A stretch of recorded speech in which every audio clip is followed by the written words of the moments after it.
Not Dolly Parton. This is me finding out.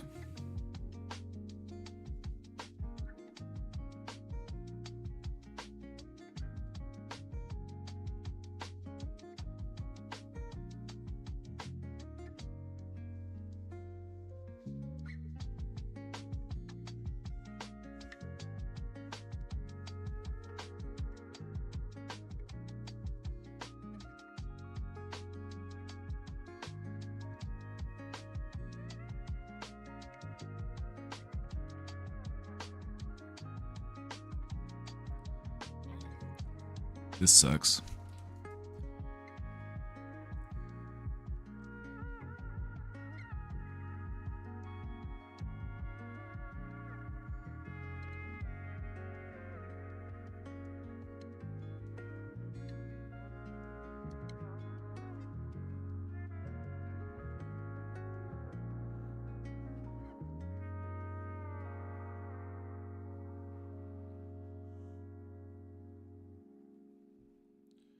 Alrighty, folks, welcome into the brain domain. We'll be getting started here in just a second.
Hello, everyone. Hello, hello.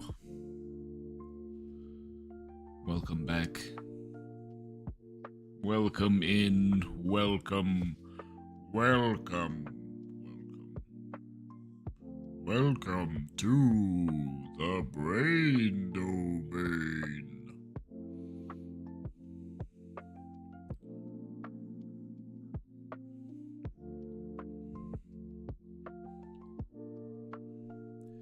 Welcome back, everybody. It's good to see you. How you been? How you been? Been away for a little while.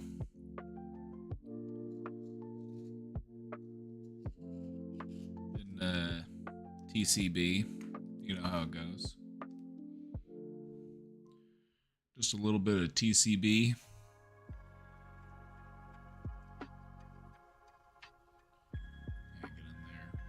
Hanging in there. It sucks to hear about Dolly Parton.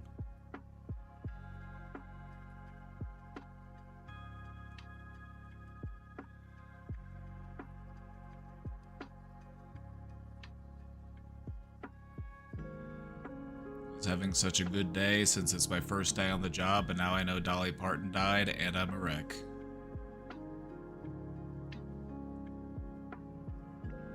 Have the day that Dolly Parton would want you to have.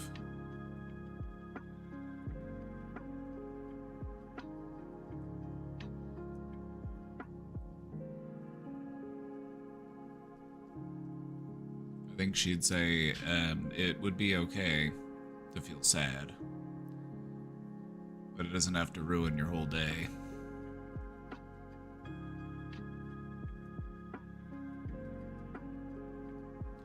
R.I.P. to a legend. R.I.P. to a legend.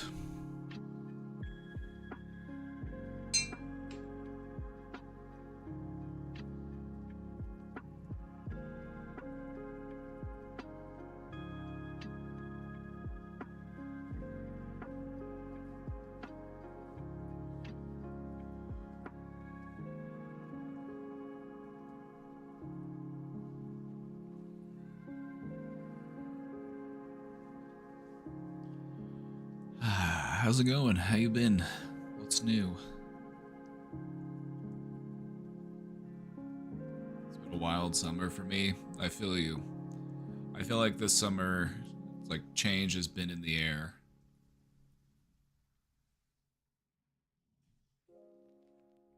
It's been a very busy summer. A lot of things happening, a lot of things moving. A lot of things coming into place.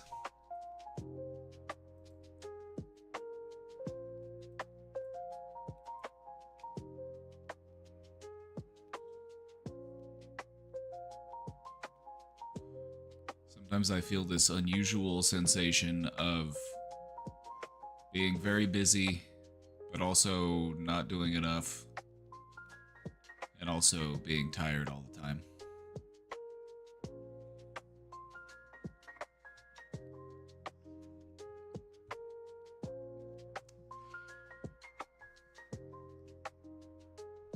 We love a good paradox, don't we? Don't we, folks? The universe loves a good paradox. Oh, Beaver. Oh, yeah, he's back there. He's sprawled out. He might make his way over here soon. Come take over my entire desk. I'm glad to see you as well. I'm glad to see you all. I wanted to come on and stream today. Casey's out with her family. She's out with grandma and her aunt and her cousin.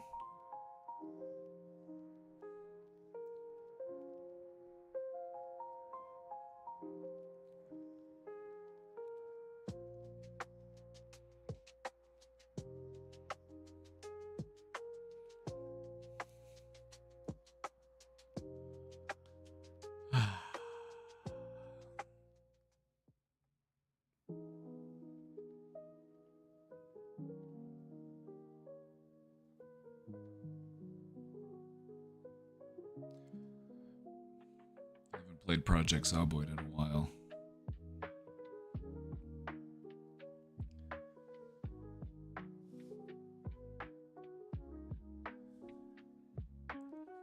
Been trying to mix it up.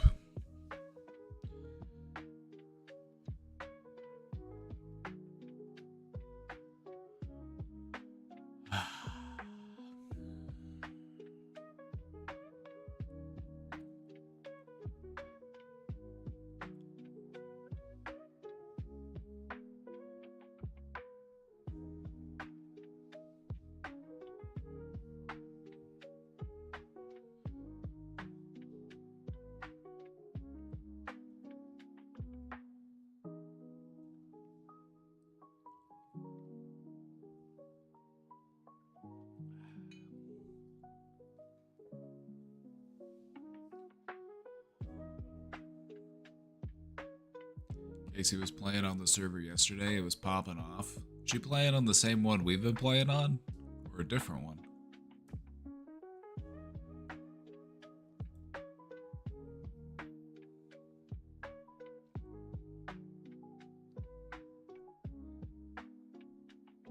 same one. She didn't even tell me. She doesn't like my backseat gaming. I'm like, I'm just trying to help. The game's complicated and there's a lot to learn, and I'm pretty good at it.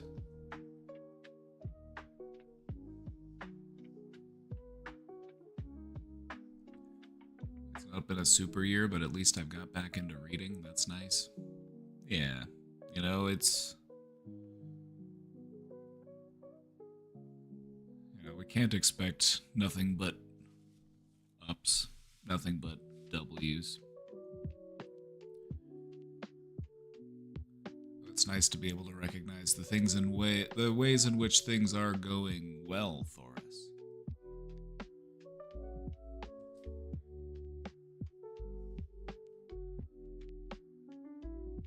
I feel like I'm starting to hit my upper limit. I think I'm hitting my upper limit of how good I can feel with the material conditions of reality in the world we live in. I feel like I'm starting to hit the ceiling.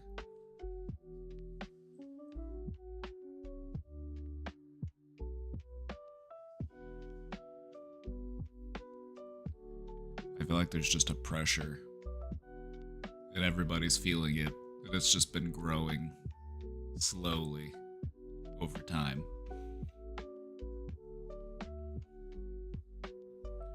So where's it all gonna go? Fuck if I know.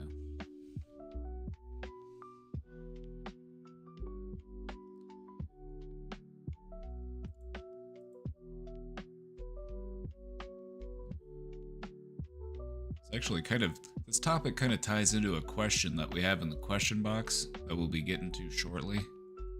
It has to do with looking ahead and planning for the future, dealing with uncertainty.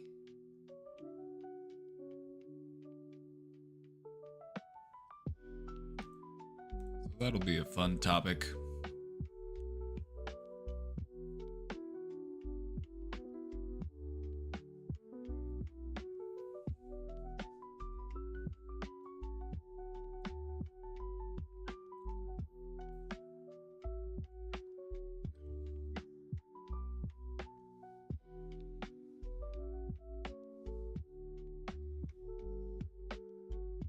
What have you been reading?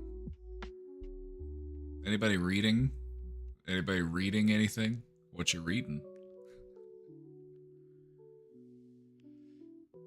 Any readers?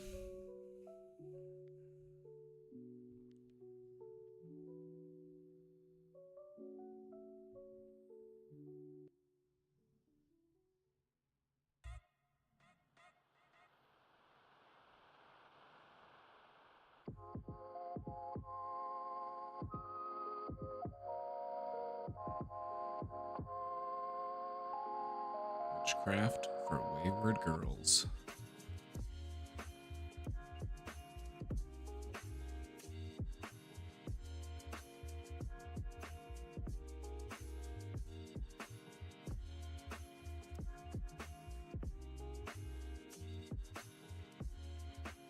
Let's see.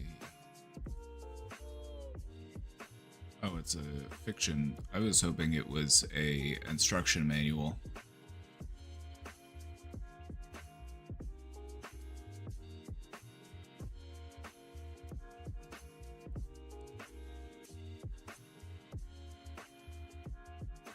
I was hoping it was more of a guidebook. I was just thinking I might know some people that might be interested in learning witchcraft. Might come in handy.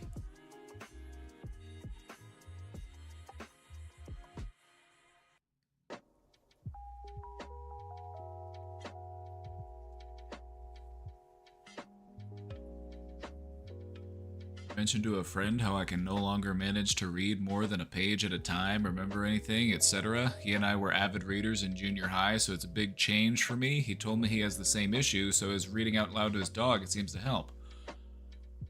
That's a good observation. It's one that I've found applies to myself as well, and I'm not even so sure what's responsible for it. Is it because I'm getting older? Is it because the world is crazy? You know, like I'm not entirely sure. Maybe a little bit of both. But what I've found is if I'm trying to intake something, just reading it isn't especially. I don't retain as well as I could. Um, Sometimes just reading it, or even like reading it inside your mind, you know, like your internal dialogue, because that's what I found is the biggest distraction for me. Is if I'm trying to read something, my thoughts just wander off, like an unattended child at the grocery store. It's just grabbing shit off the shelf. And so what I've found is helpful is if I actually redirect my inner monologue to reading along with what it is that I'm reading.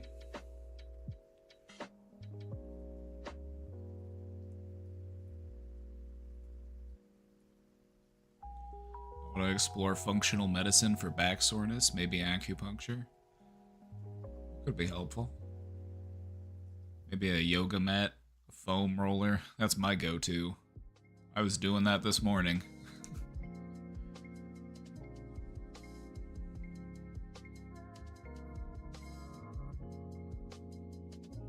I read a lot slower when I got back into it. There's nothing wrong with that. You might find that some books you do intake faster, and some books you intake slower. Because you're not just intaking the words, you're intaking the meaning, and you're intaking the feeling behind the words. And sometimes the stuff you're reading might warrant a bit more time to digest before you keep reading more. Now, some books you want to take your time with.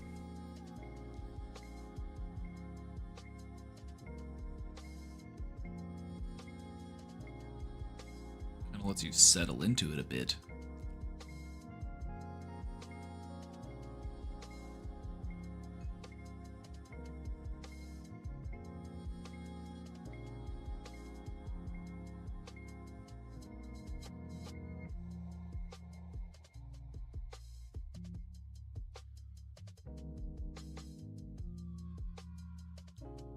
Mostly I've been doing audiobooks because I tend to stay doing stuff. I like to listen to them while I'm doing other things, you know. And what I've found is if I'm getting distracted from the audiobook and I'm having a hard time like listening and retaining it, just like devoting my inner dialogue to actually repeating what I'm hearing, I found that it helps me to lock in.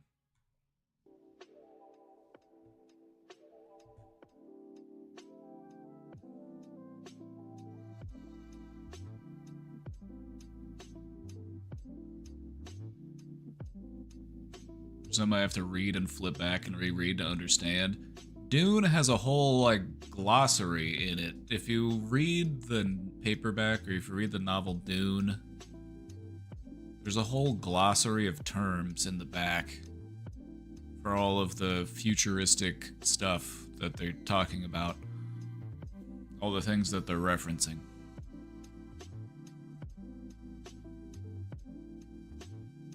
Or if you've ever read A Clockwork Orange, there's a dictionary for all of the future slang.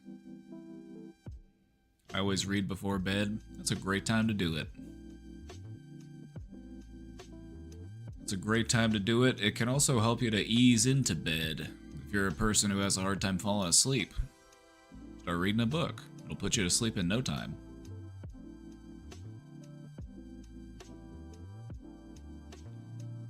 Literally sitting here playing Dune Awakening right now. Nice. I haven't tried it, but it looked fun.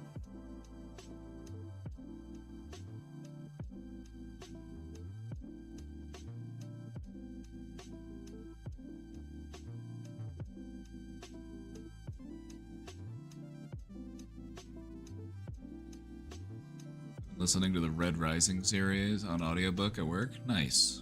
Listening to audiobooks at work is like a cheat code.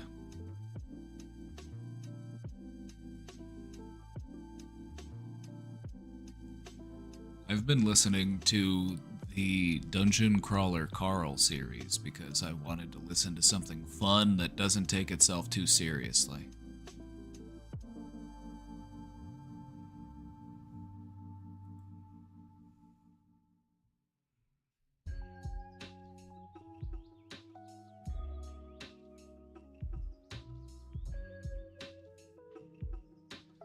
Also, the narrator is really good. He voices tons of different characters, and I got through like 2 of the books before I realized that it was actually just one person doing all the voices.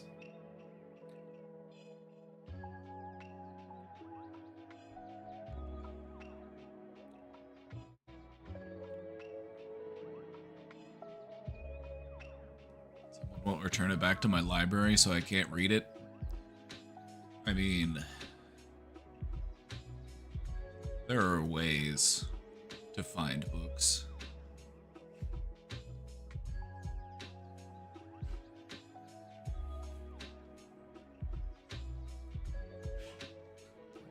Oh, Beaver's going in his little hole. There he goes. Squishes himself in there.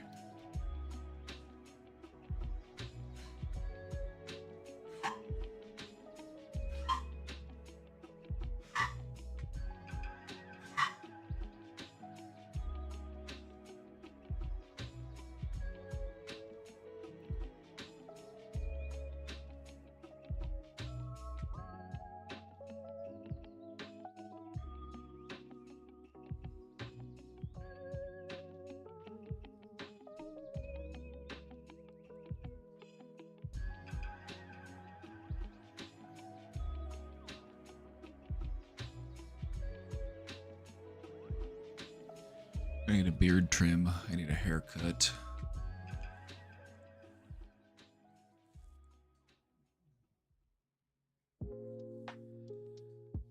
It's not stealing if you don't really own it when you buy it.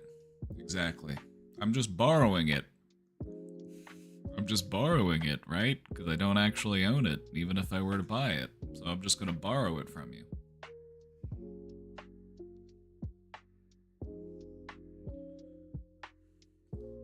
People should definitely not Google shadow libraries. Exactly. Don't do that. Don't go to the audiobook bay. Don't go on the Internet Archive and find all of the PDFs of books. Don't do it. Don't even think about doing it. You should definitely not do any of those things.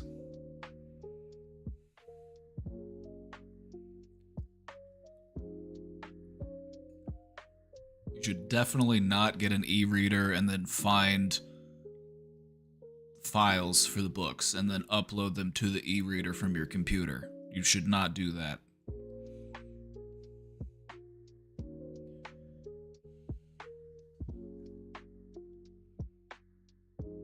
You should not download a third-party audiobook app and then find an alternative source for audiobooks.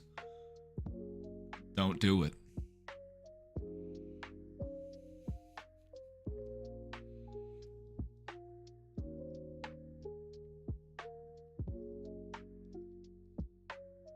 Especially not for expensive books like Warhammer rulebooks or textbooks for school. That too. Definitely don't do that.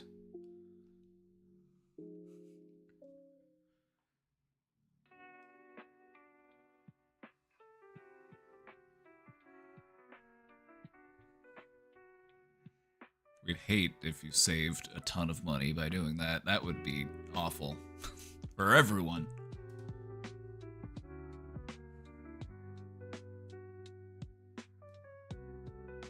Try to help the library out. Hey, no problem with supporting your local library. I love the library.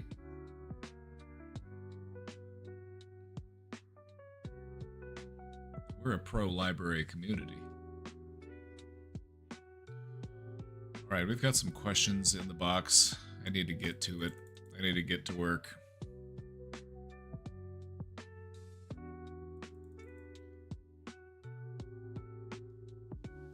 download a car. You're goddamn right I would.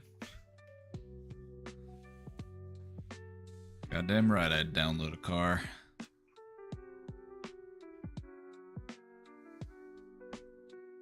Libraries are seeing a popularity resurgence, IMO. Yeah, that's because they're awesome. And people like to pretend they're too good for the library. But then when things turn around and the economy isn't so good, oh, guess who's there waiting for you to come back? Your good old friend, the library. Guess you got tired of paying Audible all that money, huh? Guess you got pretty upset when you saw that your Audible credits expire after a certain amount of time, so you paid that money and didn't get anything for them, and then they don't give you your credits back.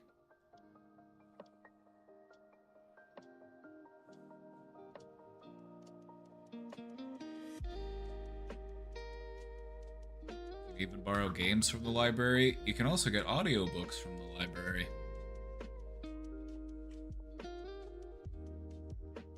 It's one of the things I used to do whenever I had to drive a lot for a job, is I would go get the audiobooks on like CDs at the library.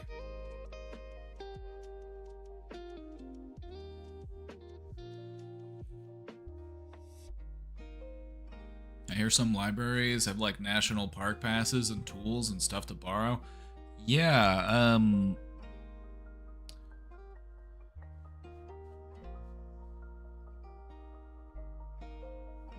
that's socialism. And that's dangerous. Everything that you love about the library, that's socialism. And so it should scare you, actually. There's this guy I'm friends with. Well, I'm not really friends with him. I went to high school with him. He's just on Facebook.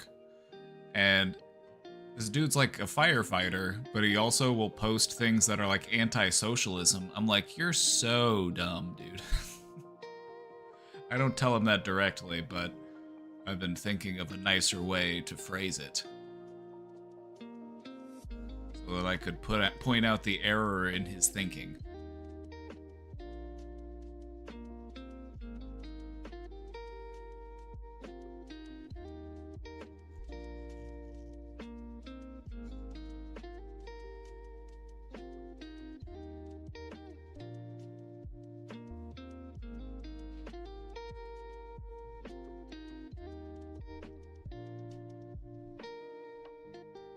Like, how can you be a firefighter and be anti-socialism?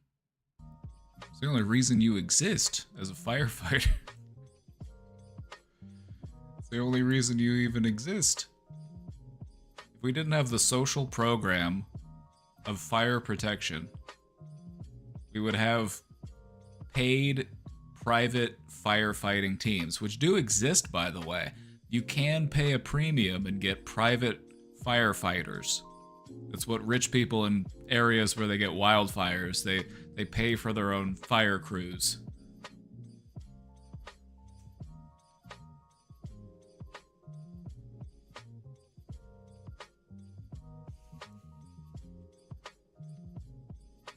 Yeah, of course it's already a thing. But can you imagine if that's what everybody had to do? You were only able to get firefighting services if you paid your subscription fee. They arrive at your house and they have to call headquarters and they have to determine if the type of fire that's currently burning inside of your house is covered under your protection plan. They're like, yeah, sorry, it looks like you've actually got, this type of fire, it's got some electrical components to it. It's actually an electrical fire. So we're not actually able to cover that under your current plan. Yeah, if you wanted us to cover electrical fires, you actually need to be on the Platinum Protection Plan, which you're actually just on the Gold Plan. Yeah, it's an extra $300 a month to upgrade to the Platinum plan.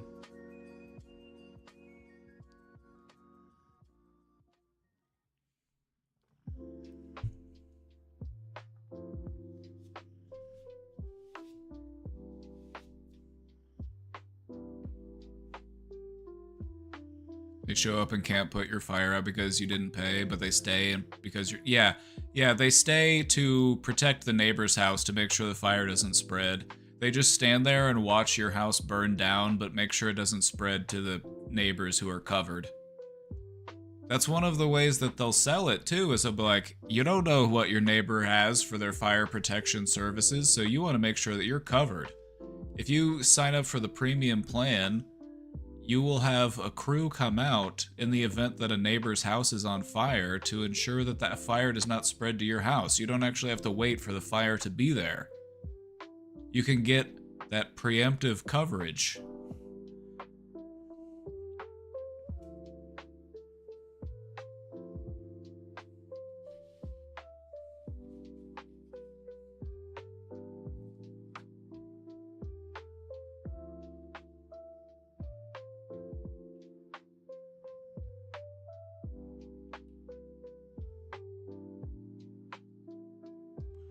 Like, firefighters and fire departments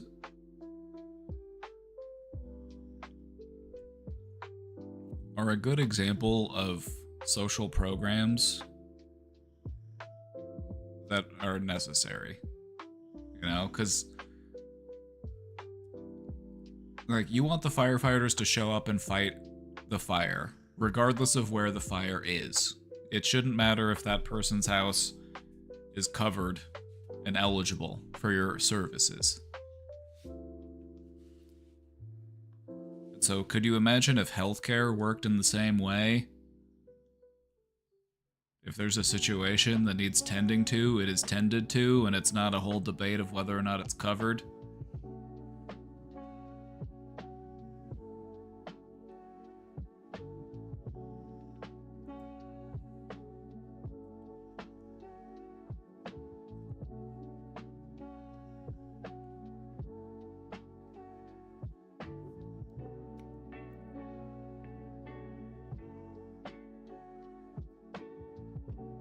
Right. We got some questions in the box. If I keep talking about socialism, I'm gonna get some agents knocking on my door. I'm gonna have to go answer some questions in a back room.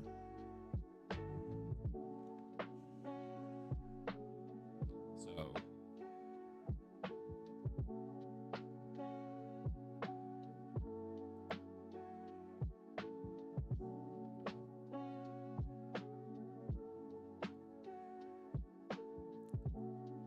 did I lag out for a second?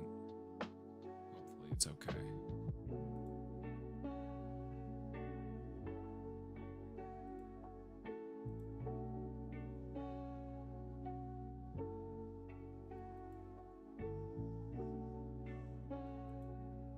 All right.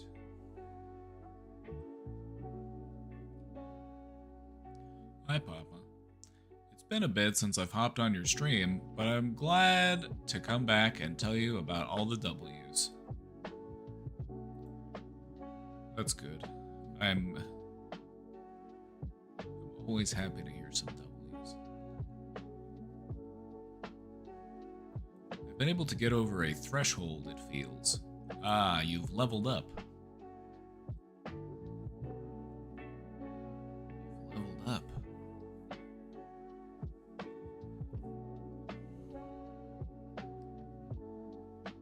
You've transcended a barrier. You've overcome a hurdle. One of my most important triumphs that I hold with pride in my adult life. Nice. That's a big W. I haven't been diagnosed, but I've had depressive symptoms since college till now. Yeah, you don't have to be diagnosed with depression to be depressed. A majority of people who have some sort of mental moment, I'm like, what's a good term for it? Mental status? Some sort of challenging mental status? Most people don't ever go and get diagnosed. Most people don't ever go and seek treatment for it. Only about half of anybody ever talks to anybody about it.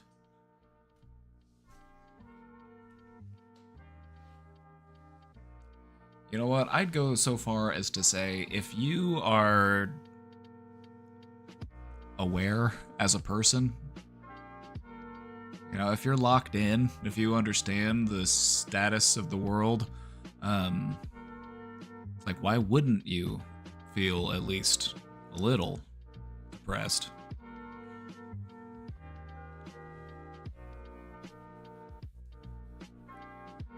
I feel like it's a normal response to the situation that we're all collectively experiencing.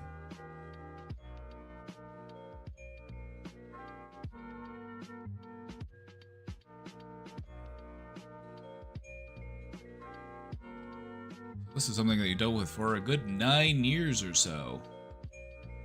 I was so tired of feeling despair and rationalizing my need to stay in a depressive mindset. I wanted to move past my spirals. Good, good, good. It's kind of like coming out of a cocoon.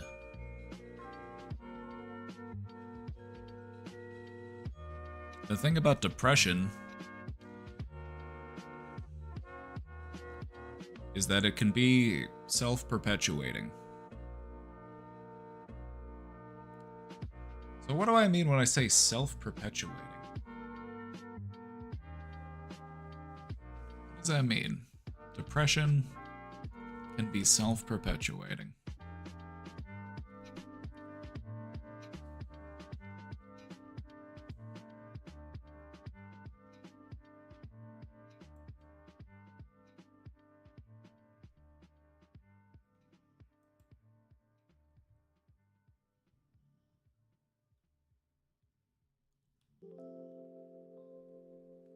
I feel like asking you questions today.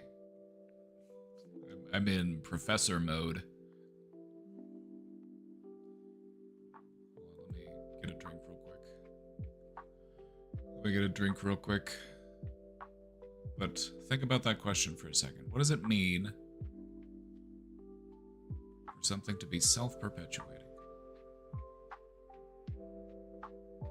Depression can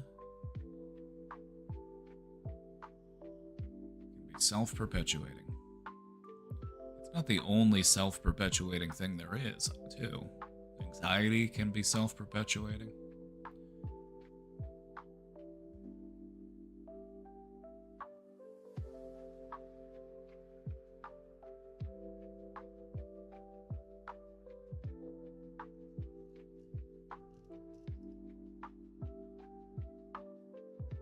So think about that for just a second.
Oh, we've got an answer. This looks good. If I understand correctly, depression being self-perpetuating means once it has started, it's something that doesn't need much to rely on external factors and can continue to get deeper and worse with time by itself. That's a good answer. So, what I mean by depression can be self perpetuating is that the symptoms of depression can contribute to the depression, therefore making it worse. The symptoms that you deal with when you're depressed, they make you more depressed. And so it fuels itself. It keeps itself going. It spirals in on itself and gets worse because the way to stop being depressed requires not being depressed. Good answer. Depression is self-perpetuating, means that doing nothing to break negative thought patterns causing it to get worse on its own. Good answer. These are all good answers. You can see how this phenomenon can also apply to things like anxiety, right? If anxiety makes you worry, and it makes you worry a lot, that's stressful. Just being in a state of worry all the time is stressful. And that makes the anxiety worse because you're not resting properly, you're not spending time thinking about other things, you're dialed in on very stressful topics. And your mind occupies a space of just danger, high alert. And so it forms a loop. Our mind likes to form loops. If you haven't noticed, we love a good loop. We like there to be a pattern. We like there to be a circuit. And so our brain loves a good loop.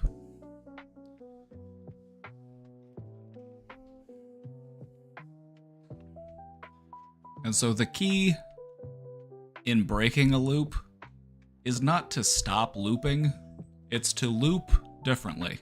It's to change the loop.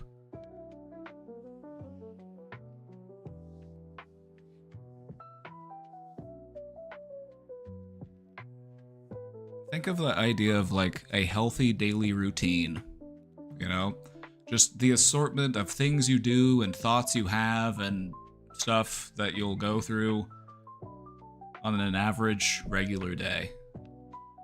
You could consider that to be a sort of loop, right? It's something that you do most days.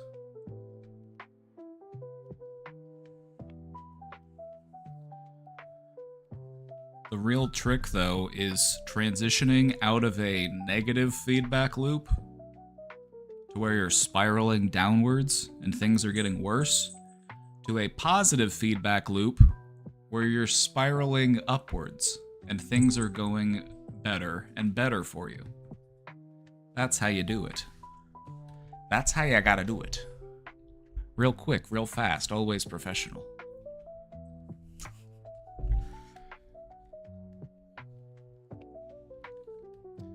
He has arrived. He's here. He's taking over the desk. Big guy back in town.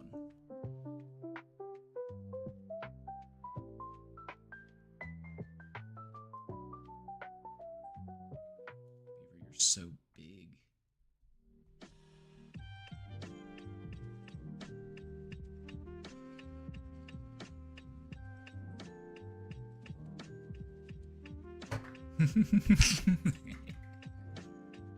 Started my MSW yesterday. Let's fucking go. I worked with a lot of MSWs. Bunch of good people. A lot of good people in the MSWs. I do a lot of great MSWs. MSW is Master of Social Work, which in some places you can get licensed to do individual counseling with an MSW.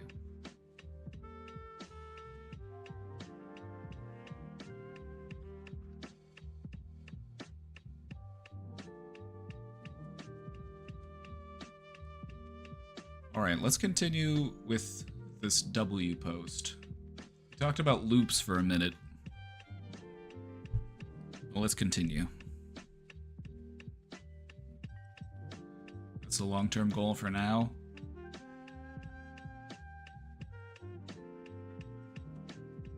How long does the MSW program take where you're at?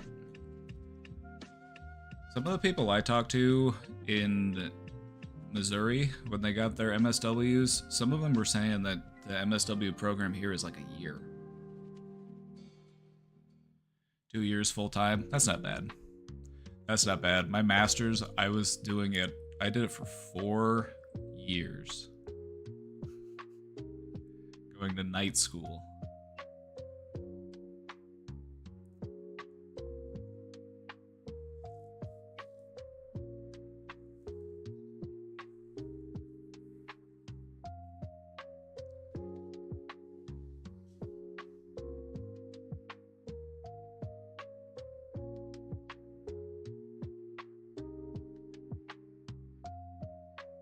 It's 1 year, maybe 9 months if you have a BSW. Oh, okay. Okay, so they might have to cover some additional... I see. Yeah, I get it. Okay, cool. Well, if you need any help on your homework, let me know.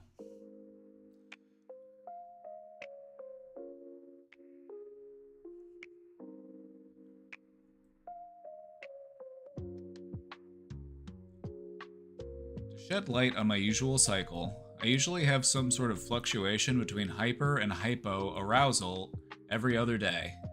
Now, for those who got here late and missed the part where we defined what arousal meant, I'm kidding. Arousal in this context is not referring to like sexual arousal.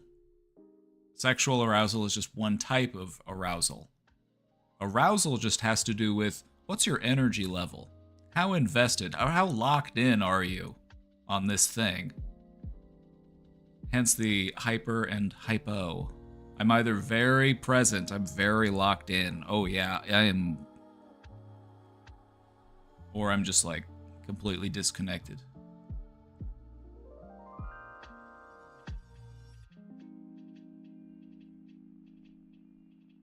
So what we're looking for is balance, but I'll get there later. Let me read more before I start blabbing. Hyper towards the beginning of the week. I get excited, my plans to make self-improvement. So yeah, that's what they're referring to. It has to do with your energy level. Like how motivated are you feeling?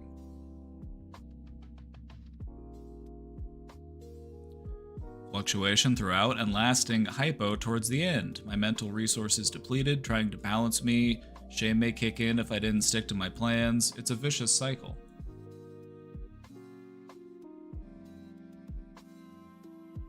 So, as far as patterns go, I just want to point out a pattern that I'm noticing here.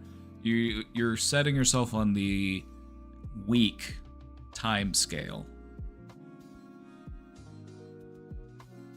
And so I'm expected to have this fluctuation over the span of a week. What do we need to do with that fluctuation to balance things out more? Do we need to make it so that it's more gradual over a longer span? Like maybe I could plan month by month? Or do I need to compress it? Do I need to plan day by day?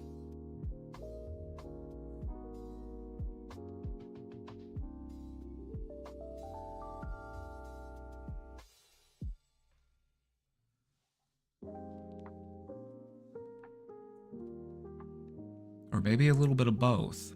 Maybe when it comes to what my plans are and what I should be doing, I should have plans for today. What are the things I am going to do today? What are the things that I need to get done this week? And what are the things that I want to have done this month?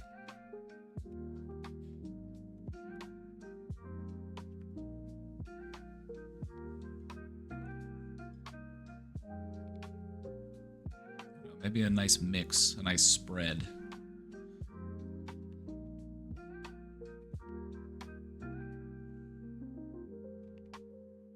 We also want to be considerate of what shape and timescale our plans operate on. You know, if we have plans and we're excited and we're looking forward to that self-improvement, when it comes to that type of planning, that's the type of thing that you really do want to take day by day.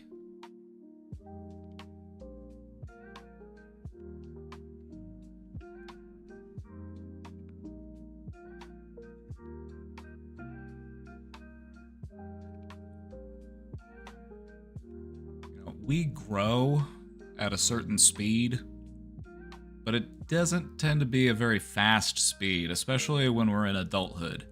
Kids, sometimes it feels like they can, they can grow very quickly, especially in the beginning where it's like, wow, you were like a helpless little worm, and now you're walking, and now you're talking, and now you can read, and this all happens over just a span of just a few years.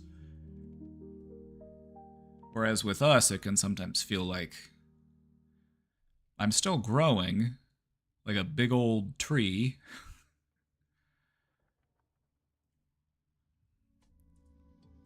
But maybe my growth isn't as explosive as it used to be. Maybe it's a bit more spread out. Maybe it's, a small amount of growth over a wider area, instead of a great amount of growth in a very specific area,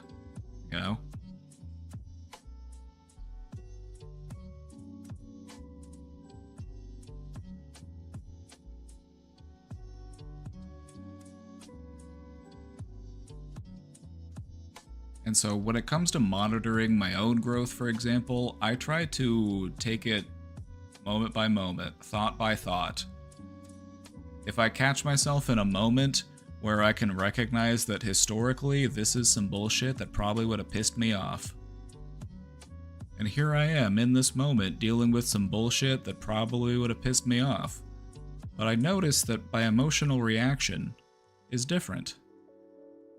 I'm not quite as bothered as I anticipated that I would be, and so I can make a mental note of that. Like, oh yeah, we're continuing to trend in the right direction.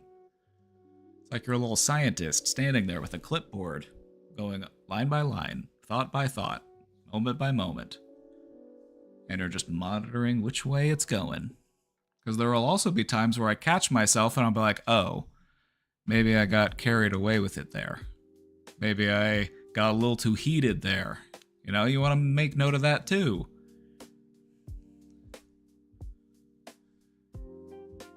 And you're just monitoring the trend as it goes trending upwards. There's still ups and downs as it trends upwards, right? It might start here. Here, I'll go the other way since I'm mirrored. You might have ups and downs, but you're trending upwards. Progress doesn't just go like this. It's not a roller coaster. It's more like a mountain.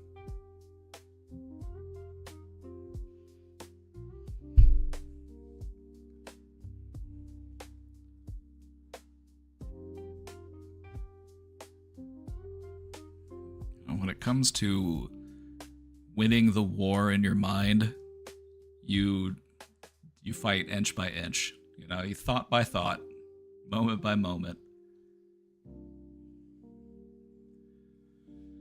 Isn't that right, Beaver? See how enlightened he is? His head is empty.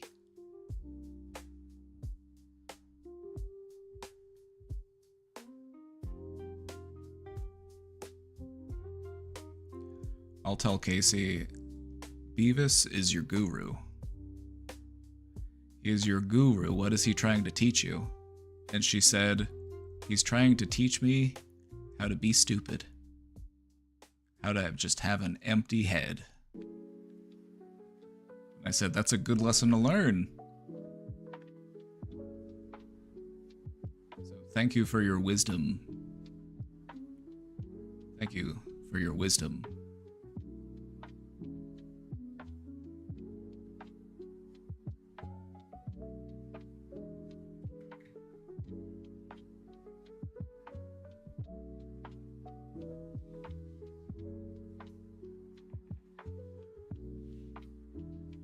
Streaming's been good.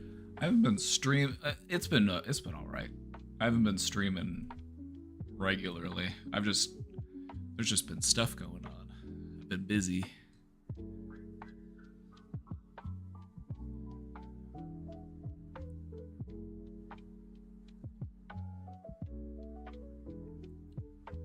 But with each stubborn defiance, getting out of my depressive state, it was slowly getting easier to stay out of it longer. See? So you get it. You get it. Depression is sticky. It's like being in the muck. It's like being, the scene with the horse in the Never-Ending Story that caused a lot of childhood trauma for millennials.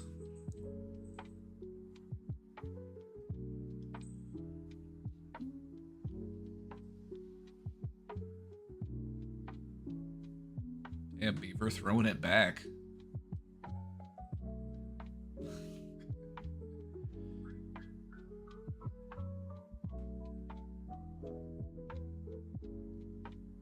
Depression is sticky.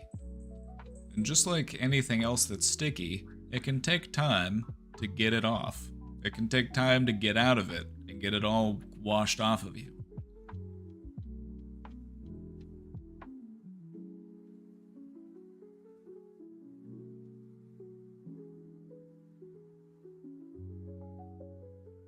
Mother-in-law being sent to the hospital, cardiac issues. Sorry to hear that. Hopefully everything turns out okay.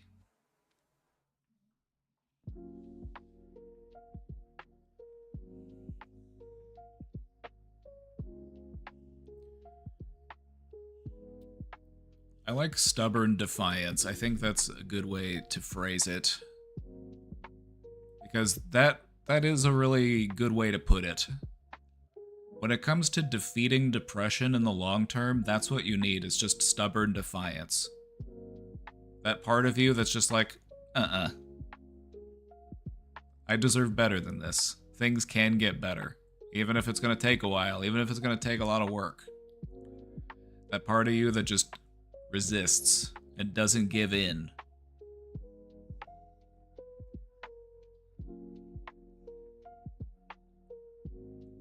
Part of you that yearns for the warmth of collectivism.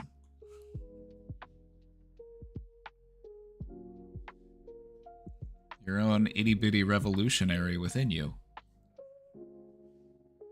La revolution! Little guy. In the back of your mind.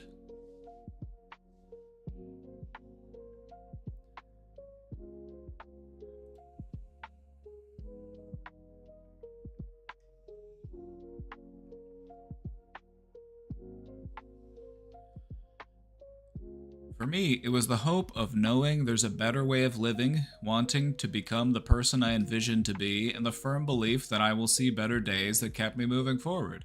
Oh, that's it. You're describing it all very well. This is the same stuff that I've tried to teach people about what it feels like to get out of depression. Because getting out of depression can be tough.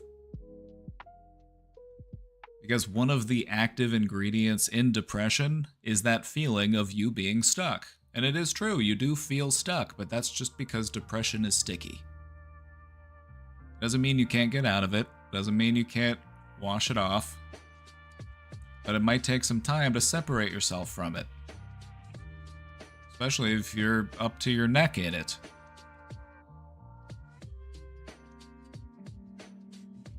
You have to do some slow peeling. Like when you're removing an old sticker from something. You're trying to scrape it off because it left that layer of gunk behind.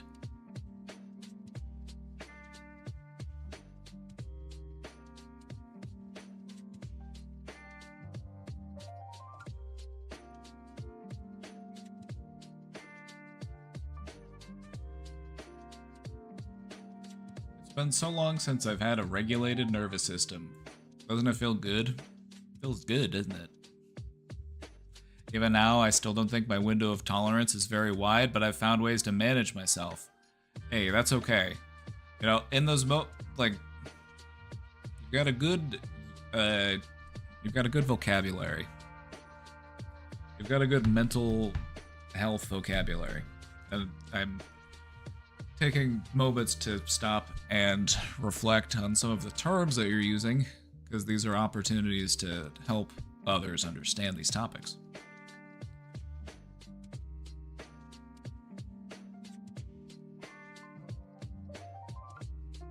We talk quite a bit on the stream about the importance of having a regulated nervous system. And that's because it is very important in contributing to how you feel. Your nervous system is just an extension of your mind. It feeds all of that sensory information, and it produces a mood as a result of it. Because if there's anything that makes you feel uncomfortable, anything that makes you feel restless or agitated or on edge, now these are signs of a nervous system that is dysregulated. It's stuck. It's stuck in survival mode. And it's having a hard time finding where the switch is to switch over to relaxation mode. The switch is in your lungs, actually, just as a reminder. Nice deep breaths.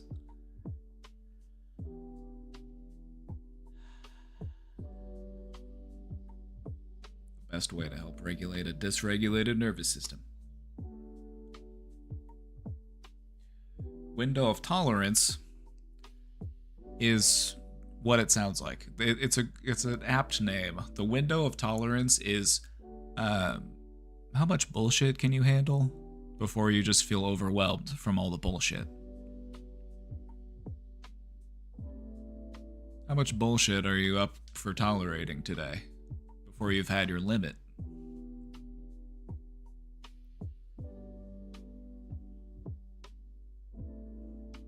And so when you're working on yourself, it's okay if that window of tolerance isn't super wide yet, you know, because you're still working on some pretty intense stuff. You know, you're working on some pretty deep, profound things about yourself. You know, who am I? What do I want to do with this life I've got? How do I want people to remember me? What type of relationships do I want to have? What sort of stuff do I want to do? It's important questions.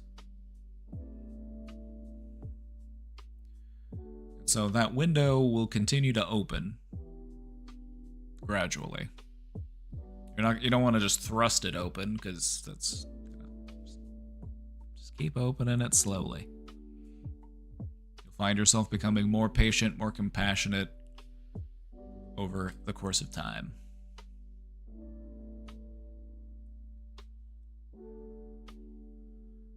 I documented my experience by journaling, kept trying to be my own cheerleader. Very nice. Journaling also very helpful. It's a great way to keep progress. It's a great way to reflect on things, and it also allows you to kind of think about things in a slightly different way. Because just engaging in the act of writing it down, documenting it, it changes the way that you think about it. It can help you to put thoughts in order. It's a helpful habit. Now, I find it a way to structuralize my thoughts, giving it a form in reality. Yeah.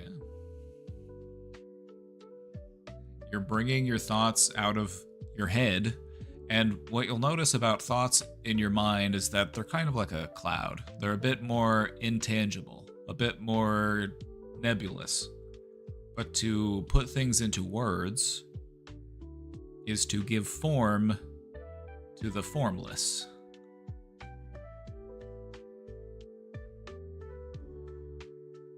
It's an opportunity for me to group them, to see its origin is rooted in fear or of my values.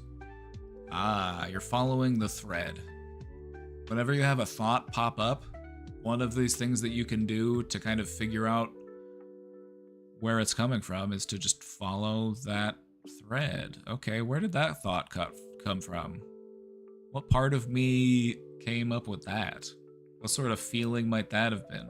What type of memories might that be connected to? You know, it's a deep level of introspection and self-understanding.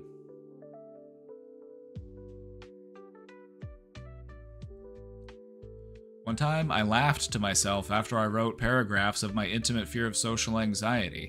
Why was it so irrational, and why was its grip on me so firm? It didn't follow through with who I wanted to become. So I discarded the thought away.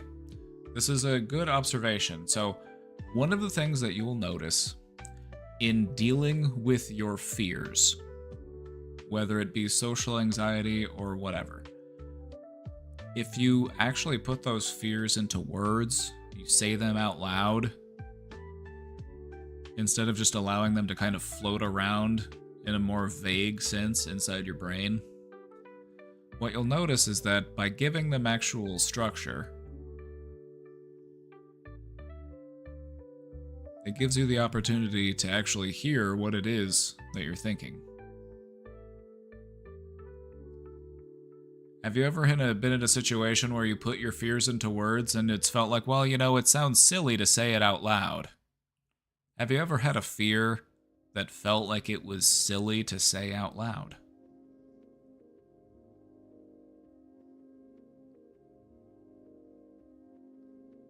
If the fear feels silly to say out loud, then it might be a silly fear to have.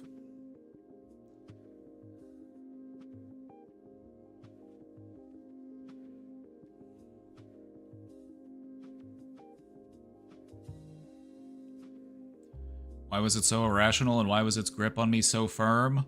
Because anxiety taps around in some pretty primal areas of your brain.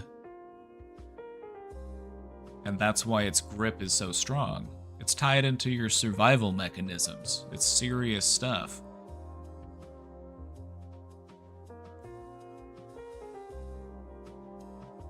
It's stuff that you can learn to work with. That part of your brain is a part of you, and it wants to see you unharmed. It wants to see you doing well. It wants to see you feeling good. And it's trying to protect itself from potential dangers by thinking about things that could harm you. An important part of breaking out of that habit is to acknowledge that part of yourself. Hey, I hear you. I appreciate your concern. I appreciate your input. Yes, it's true, it would be very scary if a grizzly bear knocked down my door and ran into my house. That would be terrifying. Does that mean I need to worry about it right now? Does that mean I need to start planning for that as if it's going to happen?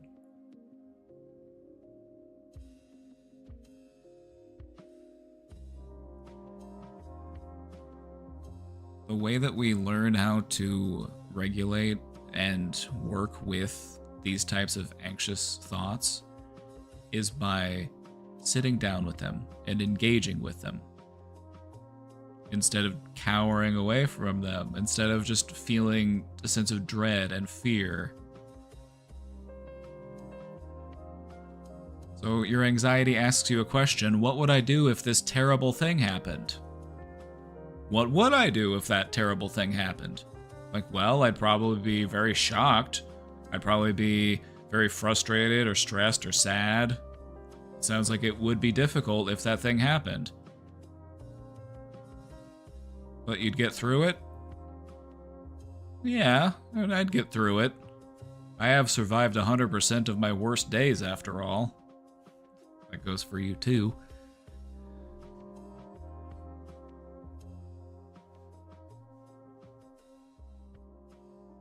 Understanding anxiety, how it works, and why it's doing these things has helped me so much. Highly recommend the book, Rewire Your Anxious Brain. Your anxiety is a tool. You just gotta learn how to work with it. It's a powerful tool, and if you have a power tool, what do you do with a power tool? You want to use it appropriately so that you don't hurt yourself. If you've got a power drill and you let it slip out of your hands and it's just spinning around on the floor, making scary noises and banging around and stuff, it's like, yeah, that's stressful. But you gotta pick it up, you gotta work with it so that you can get it under control instead of just waiting for it to run out of battery.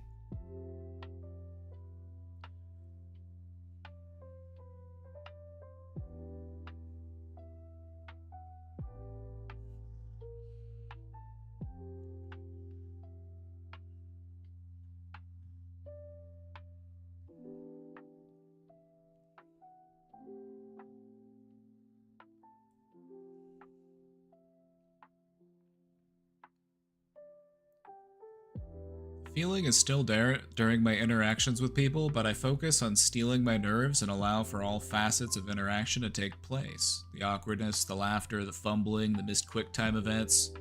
But eventually the body will follow if my mind is patient with it, I think. Precisely.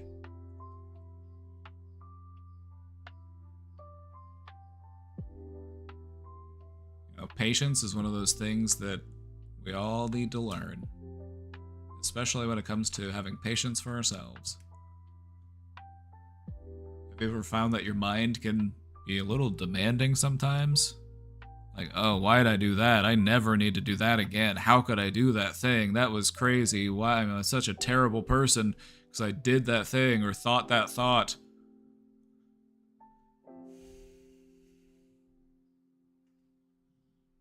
We need not be so punitive. Being punitive is not a good way to teach. You know, if you're trying to teach a kid something, you're trying to teach them how to read, and they mispronounce something, you don't scream and yell at them. You sit down with them, and you walk through it with them. You go over it again. You figure it out. You know, treat your anxiety like a scared kid. What would you do if the scared kid came to you? You wouldn't get scared with him. You'd be like, oh my god, you're right. It is so scary. We need to hide. It's like, no. I'd sit down with them. So, what has you feeling so worried? Let's think about it. Let's talk about it. Let's work through it.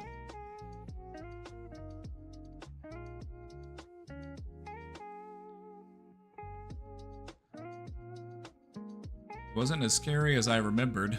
Oh, yeah, that's the way it goes. We suffer more in imagination than we do in reality.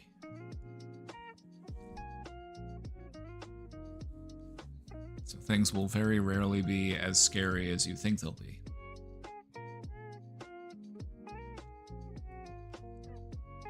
It wasn't as scary as I remembered, but my body still has side effects of nervousness. Ah, then work with the body. You know, focus on those grounding techniques. If you feel that restlessness or agitation in your body, calm your body down. We can do that by focusing on our breathing. And we can also do that by focusing our thoughts towards our senses. What sort of things am I feeling right now, physically? Am I holding anything? Can I feel my clothing on my body? How does it feel where I'm sitting or standing? What sort of sensations? What sort of sounds?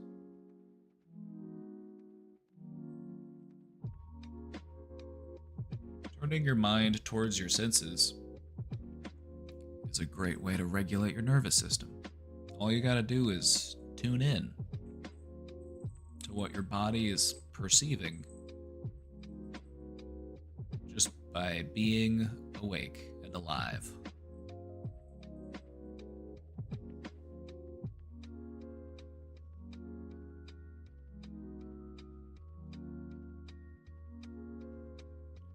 Sometimes I can see tell signs when others are self-conscious too. Oh, they definitely are. Social anxiety is all over the place. You'll notice it all the time. And you know what? You recognize that when you see other people who are socially anxious, you feel for them. You're like, yeah. You feel for them. You don't make fun of them. You don't criticize them. You're not like, oh my god, how could they be so anxious? They're such a fool. That's what we feel like whenever we're the anxious one. We feel like everybody's judging us for our anxiety. But no, more often than not, people are actually empathetic to social anxiety because everybody's felt it at some point.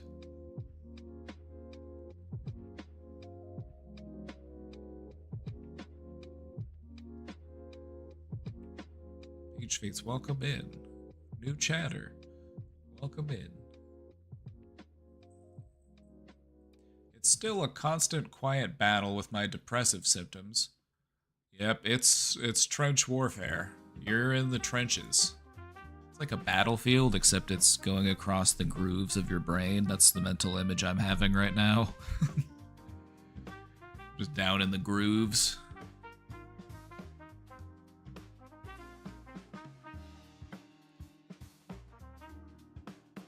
But I don't feel ill-equipped anymore.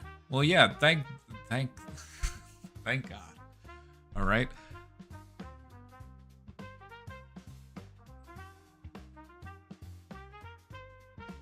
When you're fighting against depression, doesn't it feel so empowering to not be ill-equipped? It no longer feels like I'm the resistance fighting against this overwhelming force.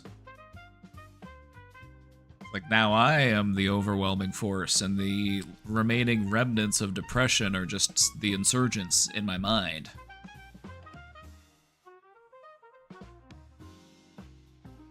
Maybe if I keep using these types of analogies, men will be more interested in mental health. You know, power tools, home improvement, war.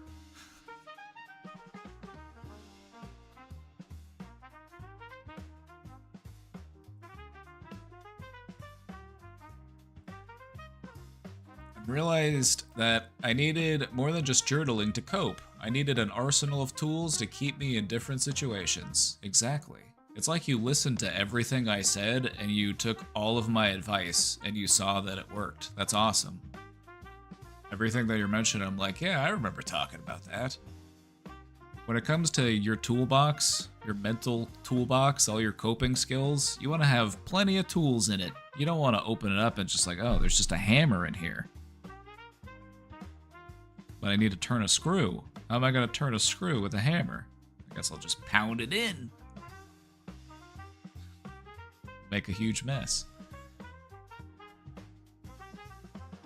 We want to have as many tools in our toolbox as we can, because certain tools will be less effective in certain situations. In some situations, it'll require an entirely different coping skill.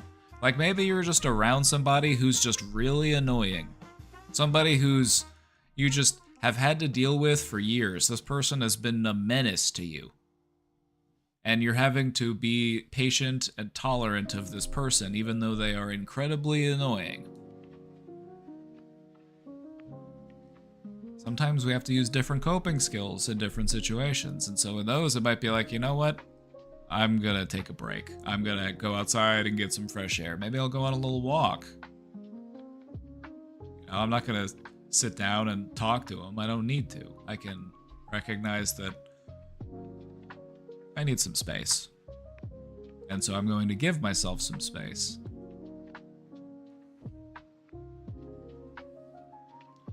I was taking notes and applied date. I know, right? I'm like, this is...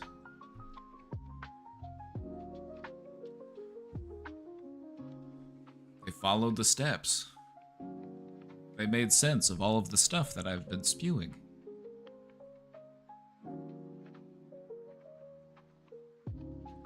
I need an arsenal of tools to help me in different situations. Precisely. Breathing when I'm in public, journaling to organize my racing thoughts, cleaning to visually make me feel calm. Exactly. When you are trying to feel relaxed and peaceful, it's not easy to do that if the environment that you're in is cluttered and chaotic. And so if you're able to reduce the clutter, reduce the chaos, you can sink a little deeper into the relaxation. Because there's not all this stuff around you just chirping at you like, hey, clean me. Oh, hey, look at me. Oh, you didn't put this away. Oh, hey, you forgot to wash this dish, you fucking slob. You know, just all those little things. They're just chirping at you, distracting you from being able to properly rest and relax. And so cleaning is good for your mental health.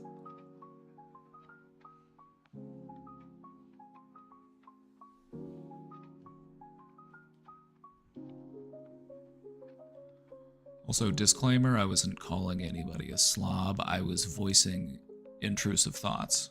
In case anybody's confused. I wasn't calling anybody a slob. I was playing the role of intrusive thought. Anyway, let's continue. Eating healthy to show that I'm worth caring for. True. All of these things actually can show you that as well. All of the things that you're doing to care for yourself are ways that you're reminding yourself that you deserve to be taken care of.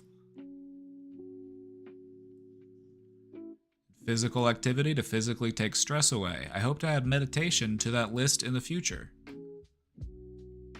I consider journaling to be a meditative exercise. You can meditate in any number of different ways, any number of different forms, even if it's just for a few seconds as you just watch your breath. And so while it is nice to take some time to just sit down and meditate for a span of time, a few minutes,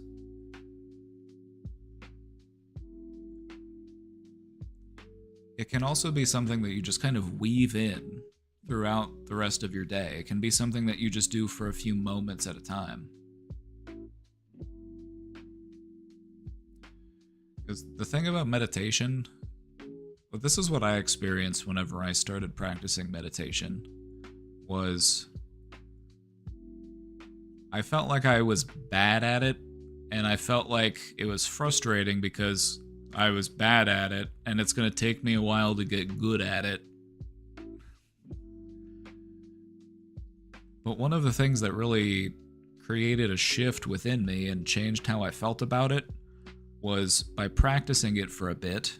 And this didn't take long. This was only after a week or two that I had been practicing it. I realized that what I was learning how to do is something that I've already done. It's something that I have done at different points throughout my life, but I didn't consider it to be meditation. It was just in those moments when I just allowed my mind to drift without feeling a sense of attachment to my thoughts. And that happens all the time. It might happen when I'm in the shower, it might happen when I'm just riding in a car or just, walking around in a path that I've walked around many times before.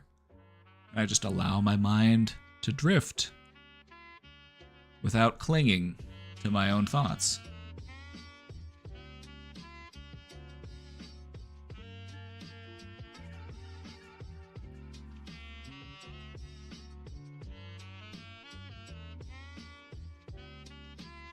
So that helped me feel like I wasn't as bad at it as I thought I was, because I've actually done it quite a bit. I've got a lot of practice doing it.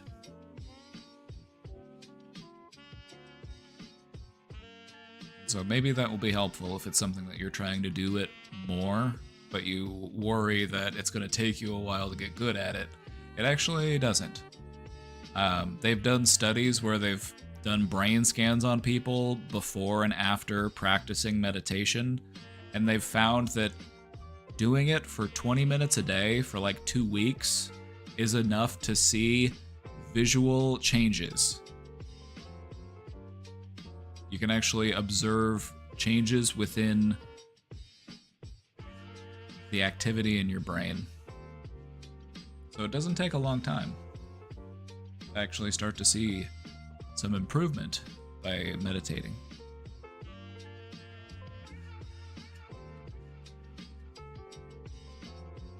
And this is something that you don't even have to find extra time to do. You can do it at night before you go to bed.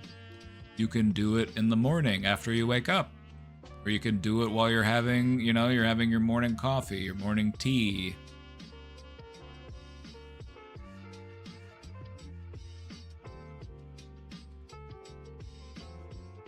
With enough practice, what I've found is that meditation just becomes the way that your mind operates. You just go through life in a more meditative way.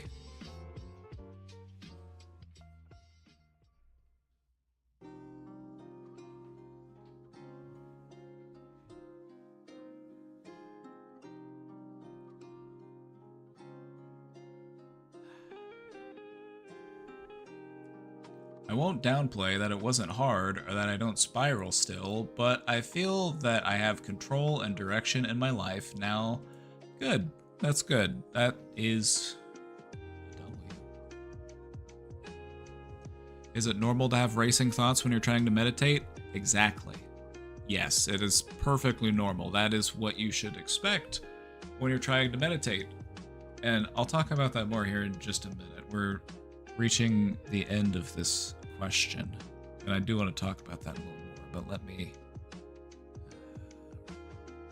I have tools to fall back to when I'm off balance, and a fine-tuned awareness I can rely on to alert me when I'm stressed mentally and or physically. You're well-equipped.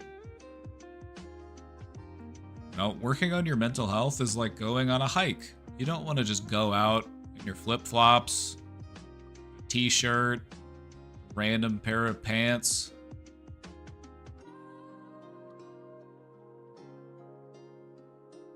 You want to make sure you're well-equipped. You want to make sure you're wearing the right shoes, the right clothes, you got the right equipment, you got a water bottle.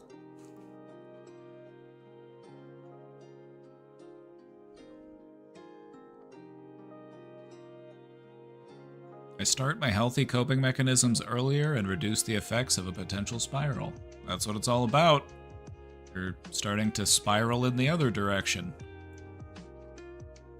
You're reducing the other spiral.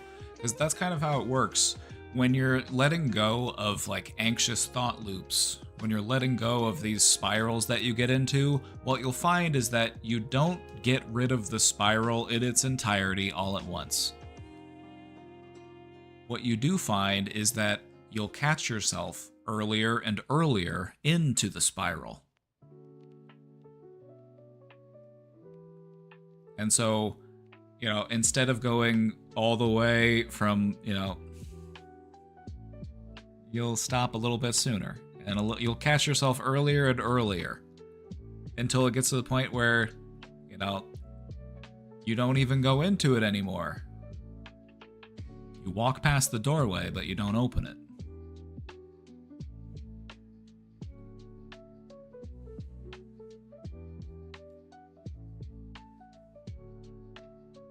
But yeah, this is exactly how you do it. You catch yourself earlier and earlier so that you don't go all the way into the spiral. You're able to pull yourself out of it earlier and earlier.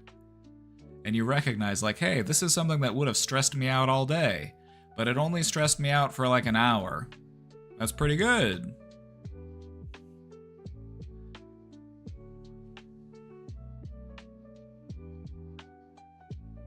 It's hard for me to notice the early warning signs of a spiral.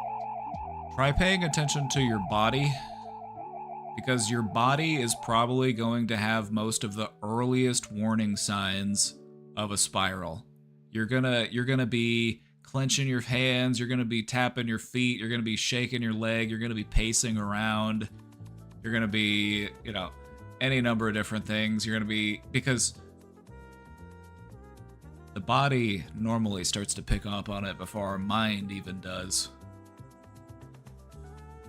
And so, if you really want to notice the early warning signs of a spiral, you have to listen to your body. Your face gets hot. Exactly, it's another good example. If you can start to notice those things. Jonathan, thank you for the Prime sub. I'm here to seize the means of mental health. Oh, yes, comrade.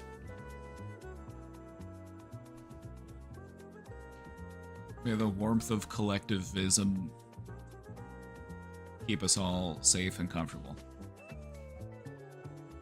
I'll be mindful of those then, thank you.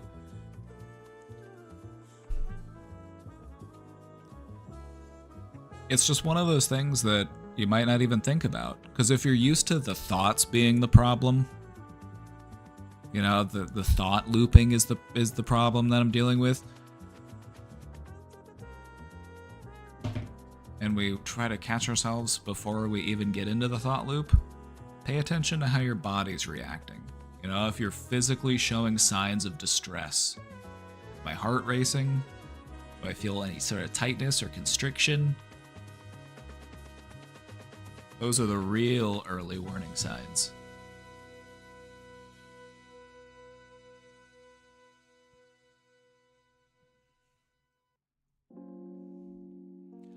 It's kind of like how animals will know that there's a thunderstorm before we do. Like animals they're more in tune with those senses. It's kind of like that. It's like you're trying to learn, like, oh, the storm's coming. I should probably get to shelter.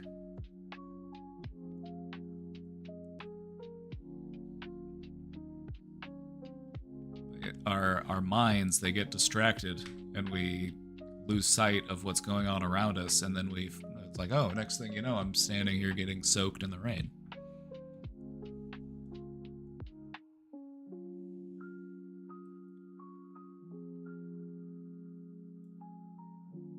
I'm realizing this was a very long line of text, so I'll cut it off here, but thanks for jumpstarting my mental health journey, showing me resources and books to read. It was a whole lot of work understanding this sliver of myself, but I wouldn't have known these terminologies and theories without having a guide. Your stream will always hold a special place in my heart, and I hope for everyone to have success in their journeys as I have found in mine. Aw, thank you.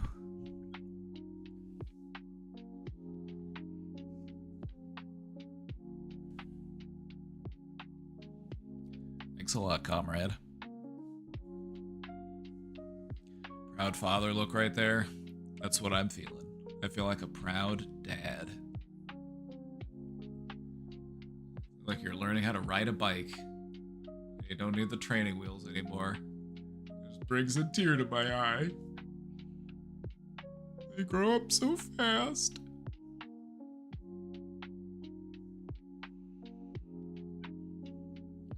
I want to go back up in chat real quick because there were a couple questions. There are a couple questions that I wanted to revisit before we move on. Is it normal to have racing thoughts when you're trying to meditate? I find that happens when I try to meditate. Yes, it is perfectly normal to have racing thoughts when you're trying to meditate.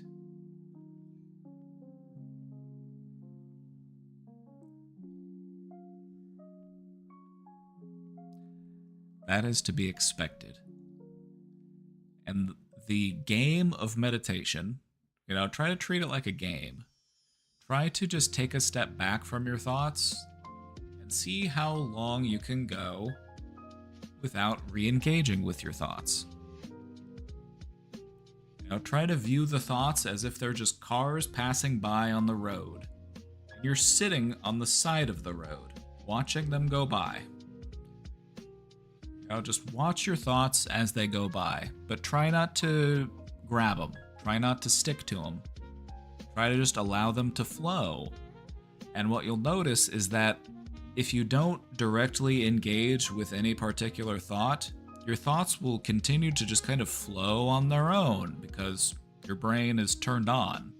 It's kind of like when you start a car and you got it in drive, even if you're not hitting the gas, it's still gonna keep going.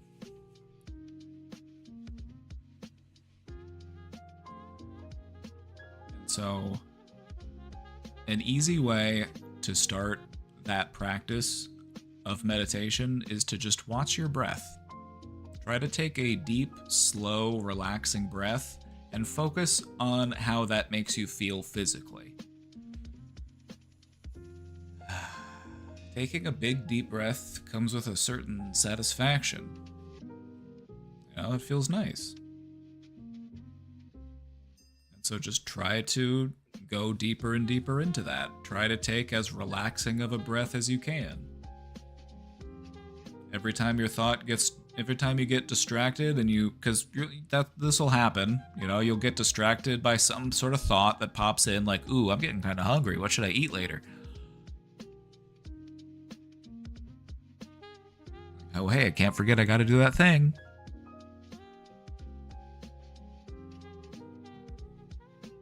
One of the things that I found helpful was carving out time for myself to do the meditation.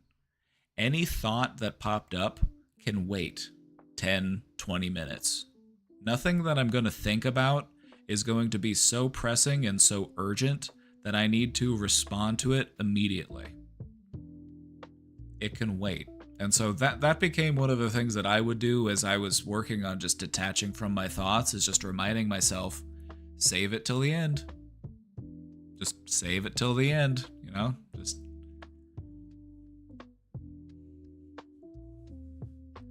I've found that doing that can also help you to clear out some of the static, because what you'll find is that you'll be able to sort of filter out the thoughts that are just kind of distracting you from the stuff that really matters. Not all thoughts are created equal. And sometimes we have a hard time telling just how relevant or necessary a particular thought can be. We kind of look at all thoughts as being of the same importance or value, but that's not true. You have somewhere in the neighborhood of 50,000 thoughts a day. Some of those are going to suck. Some of those are just going to be flat out wrong. Some of them are going to be kind of silly. That's okay. If you're lucky, you may have 6, 7 good thoughts in a day, like me.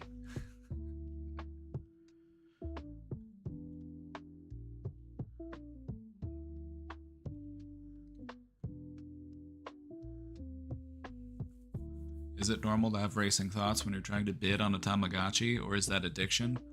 No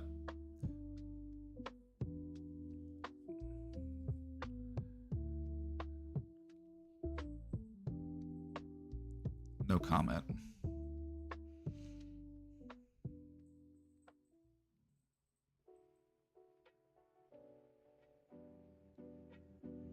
You notice the thought and let it go down the river. Exactly. You just let it flow.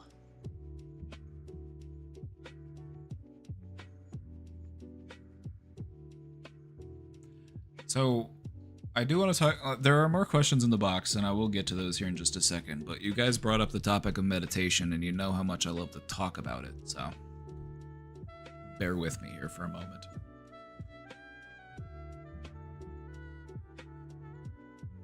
One of the things that I practiced in my meditation practice was, if I noticed that certain thoughts kept popping up and kept trying to get my attention, what I would do is recognize, okay, this one is a recurring thing. It's trying to get my attention. And so let's go ahead and just embrace that thought. Just allow my entire focus to be on that particular thought so that I can process it, so that I can understand it, and then I can let it go. Because it keeps popping up, because it's like an undigested bit, and I'm trying to properly digest it. And so I'm going to give you my full attention. I'm going to give you my full focus. I'm going to think this thought like I've never thought it before, and then I can let it go.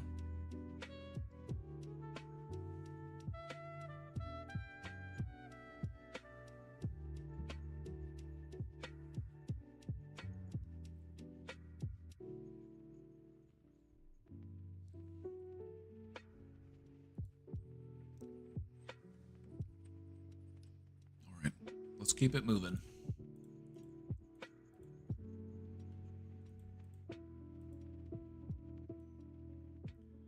How do you know the difference between when you're being lazy, when you're trying to avoid a task, or when you're using a coping mechanism?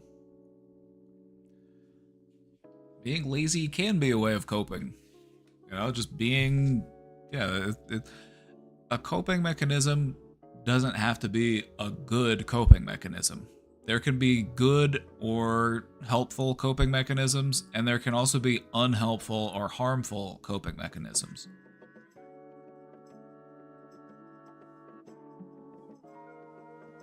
And so stuff like being lazy or just playing games or whatever, that can be a coping mechanism, but it might be a maladaptive coping mechanism. It might not be helping us in the way that it ought to. It might actually be harmful to us. Not sure if this makes sense. Oh no, it makes sense. I get what you're saying. Sometimes when I'm playing video games, I'm trying to figure out if I'm doing the right thing. Maybe I'm just trying to justify why I shouldn't play since I know I have an addiction, but redirecting is hard. Just approach it with a sense of mindfulness and curiosity. If you're going to sit down and play a game, ask yourself why. Why am I going to do this? Is there anything else that I need to get done? Is there anything that I would be better served to be doing instead? Or is this what I want to do right now? Because it's okay to have breaks, it's okay to have fun, it's okay to play games. But we don't want to become so hooked on our escapism that we lose sight of what's going on around us. Because it'll be even more rewarding to engage in these types of recreational activities if you feel like you've got the things that you need to do taken care of. You know, if the space that you're inhabiting is tidy, it feels better to sit down and watch a movie or watch a show than if it does if it's just, you know, there's stuff everywhere.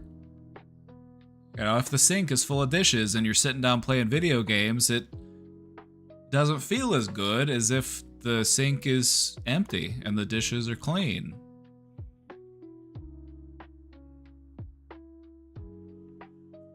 And so that's what I started to do, is I would ask myself, you know, before I sat down and played a game, I'm like, is there anything else I need to get done before I do this? Because what I found is that if there was other stuff that I felt like I needed to get done, I wasn't going to have any fun playing the game. It was just going to feel like, why am I here fucking around? I got stuff I need to do. And so I found it actually makes gaming feel better to have everything taken care of first.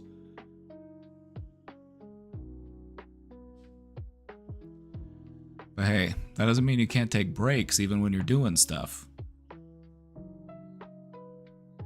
You know, you don't have to, like, it's okay to stop and take a break and, you know,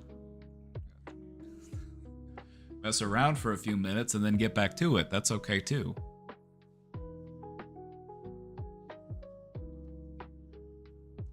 It's tough because I play this balance all the time. Things can't stay undone forever. I just can't exist in this space when things aren't in order. Right? Or at least have a clear idea of when you are going to do them. Like, let's say you've got a couple things you need to do today. You gotta do some dishes and you gotta do some laundry. It's like, okay, so you throw the laundry in. Maybe you load the dishwasher. Like, okay, but what are you going to do in the meantime while those things are in process? It's like, oh, I guess it's okay to take a break. You know, take a break. And when the washer's done, go throw it in the dryer. When the dishwasher's done, go put the dishes in the cabinet.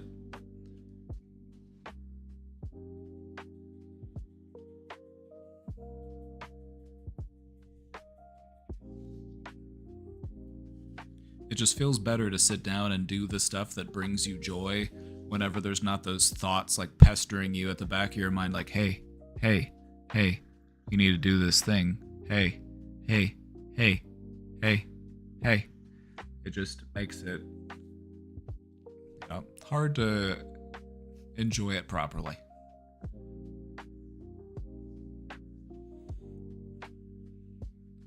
And so I recommend just getting in the mindful habit of, before I sit down and play, like, okay, how long am I going to play for?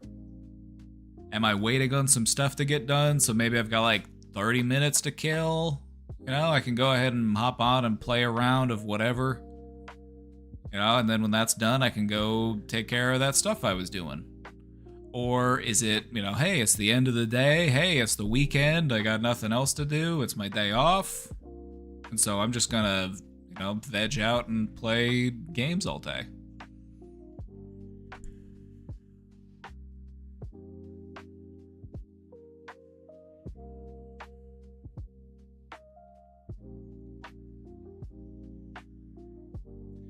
And I think that's just part of transitioning into adulthood.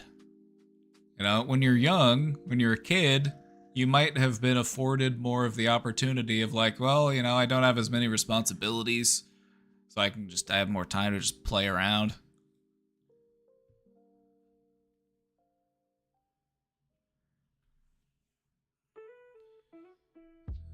But you'll find that it feels good to take care of stuff that needs to get done. Feels good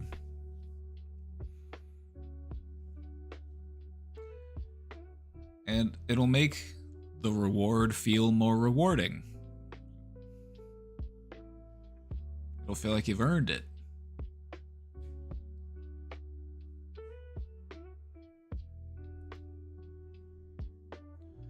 All right, we got questions. We gotta keep it moving. I think too much about the future. I agree. You do think too much about the future.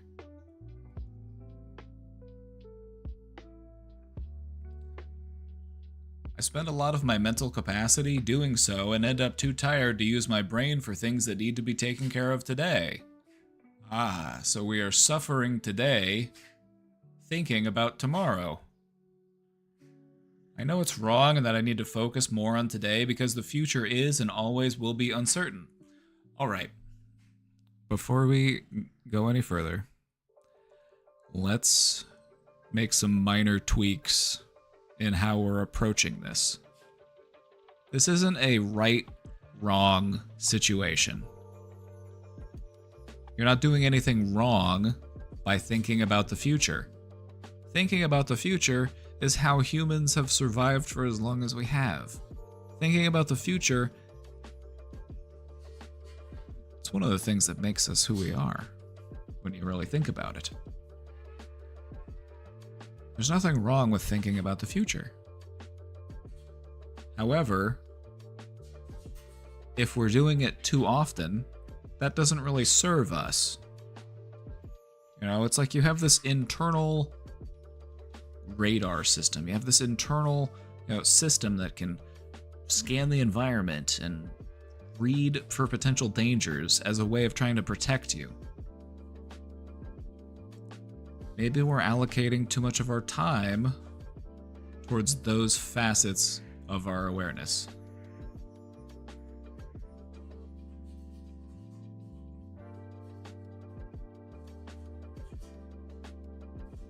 But no, it's important to recognize that it's not a right or wrong thing. It's just about how much energy am I putting in that direction, and might it serve me better if I redirected that energy somewhere else?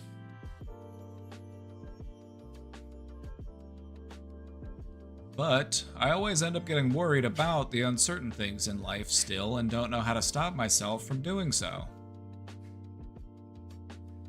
It almost feels like something I can bring myself to stop because I can't. It almost feels like something I can't bring myself to stop because of past trauma maybe, or conditioning, but I need help stopping it and I don't know how. Alright. Let's talk about it. First off, it's not really about stopping it. You can't stop your thinking. Try. Try. You won't be able to do it. Everybody, stop thinking.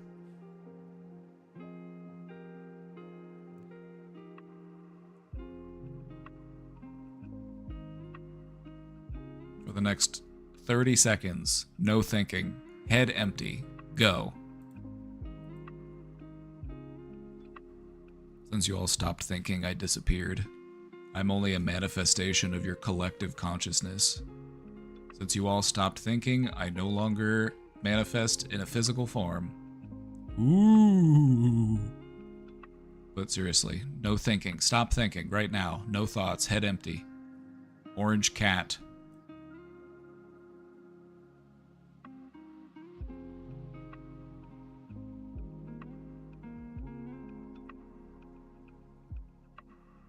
What's the matter? Are you thinking stuff? Are you thinking stuff? I told you not to think stuff. What are you doing thinking stuff? Turn it off. Just stop thinking. Just stop thinking. Just turn it off.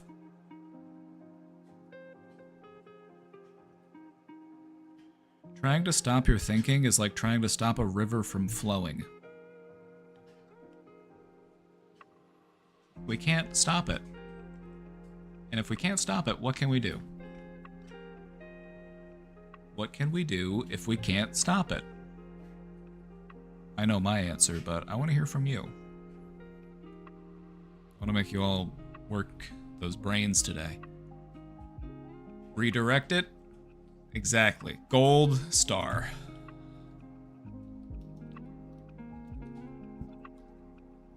Crushing it today. Good answers. I can get out of the river and watch it from shore. Exactly. That's another way.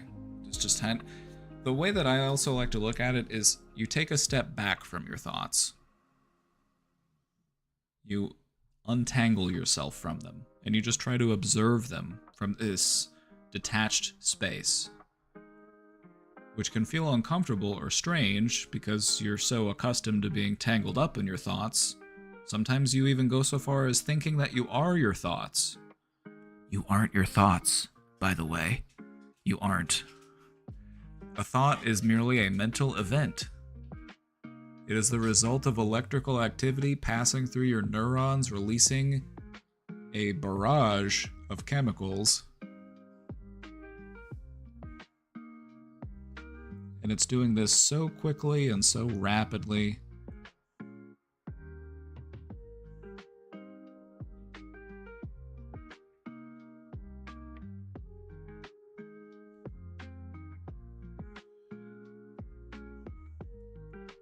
Billions and billions of brain cells with billions and billions of connections. A thought is just a mental event. Identifying as your thoughts is the same as identifying as your farts.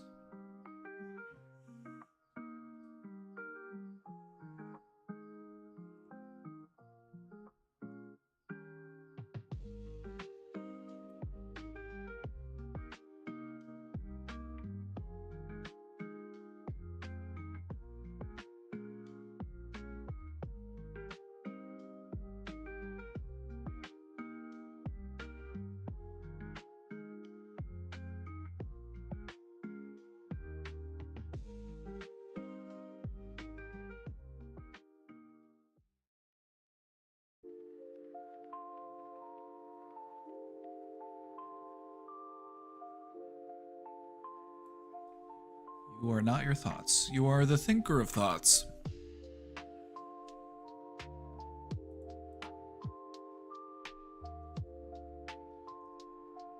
You are the observer of the thoughts that your brain is producing.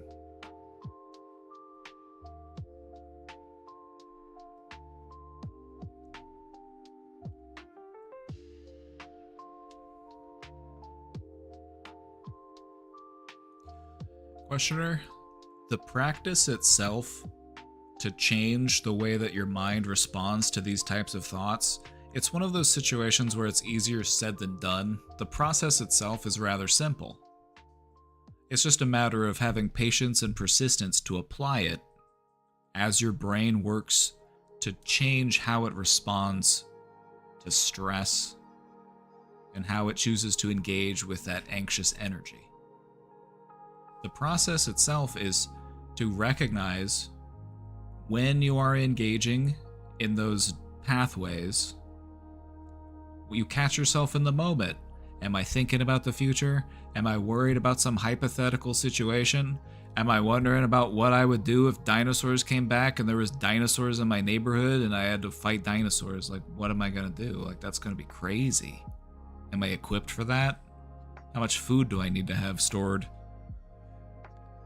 What you'll find is that if left unattended, your anxiety will like to try to engage in its own form of creative problem solving by just coming up with all sorts of hypothetical, far-off future scenarios in which you need to be prepared for. Because this is serious stuff. This is dangerous. You know, what if the AI comes alive and it's mad at us?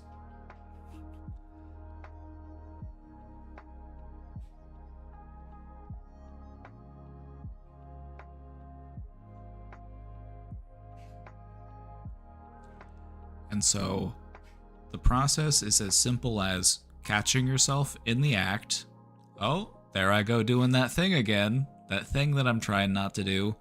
That's okay. Because I'm recognizing it. I'm not going to get upset at myself for noticing that I'm doing it. Because that's one of the things that people often have to get over. is they catch themselves engaging in those old thought patterns, those old thought loops, and they say, oh, damn it, here I go again, doing that thing that I'm trying not to do. I'm such a piece of shit. It happens. Instead, you're going to show yourself patience and compassion. You're going to recognize, oh, okay, this is that thing that I'm trying to work on. And since it's here and I'm aware of it, this is an opportunity to work on it.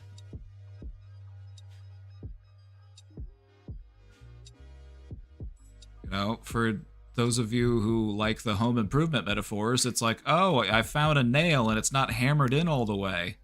What am I going to do? Stand here and beat myself up for not having it hammered in all the way? Like, oh my god, I'm such a piece of shit. What if somebody snags themselves on this nail? Like, or am I going to just be like, oh, okay, an opportunity to fix it. Now that it's come to my awareness, I can now do something about it to mend it. That's the type of attitude you want to have when it comes to how you approach your thoughts. If this is coming to my awareness, this is an opportunity for me to do something about it. Because I can't fix a problem that I'm not aware of.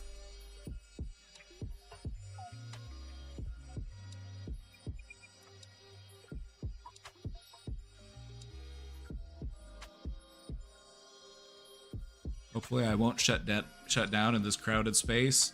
Don't even treat it like an option.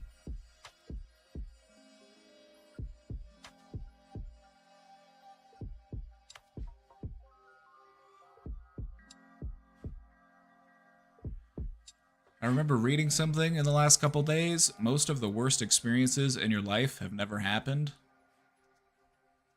Exactly. It's like the one that I like to steal from the Stoics. We suffer more in imagination than we do in reality. We spend a lot of time planning for the worst. We're digging up bones.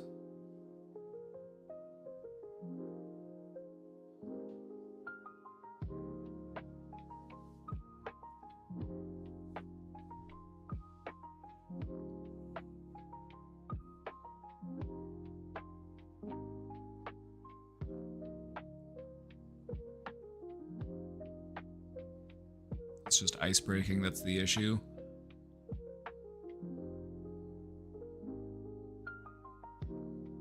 When you're trying to, break ice with other people, try to work at a pace that feels comfortable to them. It's an exercise in empathy. You might find that some people you mesh with very quickly and you get along very well from the get-go, and you're able to just have this level of apparent understanding. And then other people you encounter might be a bit more reserved. They might be a bit more, withdrawn. And so you kind of want to respect the pace that they're comfortable with.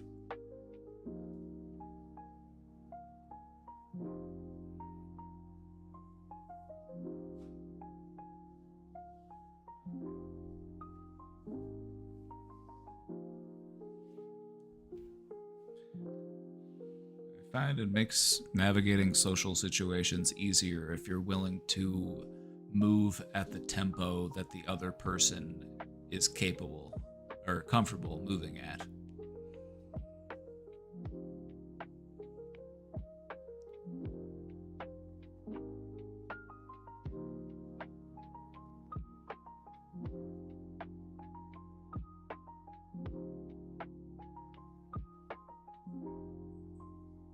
Empathy with people from a completely different culture. It's an opportunity to show interest and to, they'll find people that are willing to help you learn and understand. It's like, oh, okay. An opportunity to learn. An opportunity to open up to new perspectives.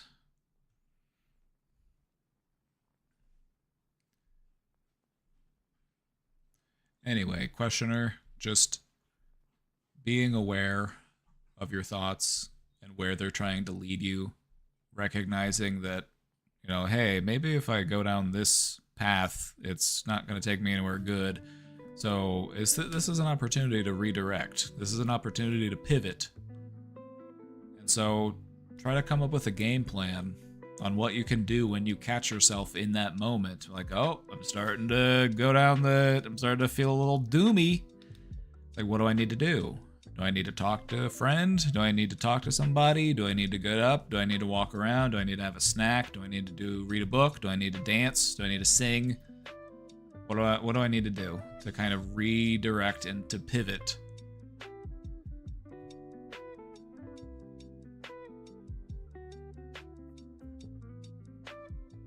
Can journaling help in this particular question scenario? Definitely. The reason why journaling is so helpful, there are a few different reasons, but one of those reasons is that it helps your thoughts to take a different form. If your thought only lives inside of your head, if it's something that you've never spoken to anybody about, if it's something that you've never actually written down and read back to yourself, the way that we feel about it has no opportunity to change because we only have one perspective of it. We've only got one perspective on the problem, so we might be getting the wrong picture of it.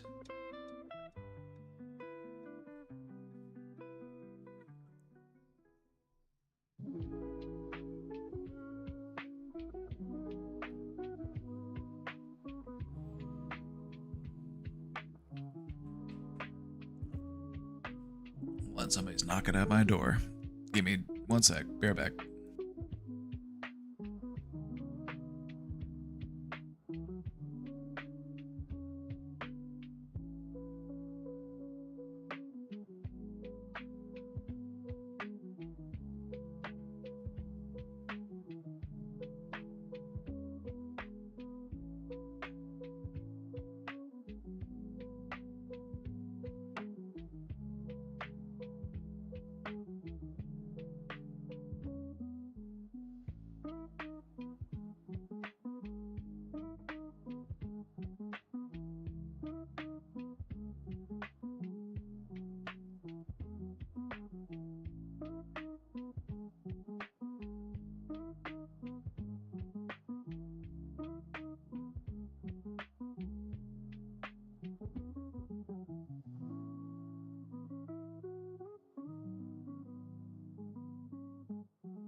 I've never done it and actually have no idea what I'm supposed to do in journaling, and it kind of has stopped me from even starting it.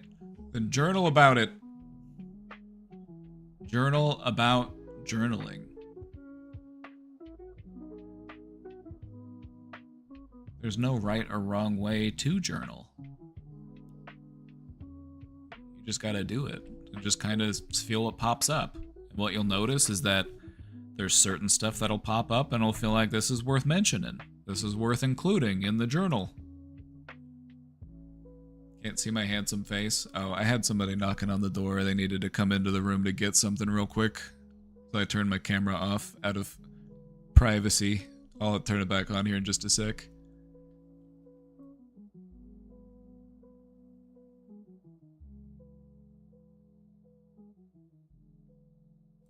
But yeah, like, I've done it. I haven't journaled in a while, but I need to get back to it. I need to find my journal first off. I'm not sure where I left it.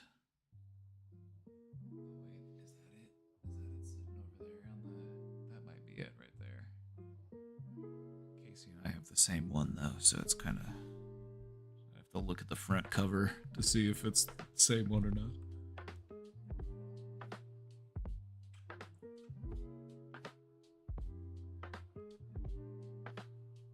Last time I remember doing journaling was when I had Newton. So I would write about him.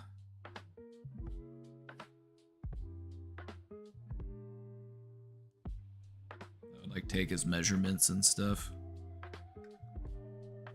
I miss that little squirrel.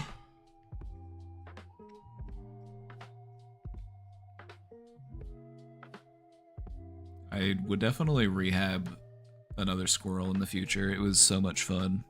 And now that I know what all it entails, I feel like I could get a pretty good setup for it too.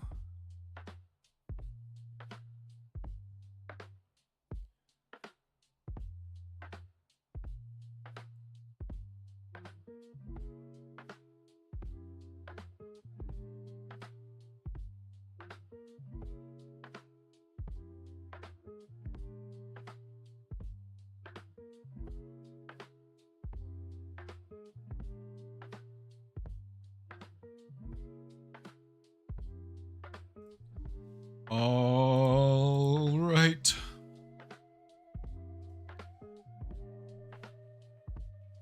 You're just here for my face. I thought you were here for my big, sexy brain. Not my stupid, sexy face.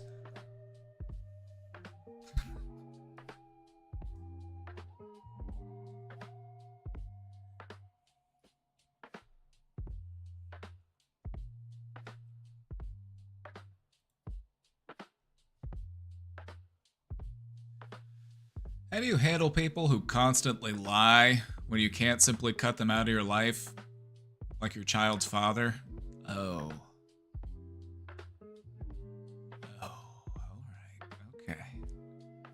The most frustrating part is that they constantly claim to be changing and improving, yet they lie to you as if you're an idiot or don't realize they're lying.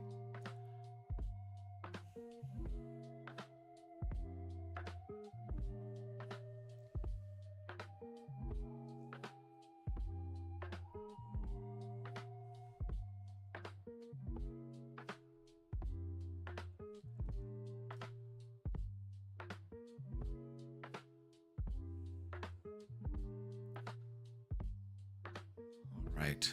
So, frustrating situation to be in for sure.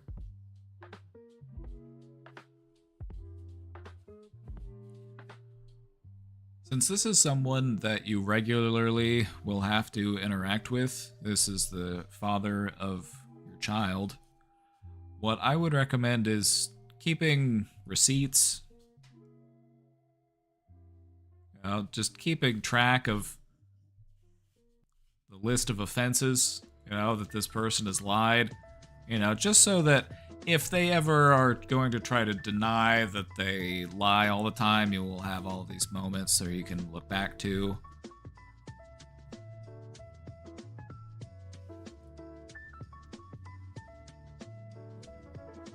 Because people who love to lie also really love to try to alter your perception of reality. They love to do a little bit of gaslighting. And so having proper documentation can help you to feel more sane. Because working with somebody who lies all the time will make you feel like you're crazy. Like you can't trust what is real and what is not real.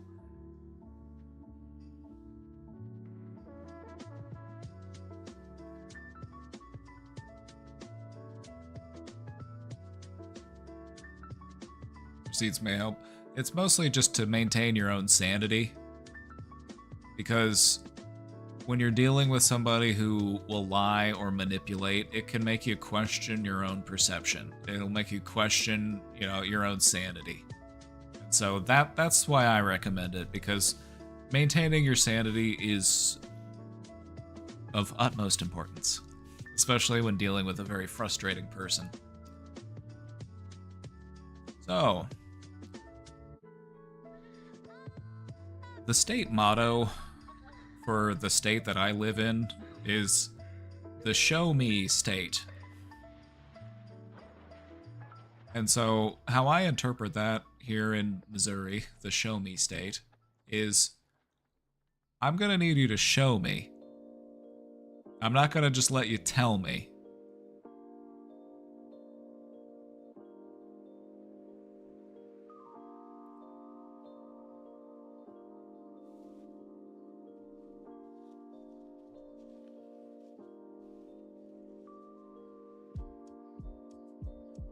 Try to figure out the actual reason as far as why they are lying.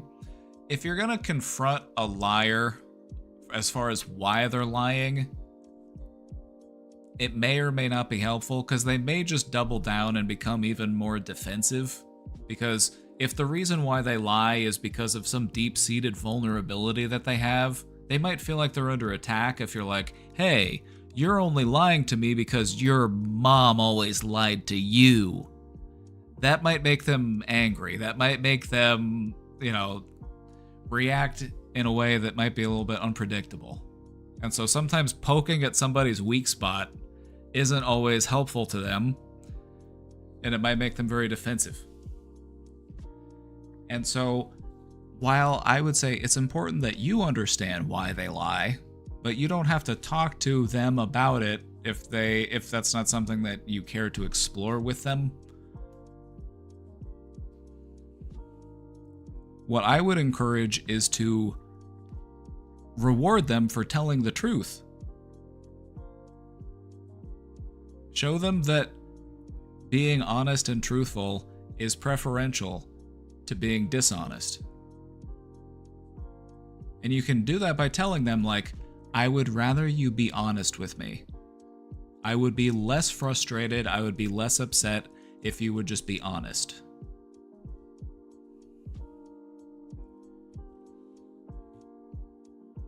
And when in the moments where they are honest, thank them.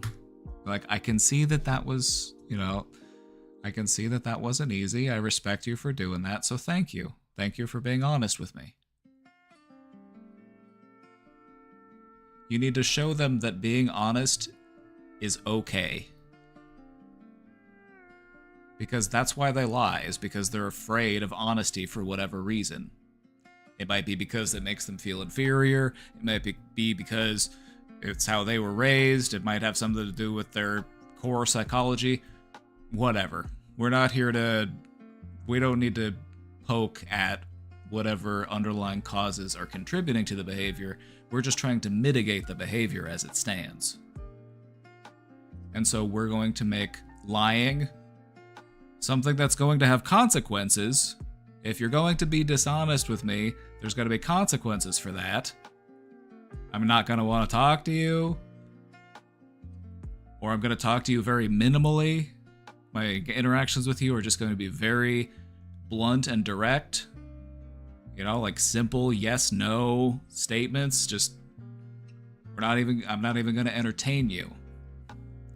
However, if you are willing to be honest, we'll reward that behavior.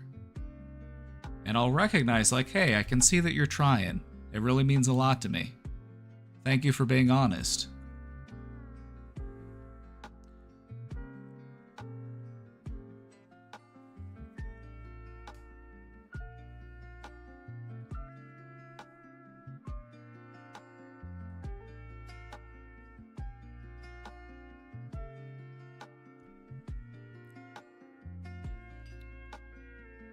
Now, use this one with caution. This would be my use with caution technique. If you're dealing with somebody that chronically lies, something that you can say to them is, make me believe you. I do not believe you, so make me believe you.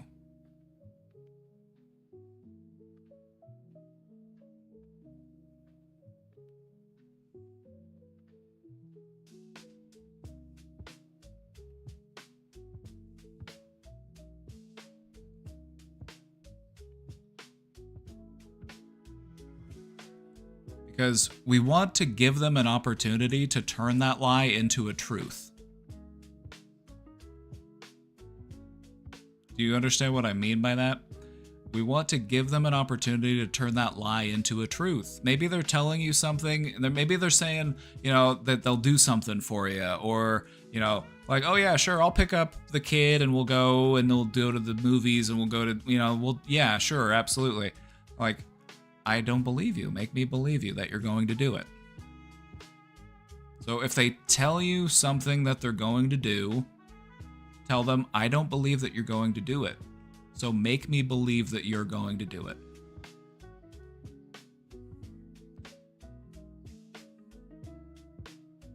You're giving them an opportunity to turn that lie into a truth.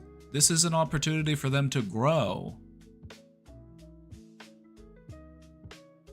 You can let them know, like, I want to be able to trust you as somebody who, we are the parents of this child. I need to be able to trust you. And right now, I don't. And so I need you to make me believe you. They might have said whatever they said with, you know, as just a lie for whatever reason, but you're giving them an opportunity to actually do it. And so if they say, like, yeah, I'll show up, I'll be there, I'll do the thing, whatever, I'll make the necessary change, you're giving them an opportunity. You're not saying, you're a liar, you're never gonna do it, I don't, you know, just, you're giving them an opportunity to turn that lie into a truth. Hopefully they take the opportunity. You're giving them a slow pitch.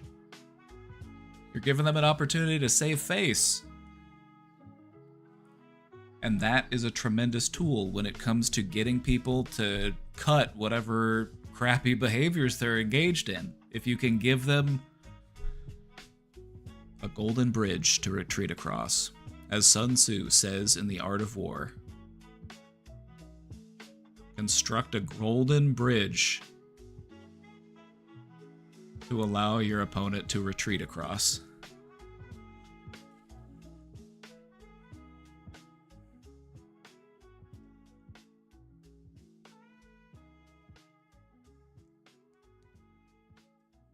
You're giving them an opportunity to correct a mistake.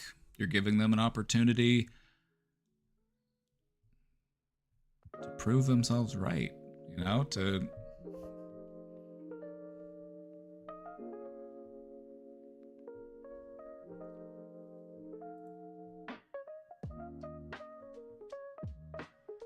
I want to understand what's been happening in my adult life since I no longer have my parents alive. I'm sorry to hear that. It's not easy losing your parents.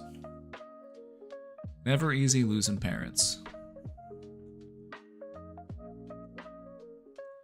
It feels like in order to have any kind of human contact, I have to pay for it. I understand why you feel that way, but I think we both recognize that it is not true.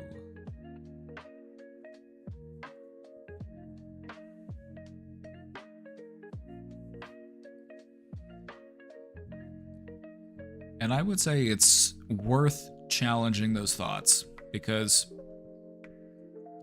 if we view human contact as something that we have to pay for, what does that say about us?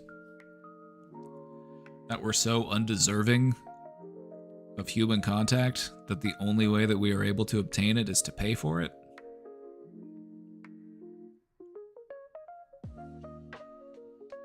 Genuine human contact is so enjoyable, it's so uplifting, it's so empowering that you will gladly do it for free. When you have people in your life that you genuinely care about, that you show up for, that show up for you,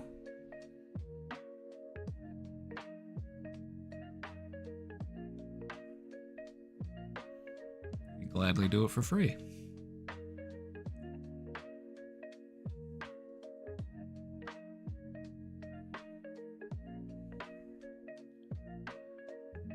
And human contact comes in many different shapes and forms, even if it's just chatting here, right in this box, right here, over here with these fine people. Look at all these fine people right now. These are all humans, I think. There might be some aliens mixed in. But they're all conscious beings.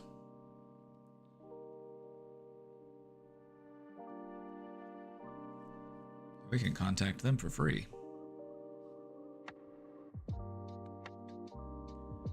Before I know it, I'm paying for contact with therapists, doctors, hospitals, someone to clean or prepare food in my own home, basically any kind of interaction with another person.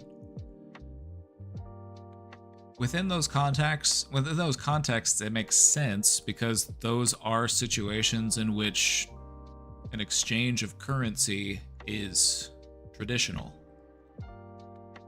However, what other kinds of interaction might we have with people that do not involve that type of financial exchange? Hey, how was it? Sorry not to interrupt. Did you have a good time? Yes. Yeah, I just got back. We had a good time.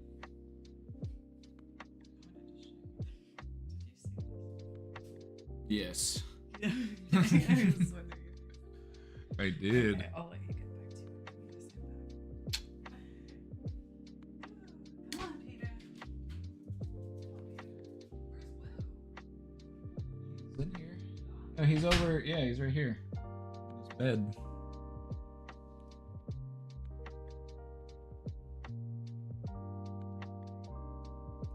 Casey, he's in here. She's out there looking for him. She's out there calling him. I'm like, he's right here.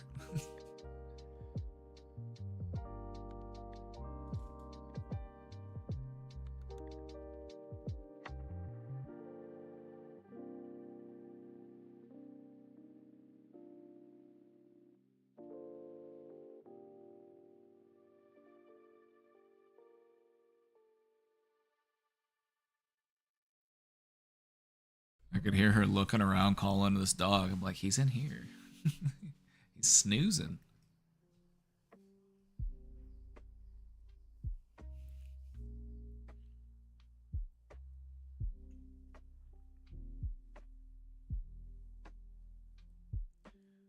And if I try to seek human connection where there isn't some kind of financial exchange involved, it feels like I'm acting like a beggar trying to take advantage of someone or playing the victim just to get their attention.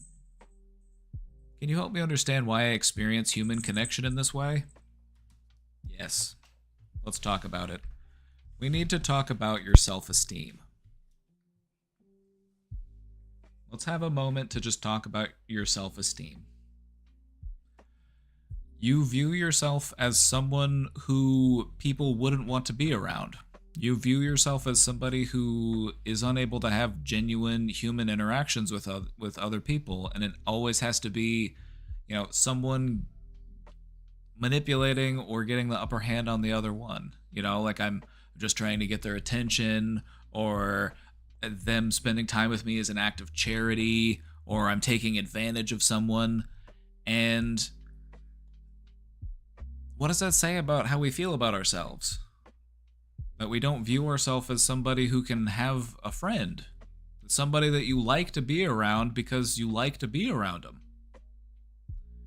You have similar interests and you talk about stuff and you get to know each other.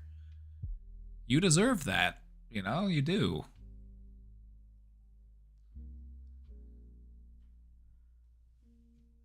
And so just open up to it. Open up to the idea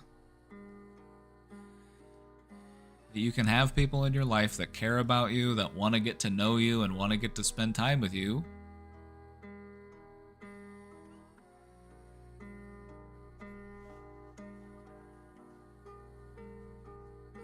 We don't need to view ourselves so harshly.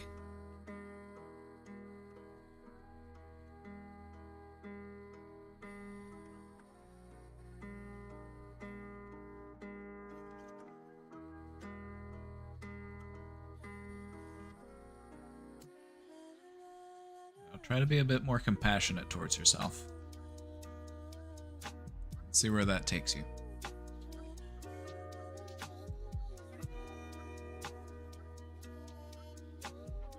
I have a lot of trauma stemming from my biological mother. She was verbally and emotionally abusive in my childhood. Now I find myself freezing in confrontations with older women. Like my coworker is very critical of me and I cannot defend myself in the moment. I can't even bring myself to be curious and ask questions about why she thinks these things of me. How do I overcome this? Well, first off, your awareness is an important part of how we actually overcome it. So just being aware of these types of connections that we're making, because of these things that I've had happen with me and my parent, I now extend those feelings onto people that remind me of my parent. This is normal. People do this all the time, and it's something that we want to be aware of so that we don't engage in a behavior that could be harmful to us. And so it begins by having awareness, and you're aware of what's going on, and that's a good start. It might surprise you just how tricky it can be for some people to even get that far. So we're aware of what's going on. That's good.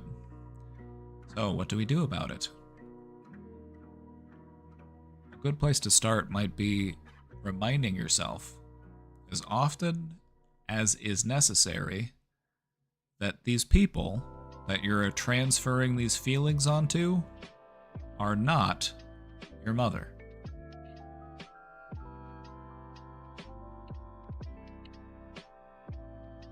And it might seem silly and it might seem obvious, but it is helpful. Just literally reminding yourself, this person is not my mother. I don't need to treat them as my mother.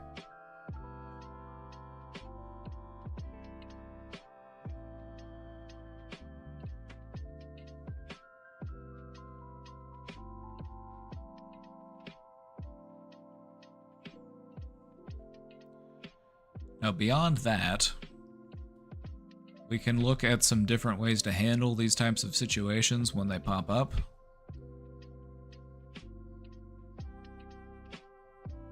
If you have a coworker who's very critical of you, you feel the need to defend yourself. What type of stuff would you like to say instead? What sort of things would you like to be able to say?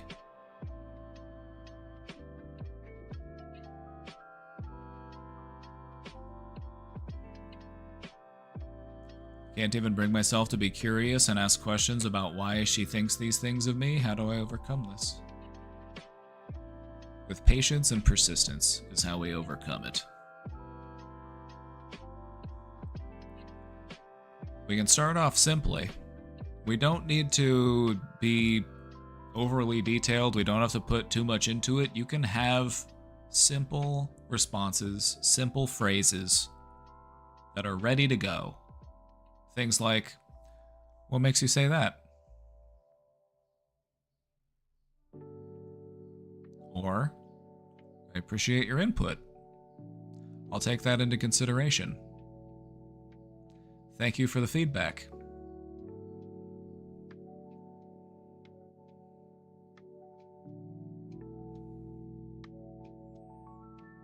Just simple stuff just to get you started and practicing responding to the situation in a different way so that we can break out of that old pattern and start forming new patterns.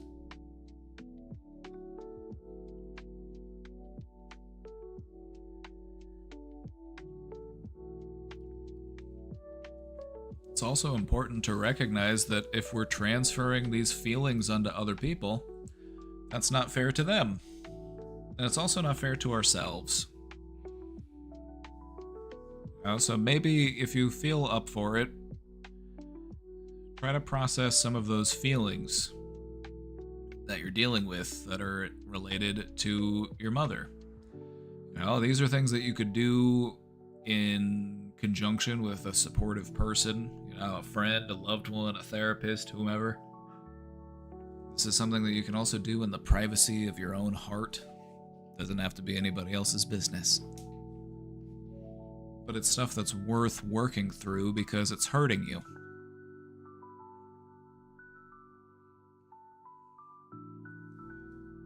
Those old pains are still echoing, and we're trying to reclaim that part of ourselves.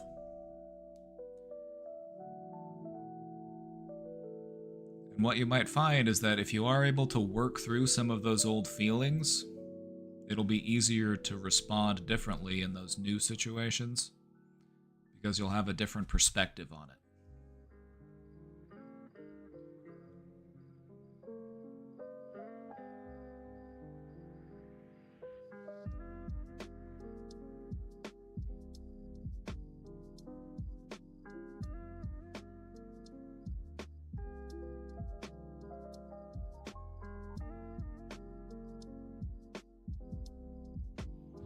Beaver has returned.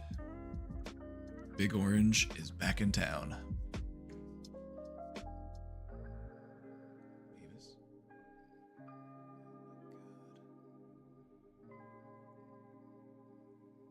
Beavis, you look so fat at this angle. I swear he's not that fat, it's just the angle. But god damn.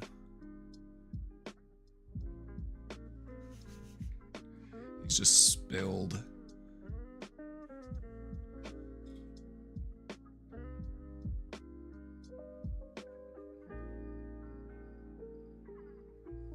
Yeah, he's not fat. He's just really fluffy. And he's kind of spilled out over, like,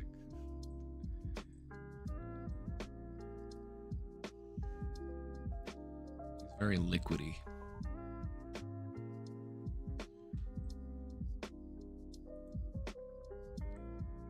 What's the best way to work with a psychologist and get the most out of therapy? All right. Good question. We did a whole presentation on this topic before. Okay, so best way to work with a psychologist and get the most out of therapy. It's okay to ask your therapist questions about themselves. It's okay to understand who they are as a person and to understand their views on things. It can help you to feel more comfortable in working collaboratively with them. You know, so that's a part of therapy that's important that a lot of people might overlook, is feeling like in therapy I can only ever talk about me. But it's a collaborative effort, and it's good to have an understanding of who it is that you're working with.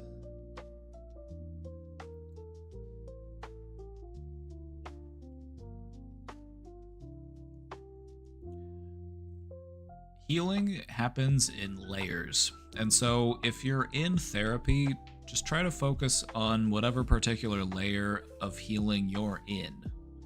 You know, there might be stuff that you might not revisit until you're older.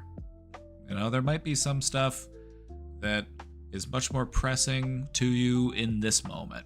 There might be stuff that you're really dealing with right now, and that's more deserving of your attention than, you know, some stuff that, you know, might be more prevalent or relevant later in life. And so that's another conversation that you can have with your therapist, is to just talk about what you would like your goals to be in therapy and how they're going to help you to do that.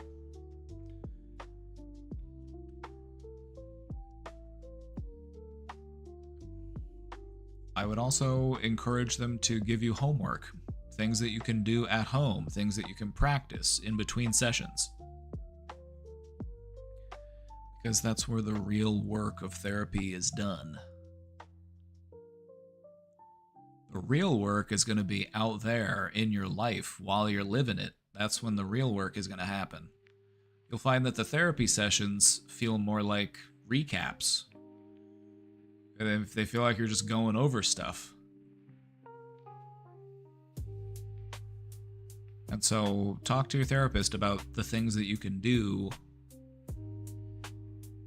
you're out on your own to help navigate whatever it is you need to navigate.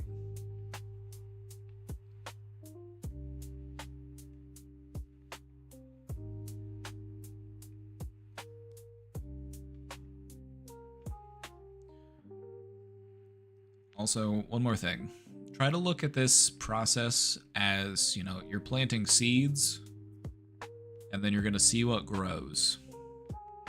Not every seed you plant is going to grow. You know, you might try new things and it's like, it just didn't really work out. It wasn't really my thing. That's okay.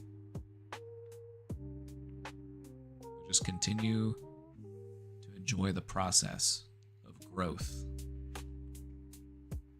Take it day by day, step by step.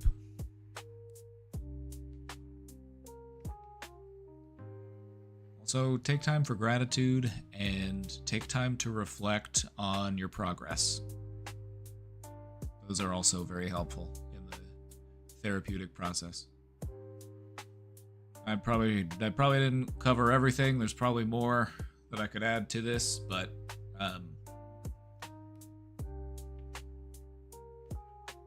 bring a notebook, take notes. That's helpful too if you're into that sort of thing.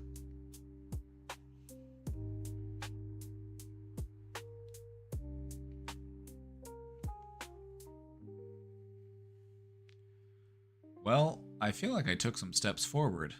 All right. I tried talking to a guy, and he let me know he's sleeping over at a girl's house, and he thinks we should be friends. Okay. I let him know that's awesome, and yes, I would stop sending him nudes. I didn't crash out, although I did cry before bed, and I've been emotional today. I think I appreciated the honesty my ex would not give me. This guy gave me closure, and I feel like I am a respectable person. You are a respectable person.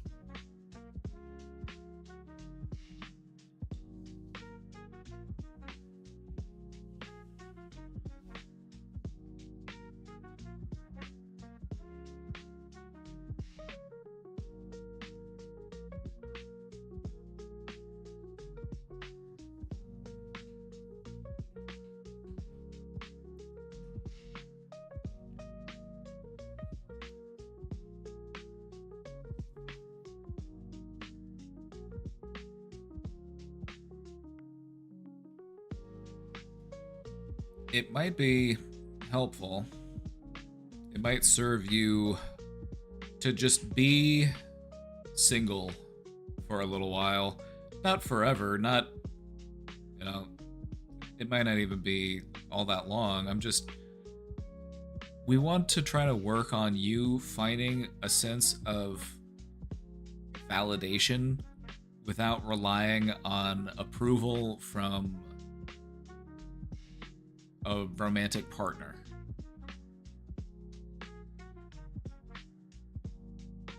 So it might be a month or two, it might be, however long. Just take some time to kind of work on feeling comfortable with who you are as a person.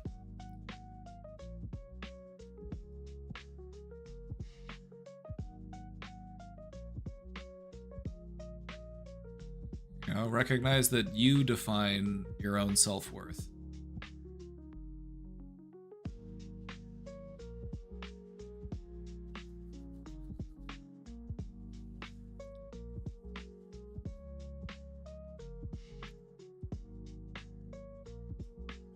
This makes me think of the kind of stuff that the young people on the internet are, and by young people I mean young adults. The young adults are talking about on the internet these days. The people who talk about stuff like sexual market value and looks maxing. Those types of people. It honestly feels like a psyop, if I'm being completely honest.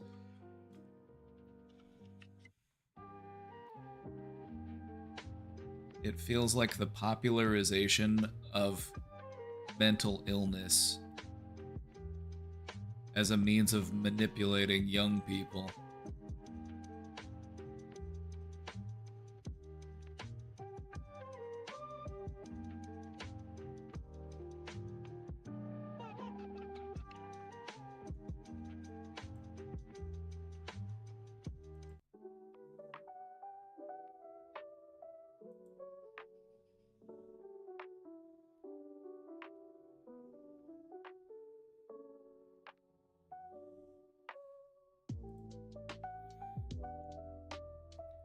I'm writing here because I feel very lost and overwhelmed. Alright, let's talk about it. And I'm hoping to hear from people who may have experienced something similar or just feel less alone.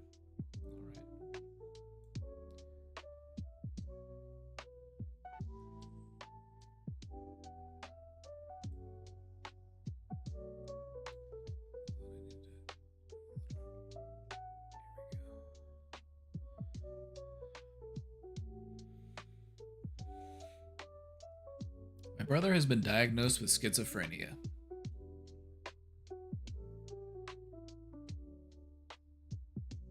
Schizophrenia exists in about 1% roughly of the population.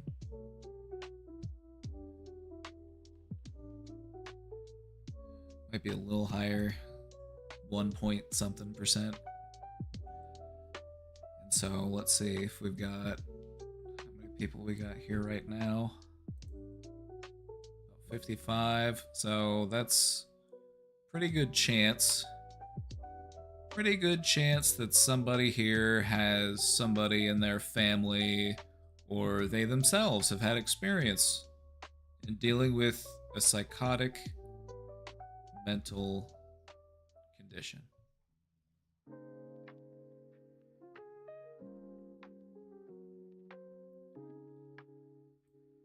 When he takes his medication and follows medical care, he is much more stable and things improve significantly. Have you told him that? Have you had a chance to, when he's in a good headspace, when he is feeling lucid and you can talk to him, have you let him know?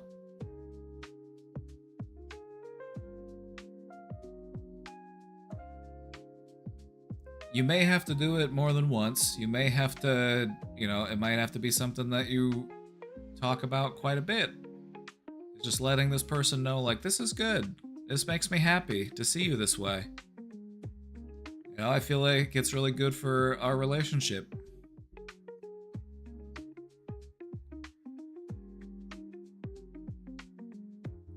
Unfortunately, he often stops taking his treatment and refuses help. This happens all the time in people who are dealing with not just schizophrenia. Schizophrenia happens quite a bit because the symptoms can be kind of severe and they can impact the way that you think and perceive reality. And so it happens quite a bit in that population because they might be concerned that the medication they're taking is doing something to their brain, or their doctor's trying to send them secret messages or things like that. Any number of things, really.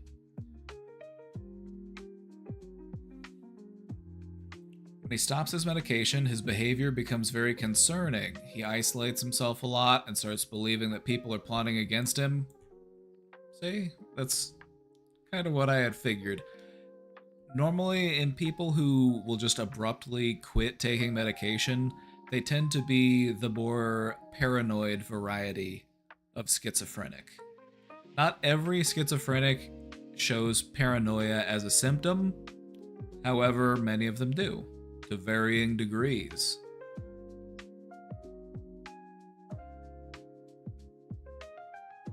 Mine believes that people can notice he's wrong.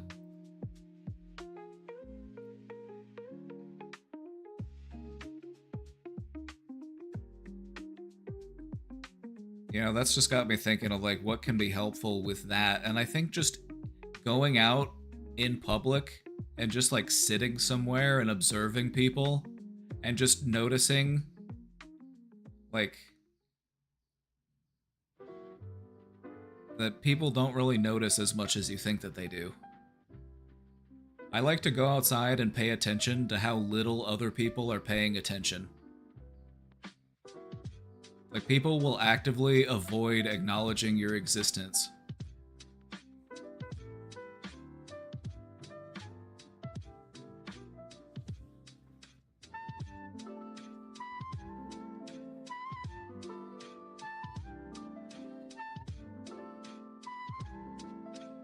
He often thinks that people are stealing from him. He also develops grandiose beliefs. Sometimes he says that he is the king of the world, or that our family comes from a royal bloodline.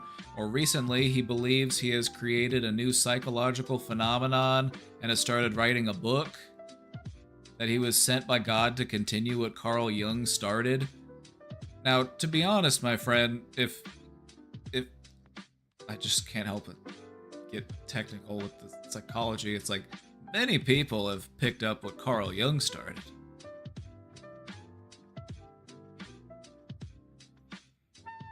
He wouldn't be the first to pick up where Carl Jung started. Now, that being said, his own understanding of psychology could actually be helpful in his treatment. There are different ways of viewing these types of mental states. Now, Carl Jung draws a lot of ideas from Eastern practices and even some like Eastern spirituality. Things like Buddhism, Hinduism. A different understanding of what consciousness is.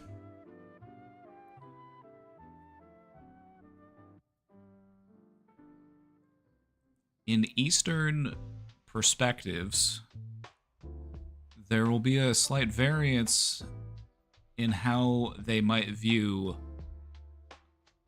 a psychosis.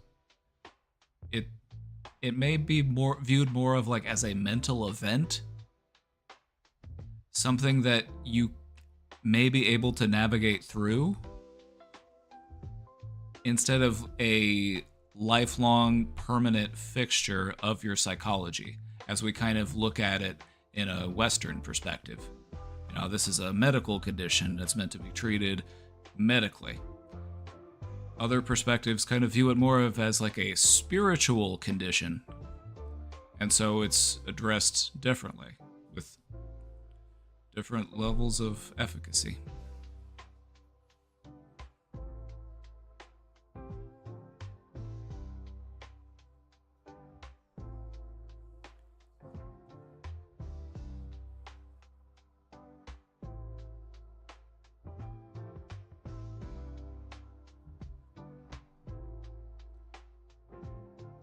Biggest reason that meds are stopped in schizophrenic patients is because the symptoms alleviate.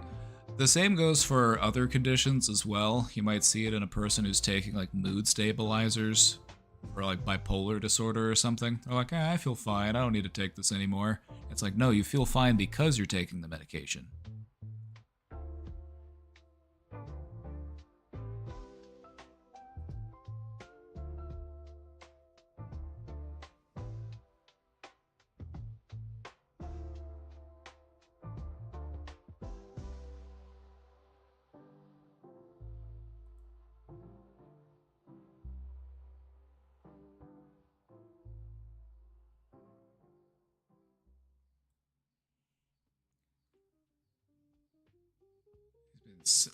His things are sent by God to continue a Carl Jung student started, and he's going to change the world and make millions. These ideas seem completely real to him.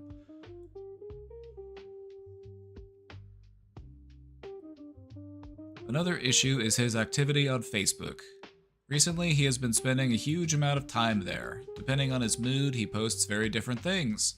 Sometimes he writes aggressive posts insulting people and even threatening that he will kill everyone. And how is that going to help you to make millions of dollars?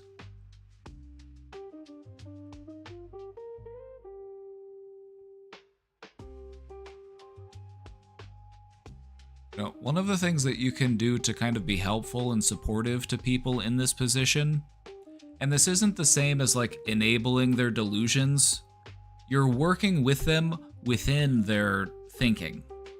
And so, I'll give you an example. If they have these ideas of like, I want to write about psychology, they can do that. They can sit down and write about psychology if they think that that's something they want to do. Now, they might feel like, hey, I'm going to change the world and make millions, and it's like, okay, we don't, like, we'll see, you know, like, we'll see what happens. It's a better use of their time, and it kind of puts them in a better headspace than being in comment sections threatening people. And so we want to kind of encourage them to redirect where they're putting that energy. You know, I'd rather have you sitting down writing something, and so try to like redirect them on what those things are that they actually want to work on that are, you know, less harmful. You know, like nobody's going to want to read your book if you're online threatening people.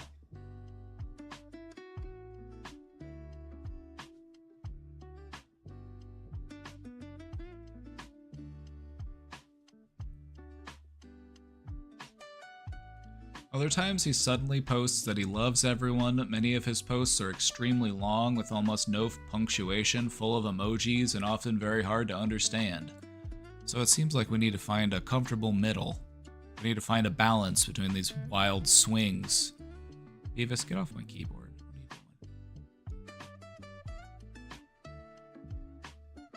What are you doing? Beavis, quit off the F keys.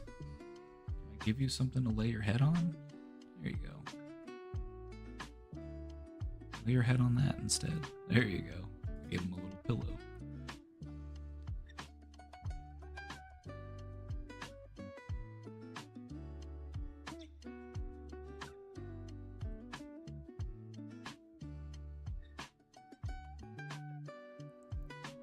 Many of his posts are extremely long, with almost no punctuation, full of emojis, and often very hard to understand. The sentences jump from one idea to another, and the messages sometimes feel incoherent. He can also become aggressive towards people in real life. Recently, he insulted my father's general practitioner because the doctor refused to prescribe him a medication he wanted. He is often convinced that he has physical illnesses even when doctors tell him he is fine, which could be tied into the paranoia, or this could be, the thing about the manifestation of psychosis and the symptoms that you see with this psychosis. You can also start to see some of the underlying things that a person might be struggling with. He's struggling with what types of relationships he wants to have with people. He's struggling with, is he going to leave his impact on the world? Is he going to be able to get his ideas out there and accomplish what he wants to accomplish with that? And you can see how, while it is disconnected from reality, you can kind of peer through it a little bit and see a bit of what's going on underneath the surface. People who are experiencing psychosis, they experience the same types of, existential fears that everyone else does.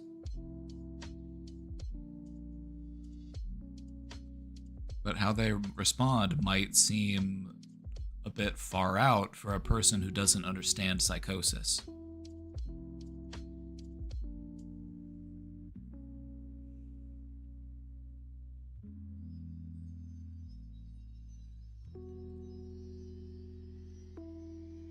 Another difficulty is that he believes psychiatric medications will make him sterile, which is one of the reasons he refuses to take them.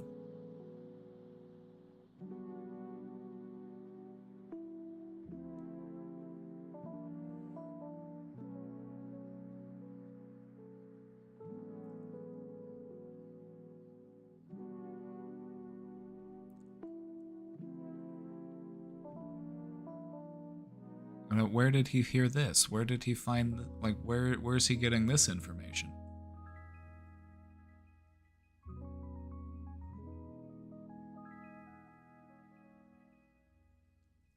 When you're dealing with someone who experiences psychosis, they're not always locked into their beliefs. You can explore things with them and kind of help them to navigate some of their stuff. Progress might be slow and challenging, but it's not impossible. So if that's the concern, well, where did we get this information from? Or, isn't this something that we should worry about whenever we're actually trying to have children? You're not actively trying to have children right now, so isn't feeling, more mentally stable, isn't that more of the priority right now?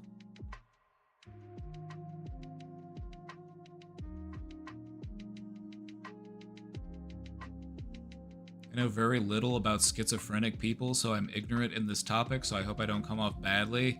Oh no, you're fine. It's okay to ask questions. But how does their brain work, and what are the intended effects of the medication?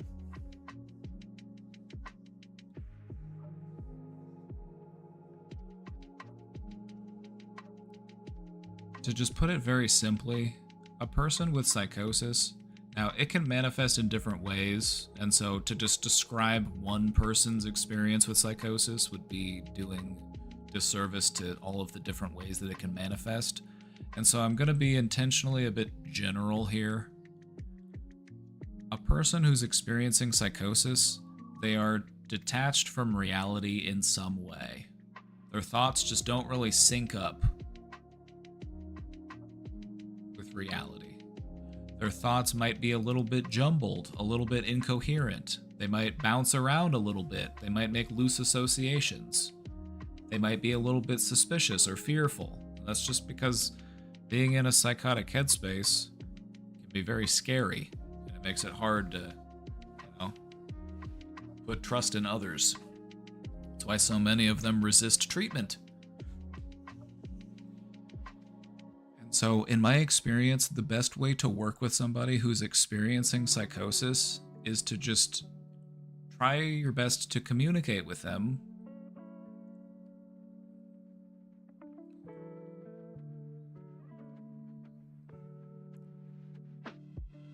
And to just try to help slowly reel them in. Because their thoughts are very far out, and we're trying to help reel them in a bit, and that can be a gradual process. It can take time.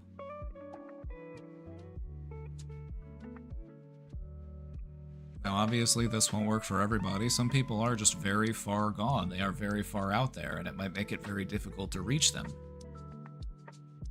But I operate out of the mindset that people can be reached, and people can be reeled back in if their thoughts are far out. You know, you can rebuild that structure within your mind. You can reform those patterns. You can, you know, form new pathways.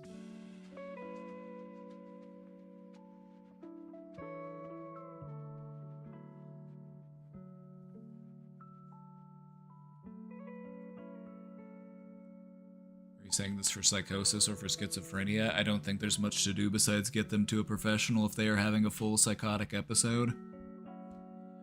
It depends on how they're presenting. You know, if a person's like screaming, if a person's like, you know, screaming, if they're an imminent danger to themselves, then yes, absolutely. We need professional involvement. But if it's just their thoughts are rambling, and they're kind of bouncing all over from place to place, you know, it's not harmful to sit down with them and say, help me understand. I'm having a hard time following, so help me understand. And then just see, maybe you'll be able to help them reel it in a little bit so that they can communicate because their thoughts are bouncing all over the place and they feel like they've got so much to say and so much they're trying to get out, but you're having a hard time following. So just be willing to just sit down and just see where that goes. I found it helpful. You know, you can do therapy. I mean, not you specifically, but it is possible to do that type of therapy with a person who does have a psychotic condition.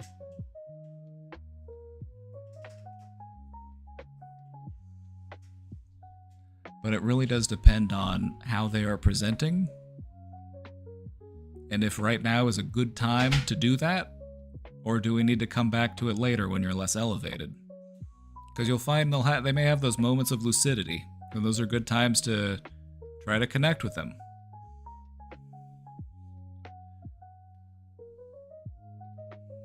Does this start at birth, or can this happen later in life? For most people, it happens later in life.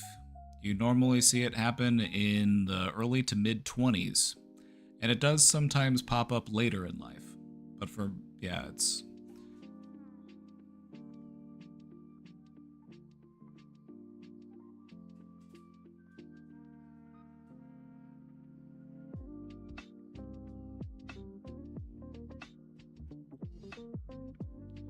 He is often very frustrated about his romantic and sexual life and talks about it frequently. You can use the idea of seeking treatment as a way to manage this goal. You know, if you are looking for a partner, you know, if you're looking for a partner, don't you need to have your thoughts together?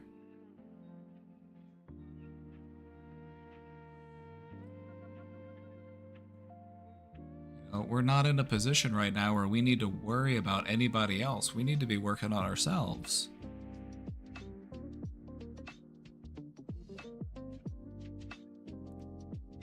Sometimes he brings up these topics in ways that feel very inappropriate or uncomfortable for me as his sister. Let him know. You know, just let him know if he's talking about something that makes you uncomfortable.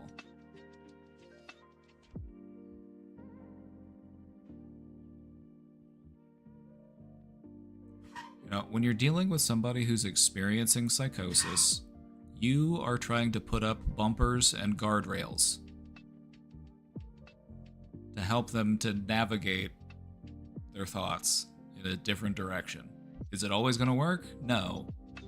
But it can be helpful.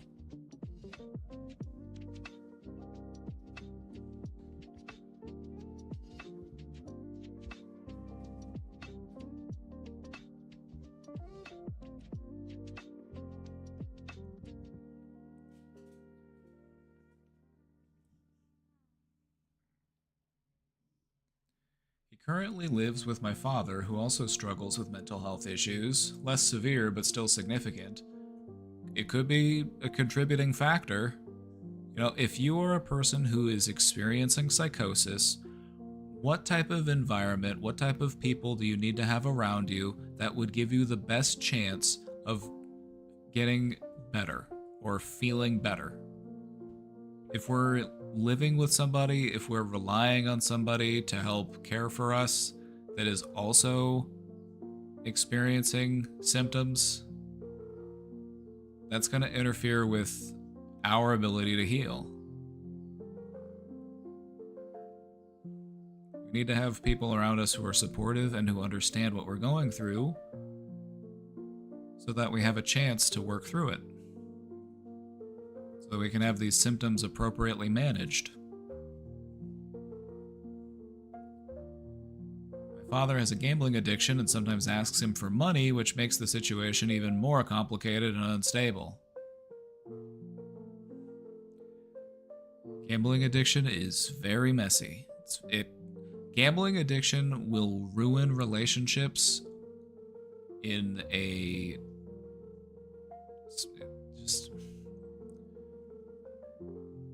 as far as how much damage an addiction can do to relationships, like gambling, it's up there as one of the worst.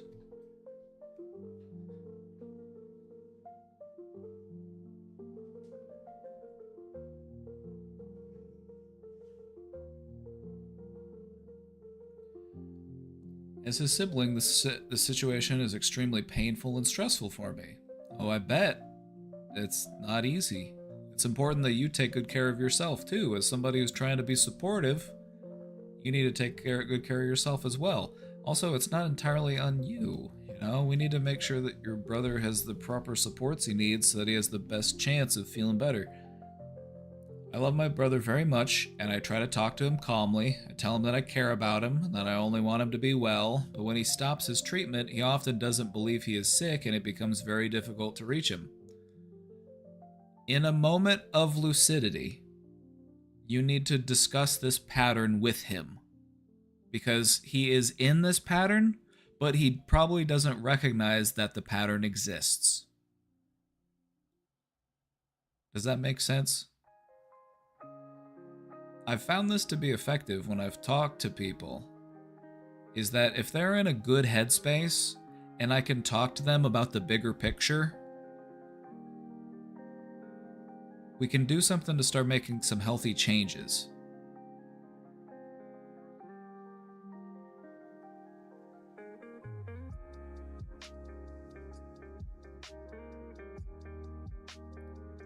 You know, and so we need to do what we can to encourage him to get back into treatment.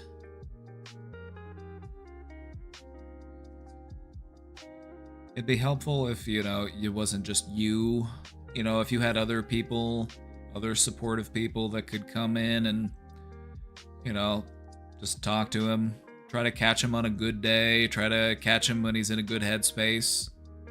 And just approach from a place of love and compassion. You know, let him know how important it is that you have a relationship with him and that it's really hurtful, you know, when he's, you know, not getting the help and support that he needs.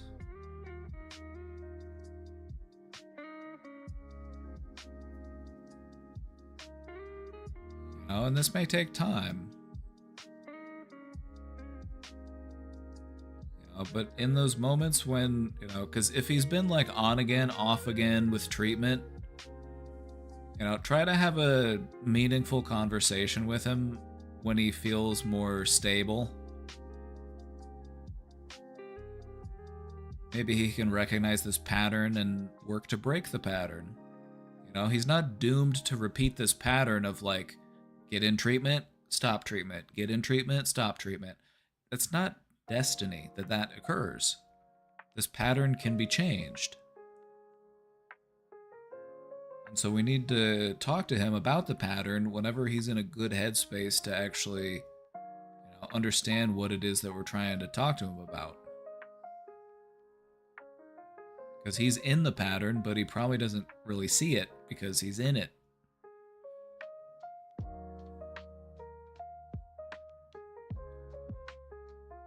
Anyways, best of luck. Feel free to, you know, if you want to talk about this more in the future, feel free. Feel free to hit us up. It's tough to navigate, but it's not impossible.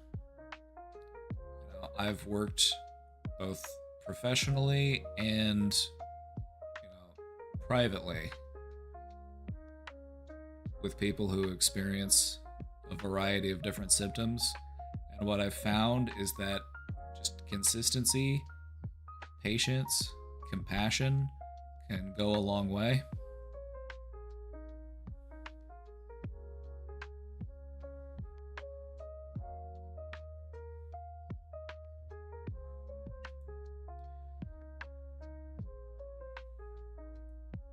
I've been asked to give a department-wide presentation at work to hundreds of people. I have debilitating anxiety and I'm losing sleep over it. Can I refuse to do it? How do I go about asking for that? Okay. Well, the thing about that is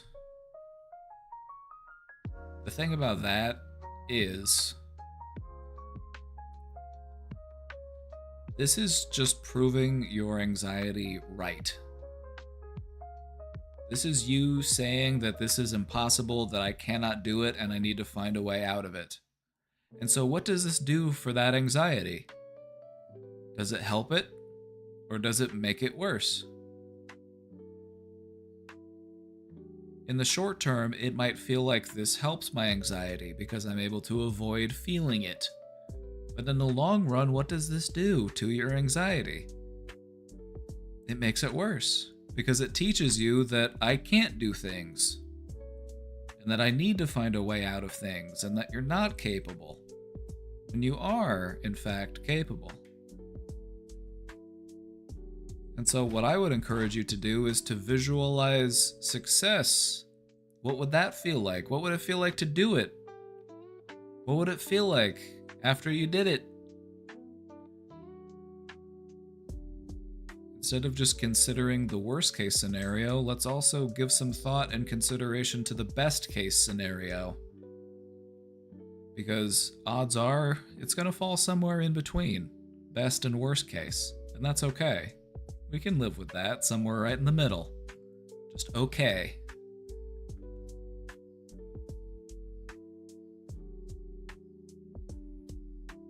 And so let's try to redirect our thoughts in a different direction. Instead of looking at what could go wrong, let's try to look at what could go right. And how it might feel if you were able to do the thing. You know, just imagine that you're sitting right where you're at now. And you just got back from doing that presentation. And it went fine. You know, it may have been a little awkward at times. You may have stumbled here or there. You might have, you know, had a little bit of nervousness, but you got through it, and you did fine. How would that feel? Would that feel like relief? Would that feel like a relief of tension? Would that feel like perhaps a bit of pride in yourself?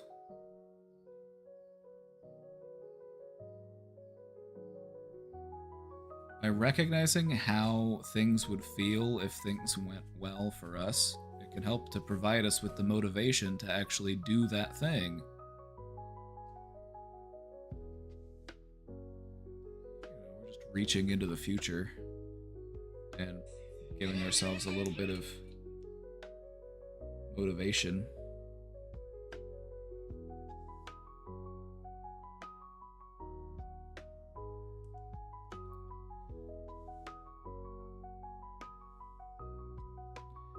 Made me realize that now is the time to listen to the power of now again. Eckhart Tolle is another good example of a Westerner who adapts psychology and also incorporates some of the Eastern perspectives. You know, these ideas of like mindfulness, being in the moment. These are things that we borrow from Eastern school of logic.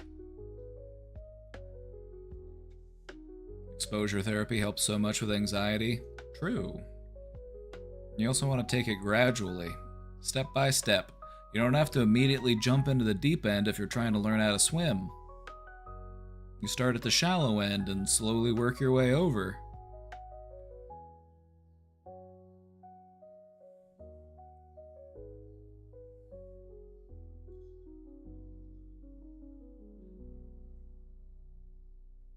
Is the false self an Eastern concept? Yeah, I forget what they call it though. Because there is this concept of like, there is who you truly are and there's who you think you are. And they have different terms for it depending on which school of philosophy or spirituality you're looking at.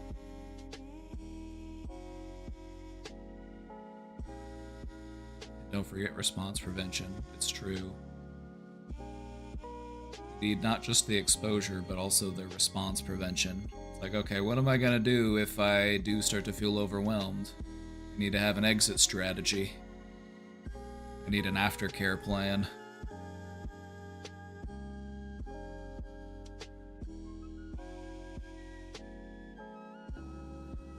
Questioner, you're gonna do great. You're gonna do great.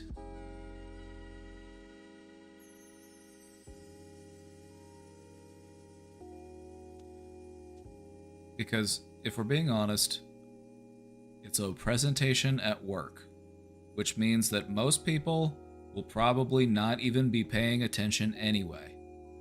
They're going to be messing around on their phone.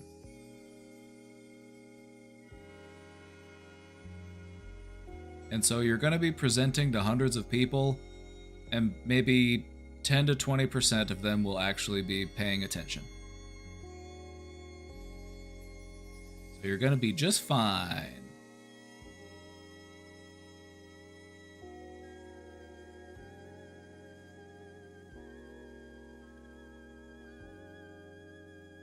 Fake it till you make it.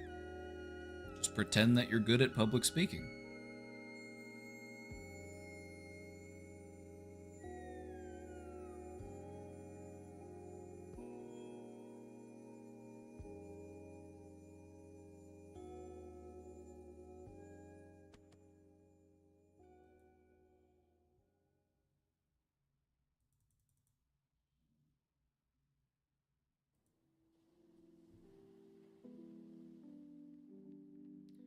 Visualize yourself doing it and it going well. Exactly.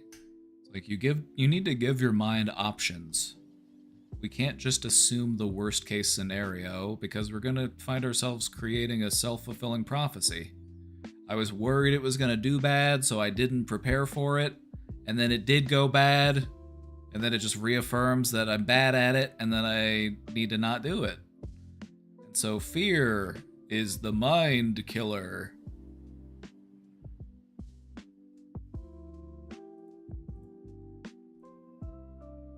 Talking to a girl in New York,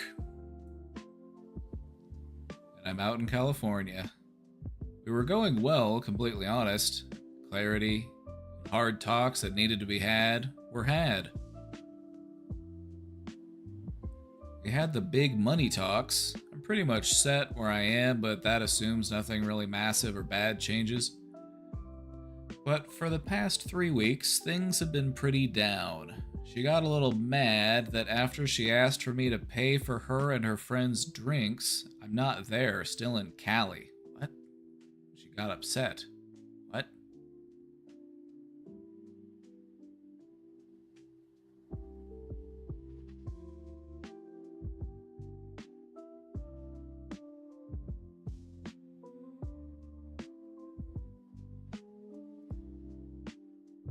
Whatever happened to, if I don't have money to go buy drinks, I don't buy drinks? Whatever happened to that? I'm sorry, but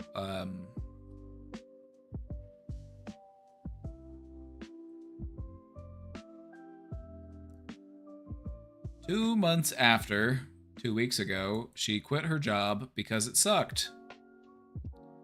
And it did suck. Toxic workplace.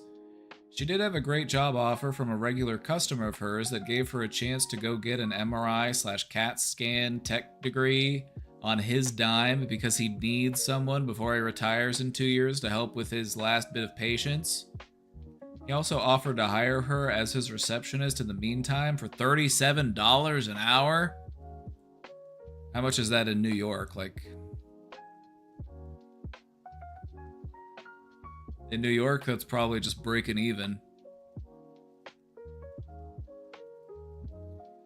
She has been fighting about not wanting it because it doesn't fit her and she'd have to work and go to school.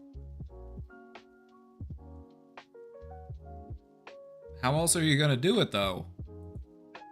Also, this guy offered to pay and he's gonna hook you up with a job? Like, this sounds like a pretty good opportunity.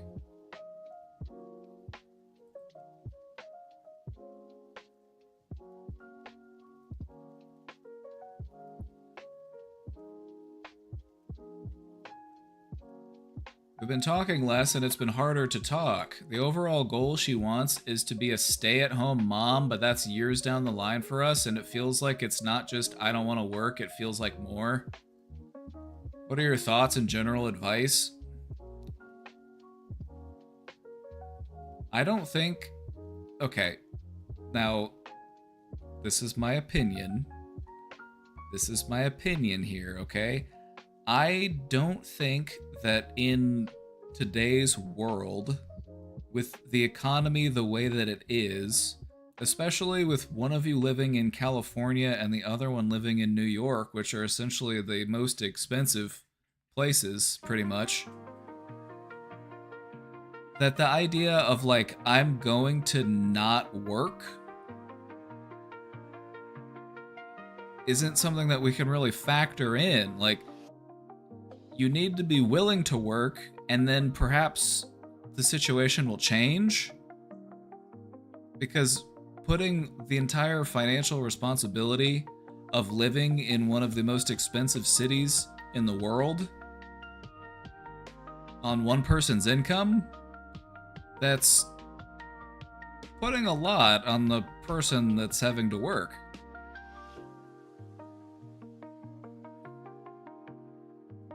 And so, if this has created some feelings within you as far as how you feel about the relationship, it's probably good to think about them.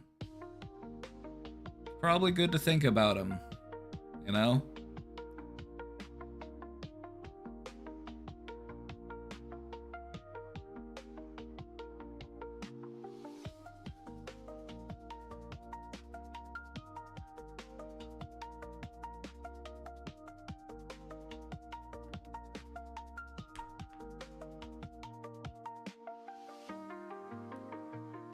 I feel like just asking to, like, wanting to be a stay-at-home parent in today's economy, especially in such a place with such a high cost of living, I feel like that's just not really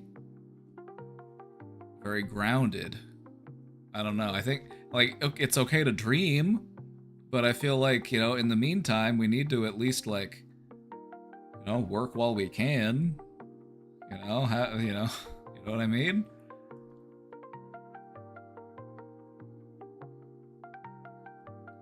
The job, once she gets her degree, will bump to $150 to $200 an hour.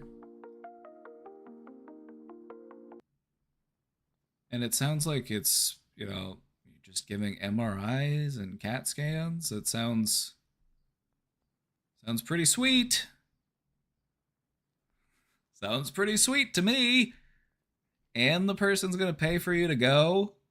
And they're going to give you a job in the meantime. Like, hello.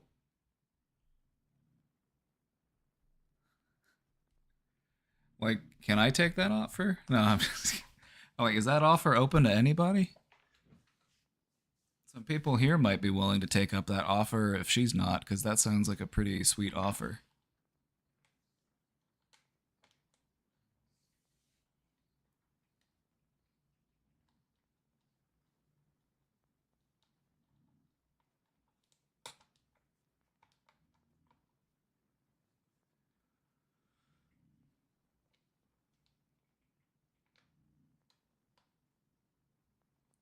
if she's not willing to take, like, I'm sorry, but like, you need to think about your life in the future. You know, it's like this sounds like a really great offer.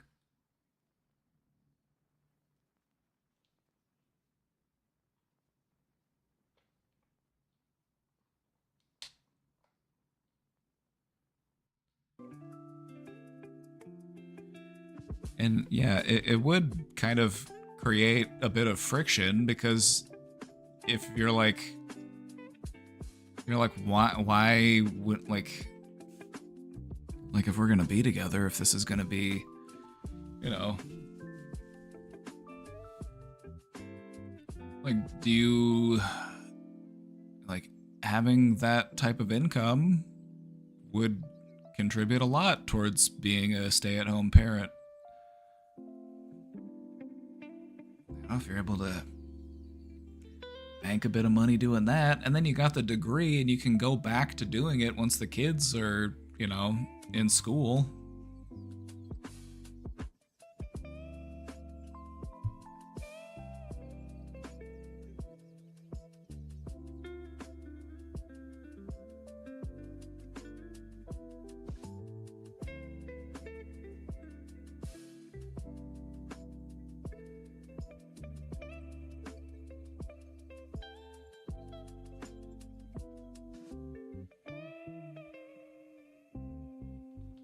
Yeah, maybe there is some detail that we're not aware of, but I don't know. Just things as they are, it just kind of sounds like this is a really good opportunity.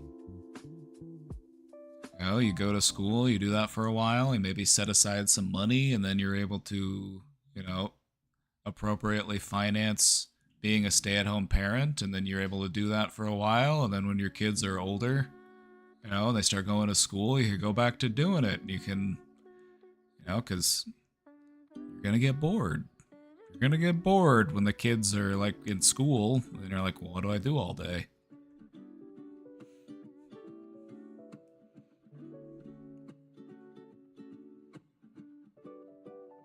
I think just maybe talk about it, but from the frame of like, this could be really good for us. You know what I mean?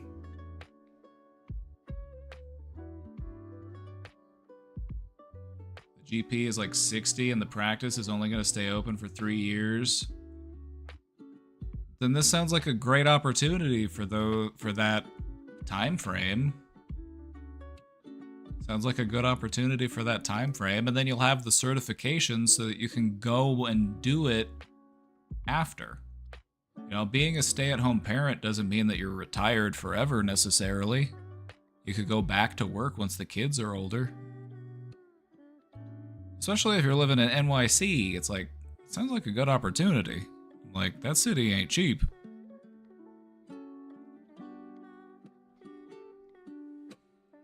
She might want to snatch up that opportunity before that job gets posted somewhere, because I feel like that's...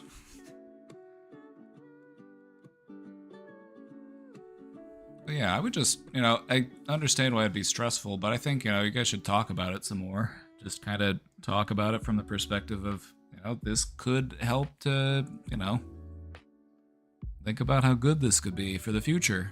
Think about how good of a... You know, because if you got the certifications and you got them paid for, like, you can use those later in life. You can go back to doing it and make good money if you want to go back to work. So I think it's a great opportunity, and it's an opportunity that she would probably regret not taking. You know, because it's only a couple years. You know, it's not like she's having to go to school for 8 years.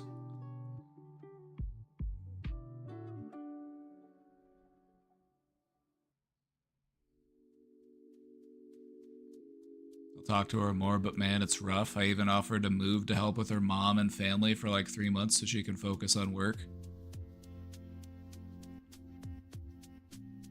Just try to have an unrelenting optimism. Like, this will be so good for us. Like, just think about how nice it'll be. It's not permanent.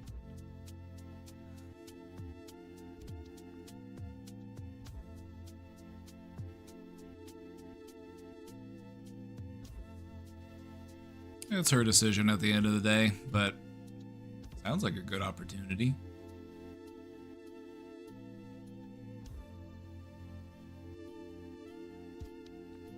I think I'm struggling heavily with phone addiction or laziness.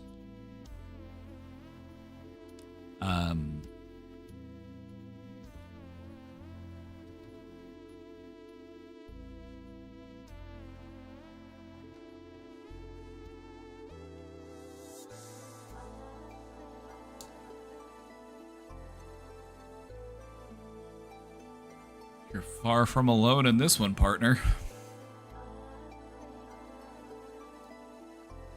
I find it very difficult to meet deadlines and have stopped doing things that used to stimulate my brain, such as reading or drawing. Training or developing new skills used to be a priority, but now I find it difficult to get out of bed, let alone make the conscientious effort to get off my phone and do things that require more effort. I have tried removing apps that contribute to the doom scrolling habits, but I always resort back into this cycle of constant distraction or doing nothing. I feel like I've gotten so deep into this routine, I don't know what to do anymore. Any advice is very appreciated. You can break out of this habit, alright? First off, let's just say this is a habit that we can break out of. Those things that were important to you, reading, drawing, learning new skills, those are still important to you. It's just that we've traded what used to be a source of, satisfaction, the source of those good neural chemicals that we get, learning something, observing our progress, that level of satisfaction that it gives us. We traded that in for that steady drip that we get from social media, that we get from our phone, from scrolling. You have to think of it like the difference between a well-cooked meal with fresh ingredients that you grew yourself versus fast food. Scrolling is essentially just fast food for your brain. And so we're trying to break ourselves out of that habit. So what can we do?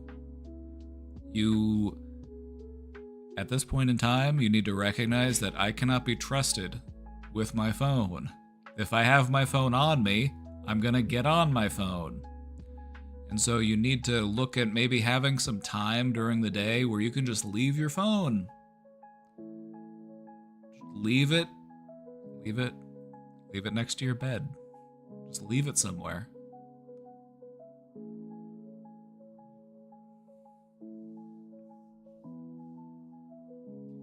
Put yourself in the position where you have to find something else to do. Don't give yourself the option. It's a good way to help break yourself of the habit, especially when you're in the early stages. Like just removing apps, that doesn't really work, because you can find workarounds. There's other things you can do on your phone. You'll find another app to mess around with, so it's not really helpful. It's like if you're addicted to a drug, it's not like, well, I'll only do the drug, but I'll only do the drug when I'm wearing my drug doing hat. Put on my drug doing hat first. Like, no, we need to go cold turkey a little bit. We need to give ourselves an opportunity to just give our brains time to readjust. The doom scrolling has just impacted our brain in such a way. We need to just practice going without for a bit so that our brain can recalibrate.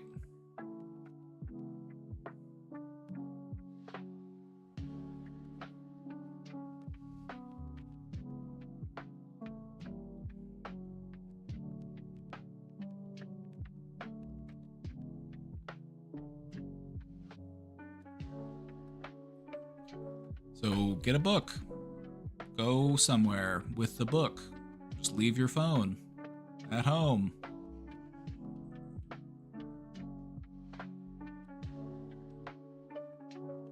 What if I'm out in public and I need a phone? You'll find a phone. If you really need one.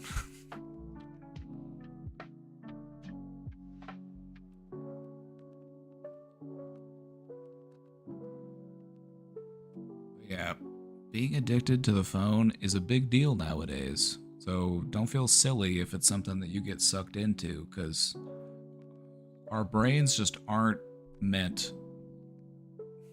They're just not meant to be, you know,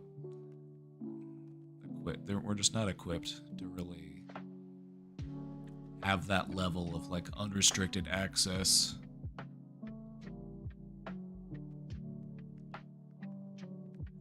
We need to put ourselves in a position where we need to figure out what it is that we're gonna do instead of just having it fed to us.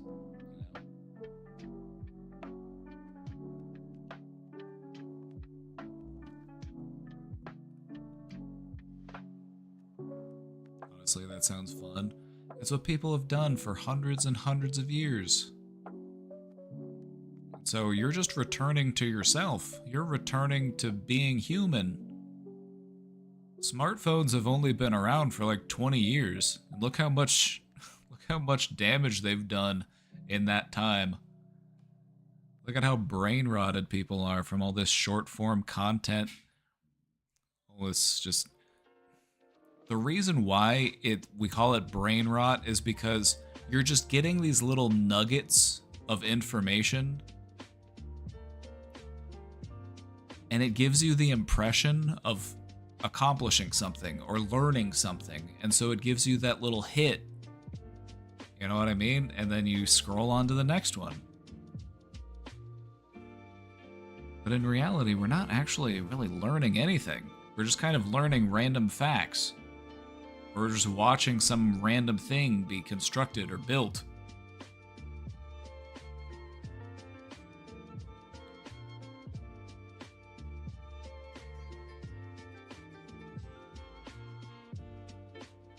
First thing that helped me was awareness. See, that's what we always say. Isn't that so true? We say that all the time. Awareness. When I was doom scrolling, sometimes a thought would pop in like, shit, I'm doom scrolling. It got a bit easier to catch myself in the act. See, you're doing it. You're doing the thing. You're doing the thing that we're always talking about. You start catching yourself in the act. Like, oh, there I go doom scrolling again. Maybe I should set my phone down. Maybe I should go outside. Maybe I should go listen to the birds. Well, maybe I should go get out a sketch pad. Well, maybe I should read a book. So many other options. And what'll happen is you'll recognize that, like, oh, I don't really like my phone. Because that's the thing, it's like when you're addicted to your phone, it's not even like you like your phone. You just rely on it to get through the day and to feel normal. And so it's not even like it's bringing you an immense amount of satisfaction or joy. It's just something to occupy your time.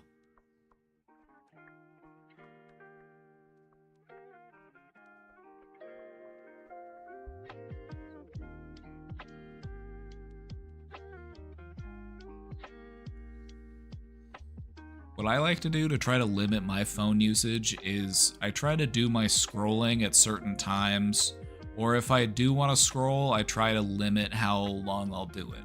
Like, you know, I try not to go for just an unregulated amount of time.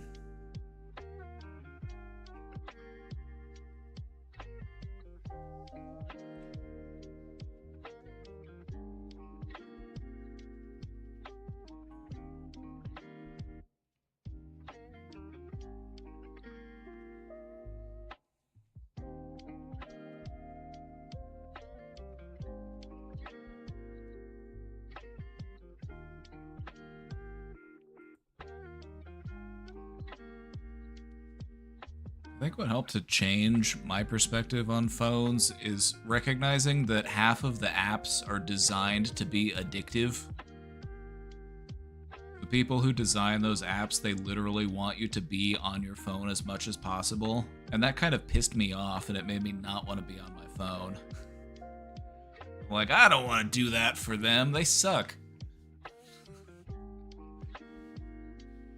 Maybe a timer might help. Yeah, even physical stuff like that. Like setting a timer for yourself. Like, all right, I'm going to give myself 20 minutes. 20 minutes of scroll time, and then I'm going to go do something else.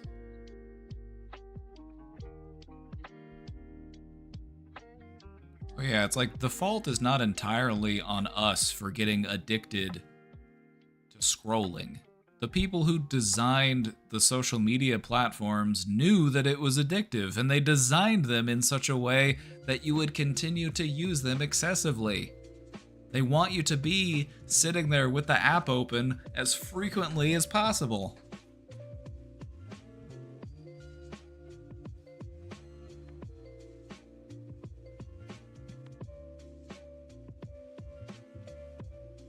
Be on your phone so you don't have to think about the revolution. Exactly. They would hate for you to be thinking about that.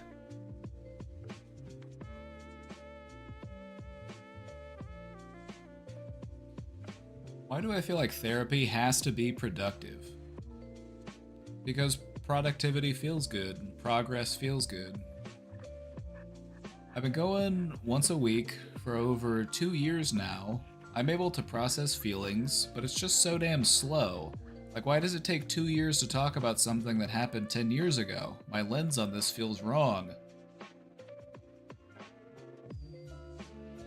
When it comes to approaching your own mental health, you'll find that sometimes progress can be slow. Maybe you're working on building up some momentum.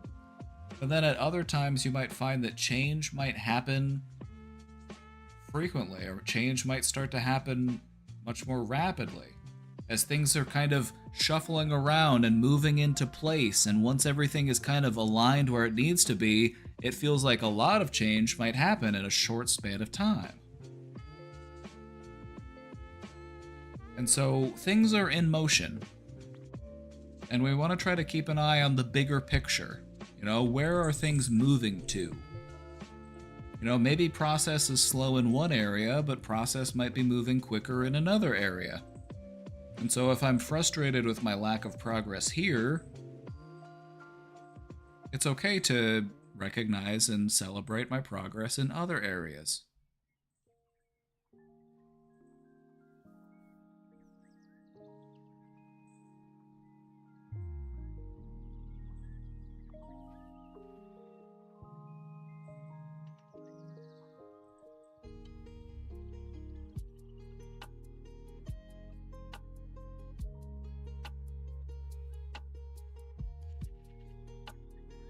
So it would probably be helpful to take some time to think back and reflect on the progress that you've made.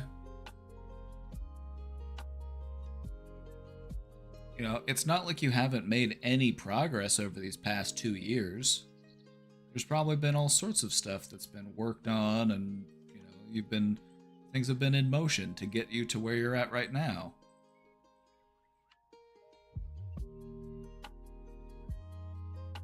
So it's generally more helpful to celebrate the progress that you do make than to criticize yourself for not making more progress than you have.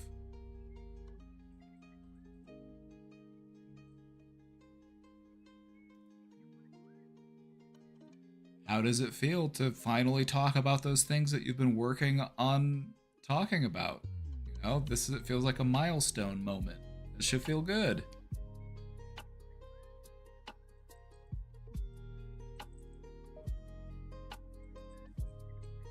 Therapy often works slowly, and that's by design, because gradual changes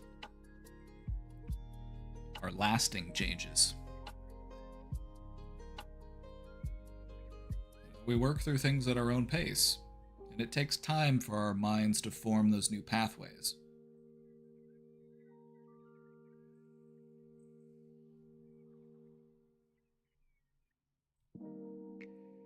I guess just think about where you want to go from here. What sort of changes are you looking to make? know, what's your next move? Where are we trying to go from here? You've made progress. What's the next step? What direction are we heading in?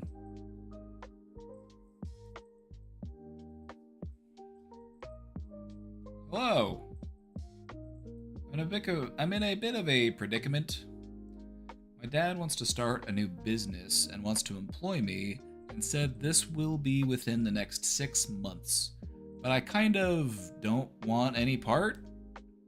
Like, I don't know how I'd go about saying I don't want to work for him. But should I take the offer anyway because it is still a job and I'm currently unemployed? Or should I hold my ground and try to find something better or try to get into college, which I want to do anyway? I definitely don't want to juggle college and a job at the same time. This might be my only job for a while simply because of how cooked the job market is. I'm in a weird spot. Any thoughts?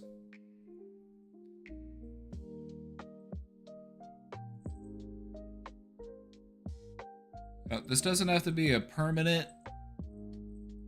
This doesn't have to be any permanent decision. But if it feels right in the moment to work with your dad and help him out and learn about what it means to, like, set up a business. You know, because you could learn a lot of practical life experience by working with him. And that could be valuable stuff. It could mean more than just the job offer. Also, it's more time to hang out with your dad.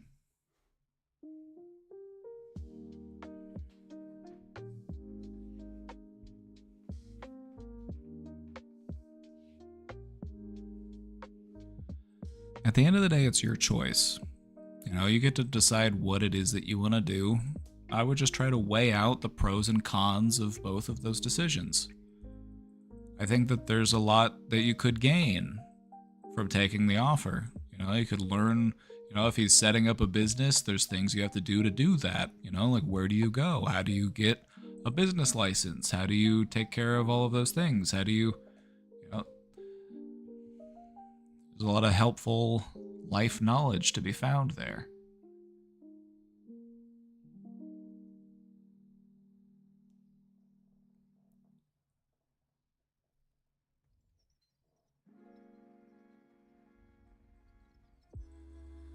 You know, also, having employment on your record would be helpful if you do end up trying to find a different job.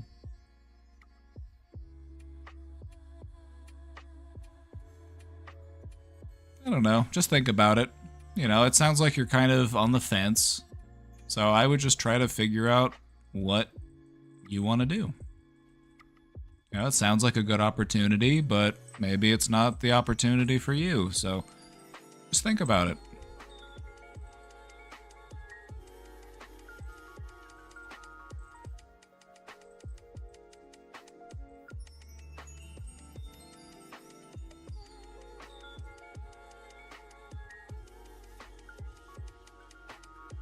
You know, there's also always the option of starting to work and working for a little while and then doing school a little bit later. You know, just, you live life at your own pace, you know?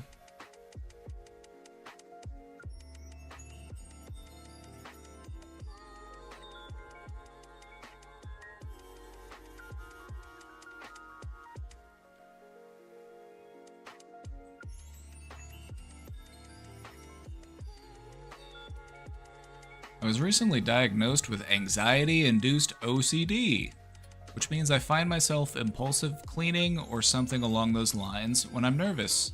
Any advice to help me dial back when feeling nervous? Okay. Alright, let's talk about this. So, taking anxious energy and converting it into something productive, like cleaning, isn't an inherently bad thing. I would go so far as to say it's actually a good thing to be able to convert anxious energy into meaningful change. You know, if you can take that anxious energy and turn it into motivation to do something that needs to be done, that's a good thing. However, if it's creating a great deal of discomfort or if we're having a hard time regulating it, or we're going too far with it, like we're scrubbing and scrubbing and scrubbing and scrubbing and scrubbing and scrubbing and scrubbing, or we're just hyper focused and just all worked up about it, then it's not really doing much to help us. And it's not really doing much to regulate the anxiety.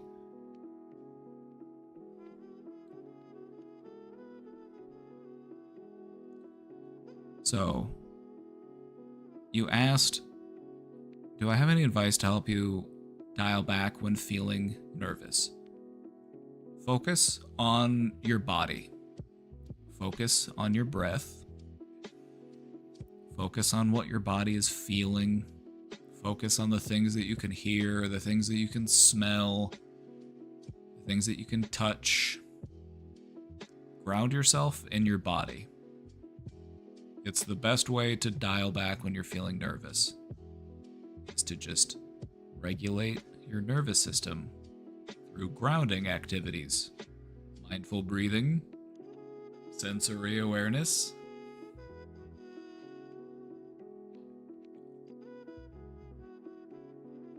What we're trying to work through is reducing the impulsiveness. And so what I would encourage you to do is, if you're feeling nervous or you're feeling anxious, just sit down with it and ask yourself, what would I like to do with this energy? I can take this energy and I can use it to motivate me to get something that needs to be done, right? Because right now it's getting you up and it's motivating you to clean. But the issue is that it's impulsive and it feels like this is something that I am compelled to do. And what we're trying to do is just apply more curiosity to the act. We're trying to just be mindful throughout the process. So here I am. I'm feeling this anxious energy, and it's motivating me to get up and do something. And so what we're going to practice doing is not responding impulsively, but instead taking time to plan through what it is that we want to do. I've got this energy.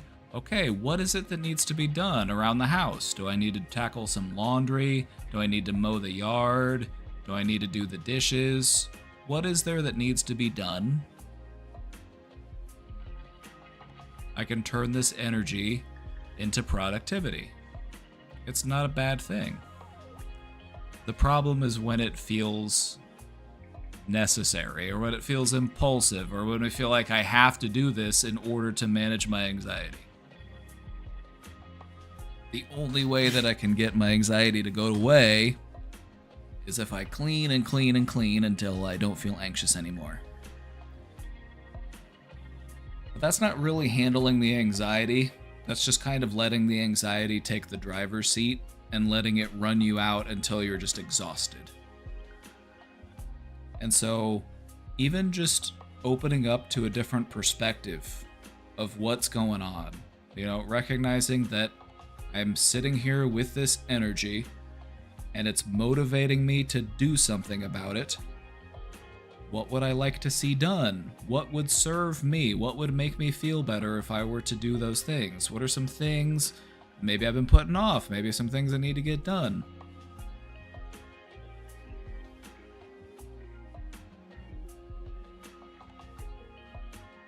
You could go for a walk. You could channel it in a different direction. It doesn't have to always be channeled into cleaning. Now you could go for a walk. Call a friend.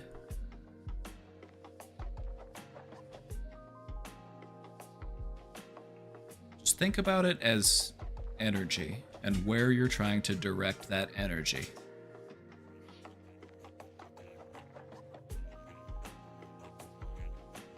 Mindfulness really goes a long way when it comes to breaking out of those patterns of compulsive behavior. Stopping to ask yourself, why am I doing this? What is my goal? What am I doing with, how am I feeling? Where am I trying to take this energy?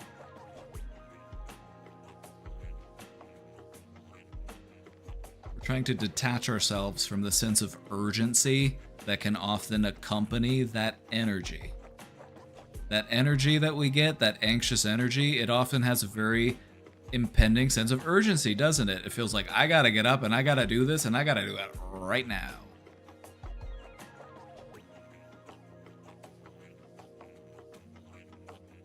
I feel that moving my body really helps in those moments, just jumping, dancing. Yeah, put on some music. Boogie a little bit.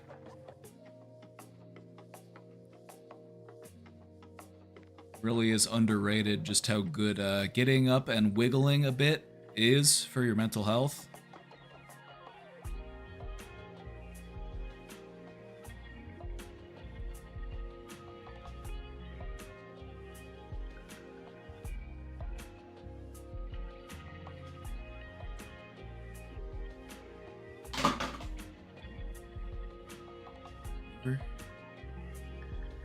Knocking stuff off my desk. Big cat.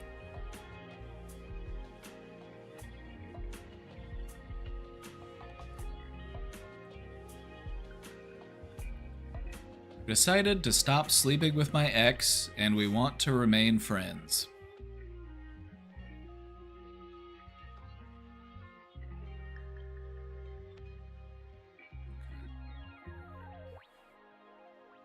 I've asked her to delete certain messages she's sent me over the years because I feel an unhealthy pull toward them. I'm not moving on when I'm returning to her, you know? But she's not happy about my request and she's waffled between not talking about it and telling me it's annoying. I know that's not actually why she doesn't want to remove them. I knew I'd be brushing up against a sore spot for her. Should I just let it go? One part of me thinks I'm being ridiculous and it's just a weird thing to request. Not sure what my other part is feeling, maybe a little bit manipulated. I don't really know how to proceed.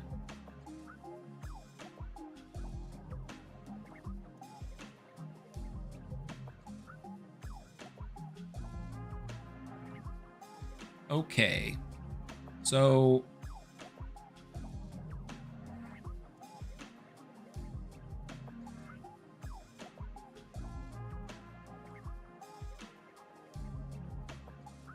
if we're feeling some sort of pull towards some sort of message, you know, is having the other person delete, if having the other person delete the message, you know, what's that gonna do? Is that gonna change the feelings? Is that gonna, you know, undo the past? It's not. It's just a protective measure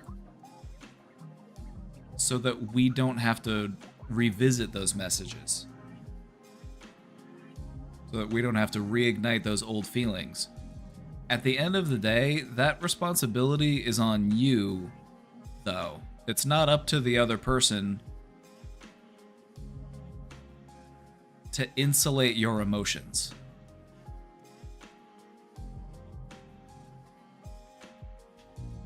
And so this person is, you know, you're no longer together. This person is your ex. You're trying to remain on friendly terms.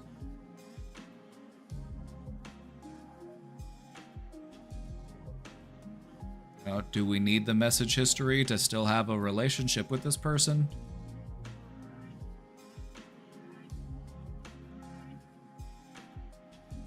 Is there some way that we can delete the messages? Can we message them through something different?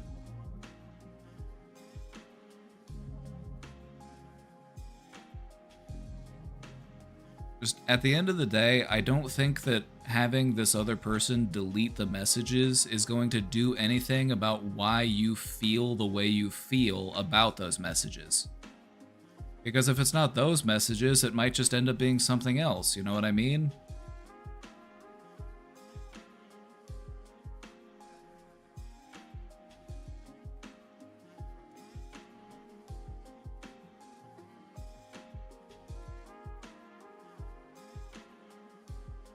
If you really want to just take a genuine effort to just be friends with this person, if you're trying to move on from the past and just be friends with this person, then do that. Let the past go if that's what you're trying to do. If you're trying to just have a friendship with this person, You need to recognize that the context of your relationship is going to change. And it is up to you to define what this new relationship looks like.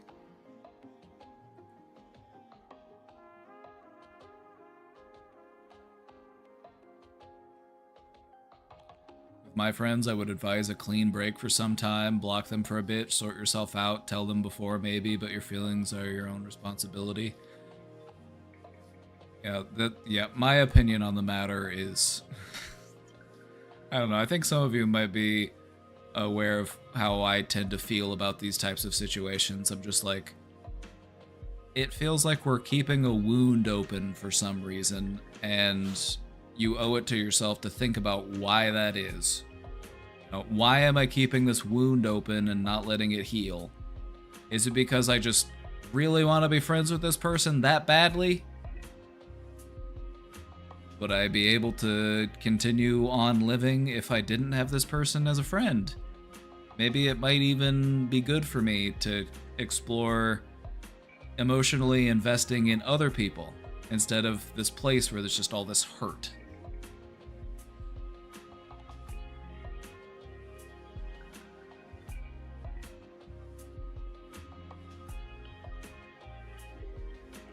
You know, if you do want to be friends with this person, then be willing to start over as friends with this person.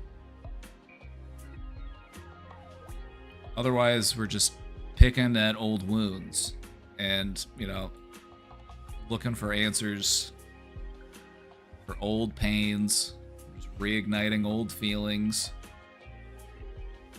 If you really want to just be friends, then just start over as just friends.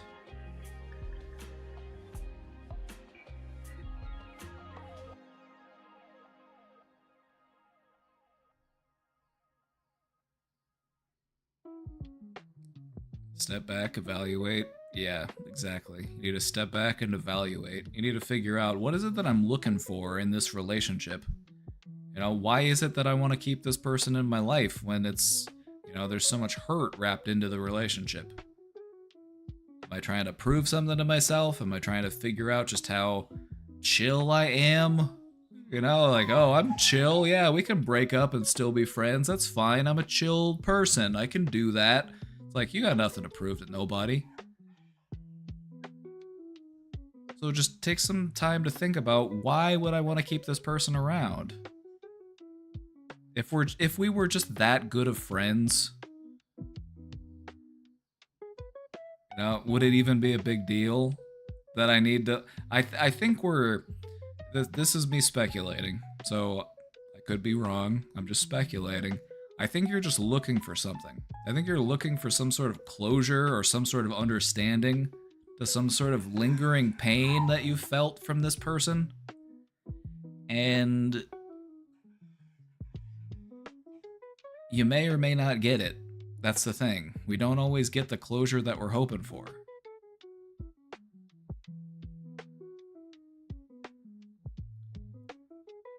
Hello, I just joined the stream. Welcome in. How was your day? It's pretty good. It's already 6. That's crazy. I need to start making dinner soon.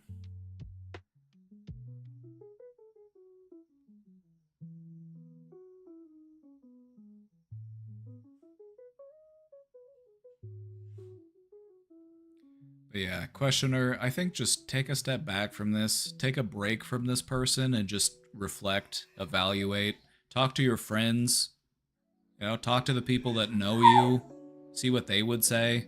Let me let this dog out real quick. I'll be right back.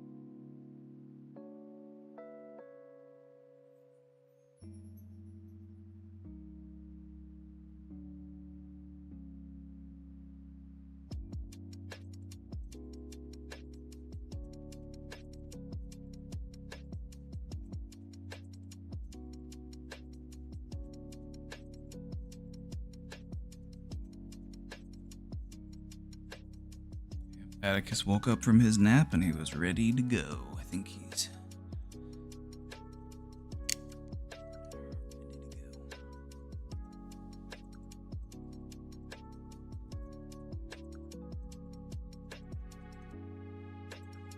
Just to be completely honest, I tend to reside in the camp of a majority of the time it's just not worth the work of keeping an ex as a friend. I just feel like 99% of the time it's just probably not a good idea.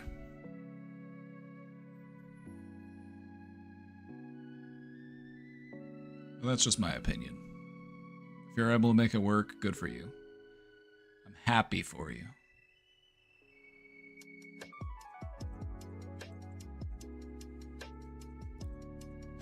But I'm of the mindset that you deserve friendships that aren't so complicated. You deserve friendships that are simple, easy to understand, not full of past hurt.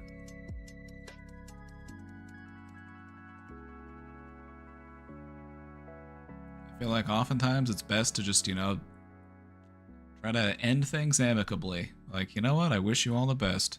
Have a good life.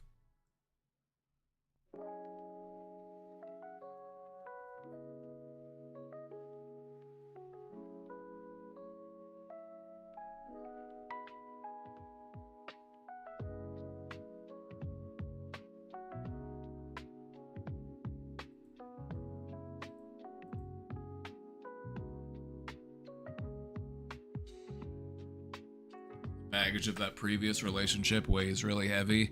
It's true, and it also might create confusion on how you interpret things. Like how are you supposed to interpret things like closeness? Like how's it supposed to make you feel if they hug you or like put their hand on your shoulder or something? You might misinterpret things. I don't know. I think it just overcomplicates things. Like I said, if you're able to make it work, more power to you, but it's definitely going to take work. It's not normally the easiest thing to do to just transition from lovers to friends.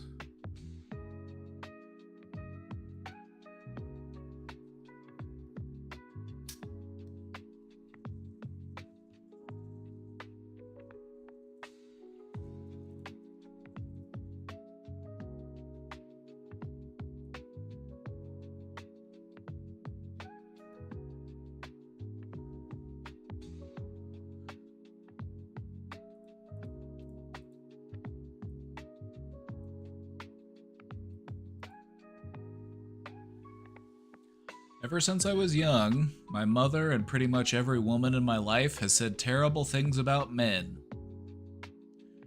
As a man myself, it carved a pit in me. I know. I now hate myself for it. More than words can say, I feel in debt to women in a way. Even though when I was in kindergarten, I was abused by women. So is there any way I can change my self-hatred even though it feels it's been carved deep into me? Yes. You can. You can.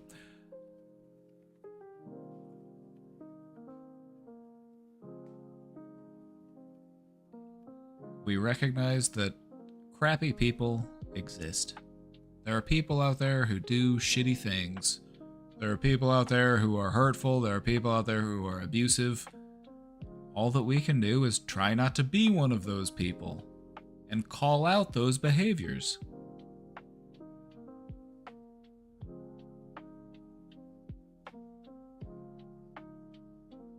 Different types of people do different types of things that are hurtful. All that we can do is hold one another accountable, hold ourselves accountable, and try to do better. You haven't done anything to warrant feeling a sense of shame over who you are. The fact that men are statistically more violent does not mean that you are violent. It doesn't mean that you need to punish yourself for what other people have done.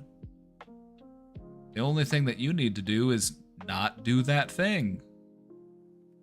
And if you're able to call out those behaviors, even better.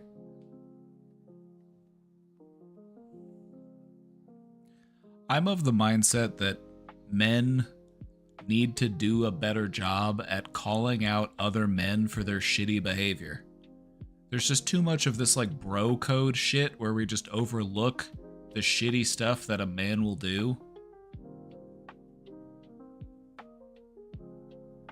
I feel like we need to hold ourselves to a higher standard.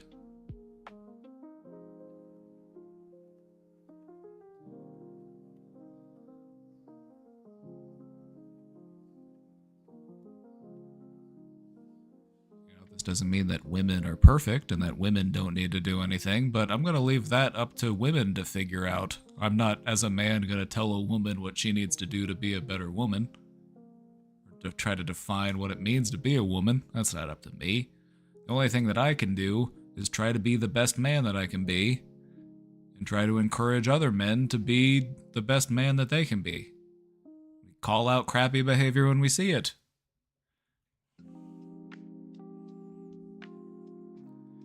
And so that's all you can do. And you're gonna have a better chance of doing that if you stop kicking yourself.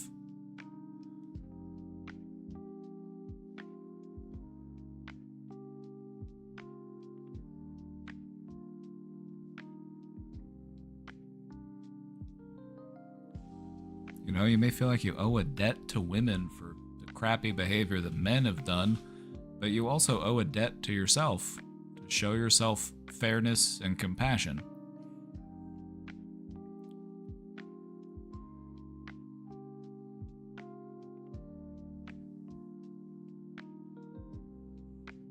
Just try your best to be a good person.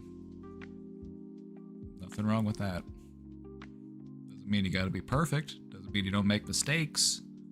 But you're willing to own those mistakes and do better. That's all I can ask of anybody. To be open to reflection and learning.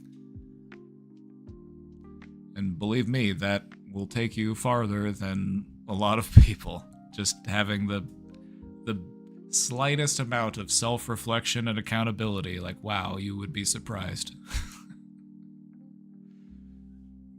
A lot of people have a really hard time looking in the mirror, and they like to blame everybody else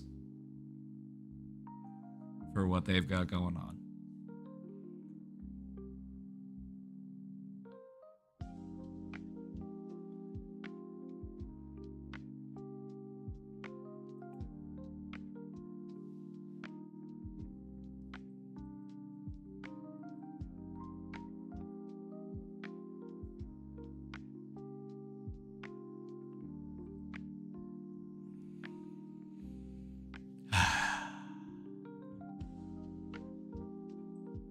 Good chunk of questions there.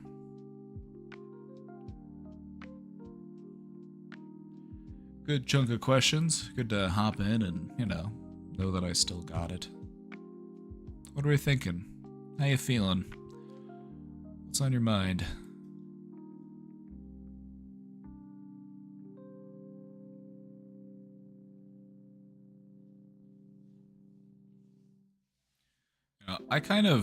I understand where that questioner is coming from. As a child, I grew up in a family of, very strong women. And so I get it. I do.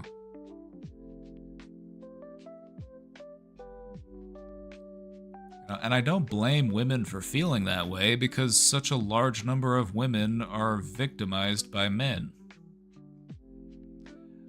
And I think what's most important is we all need to do better to stop hurting each other. We can be so harmful in our relationships. We can be so destructive. So we all could stand to do better.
Can't believe Dolly Parton is gone. That came out of, I feel like that came out of nowhere. I thought we'd have Dolly for another 20 years.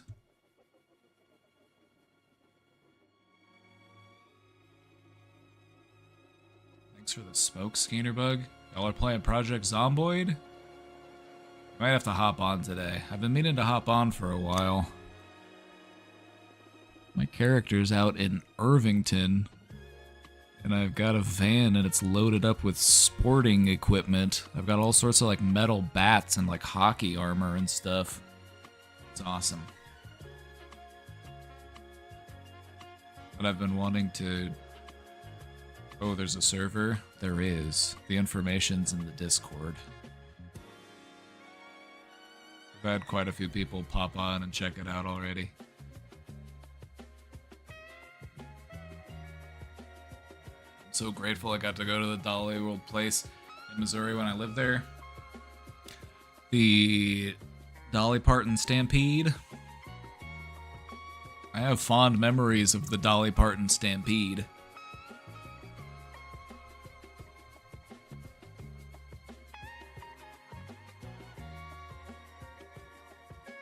I went with Casey, and we got pulled from the audience.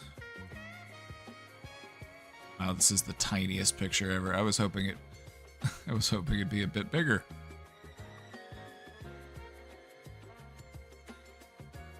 The Dolly Stampede. Casey and I were selected from the audience. I like to think it was because I had a very loud yeehaw.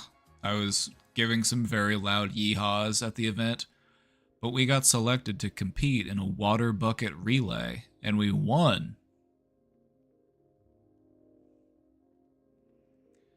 Is there PvP? You have to turn it on. Yeah, it's not on by default or anything. There's no PvP on the server unless you actually turn it on yourself. Most of the time, people only turn it on when they get infected and they want somebody to come bash them.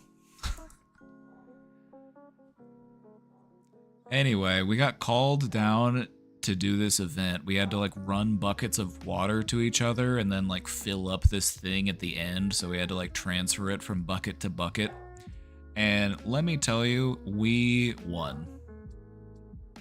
It was us versus some other couple on the other side of the arena, and let me tell you, when Casey and I got a look at this other couple, where we were just like, we got this locked in, like we are going to win.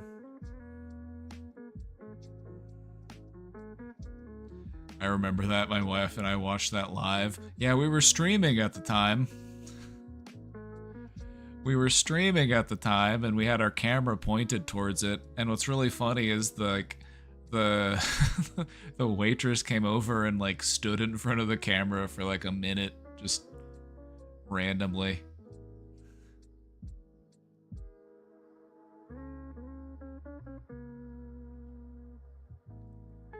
But yeah, it was so funny. We were live streaming it and we got selected. They bring you all this food, but you do get silverware. It's not like medieval times. In medieval times, you don't get silverware.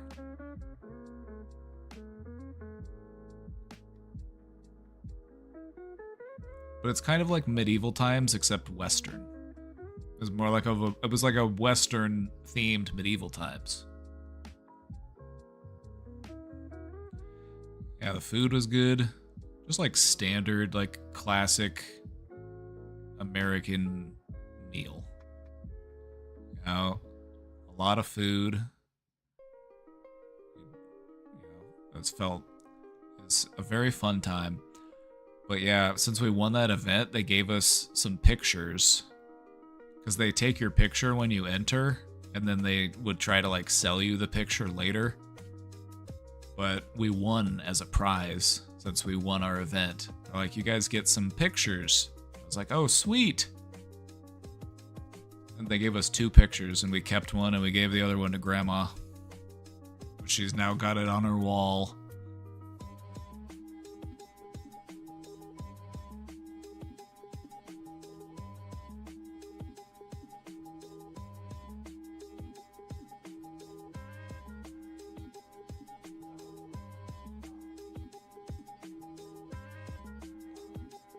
Branson is fun. It's like Midwestern Las Vegas.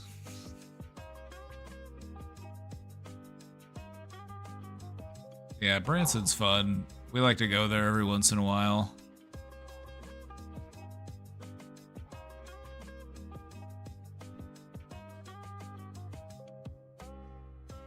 R.I.P. Dolly. I had a great time at your stampede.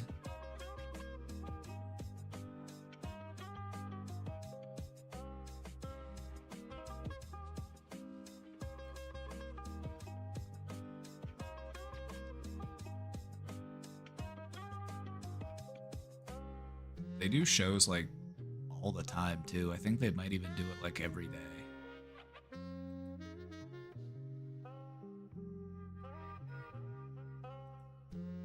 Yeah, they're open every day.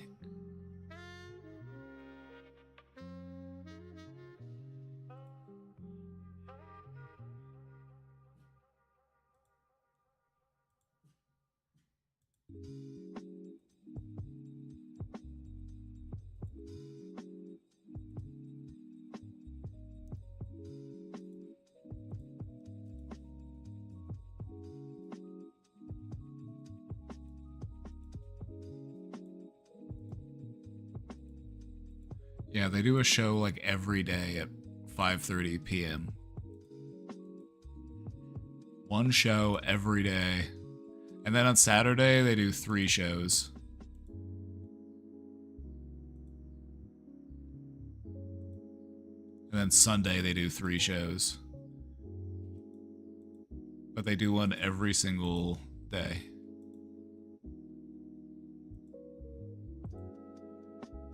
Oh, I'm like looking at their their calendar, and it looks like in the holiday season they do at least 2 shows every day. That's crazy. That's a lot of horse poop.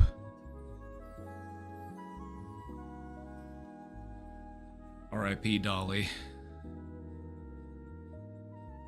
R.I.P. Dolly.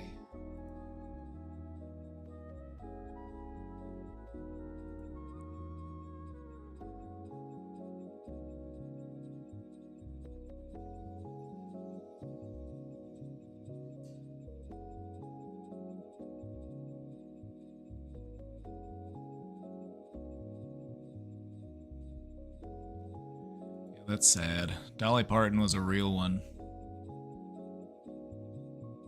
I was gonna say, I think we went around Christmas as a family. That and Silver Dollar City were a tradition for me growing up. Silver Dollar City is pretty fun. It's a nice theme park. Also, Branson has gotten bigger since I was a kid. It's continued to grow. I like to go every couple years. Because it's pretty affordable, too. It's not super expensive.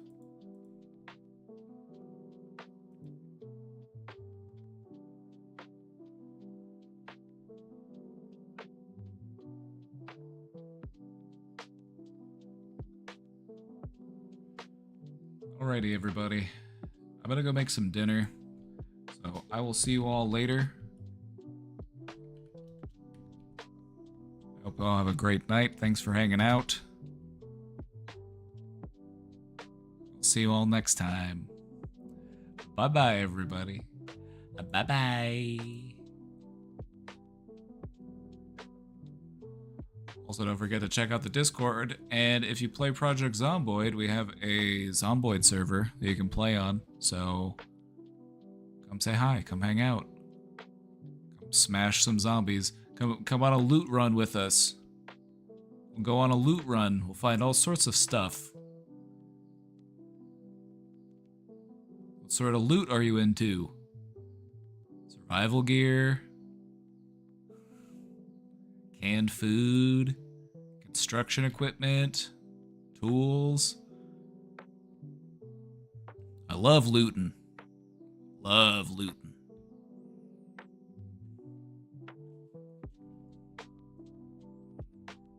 Yeah, I'm probably gonna hop on the Project Zomboid server sometime tonight, so see y'all later.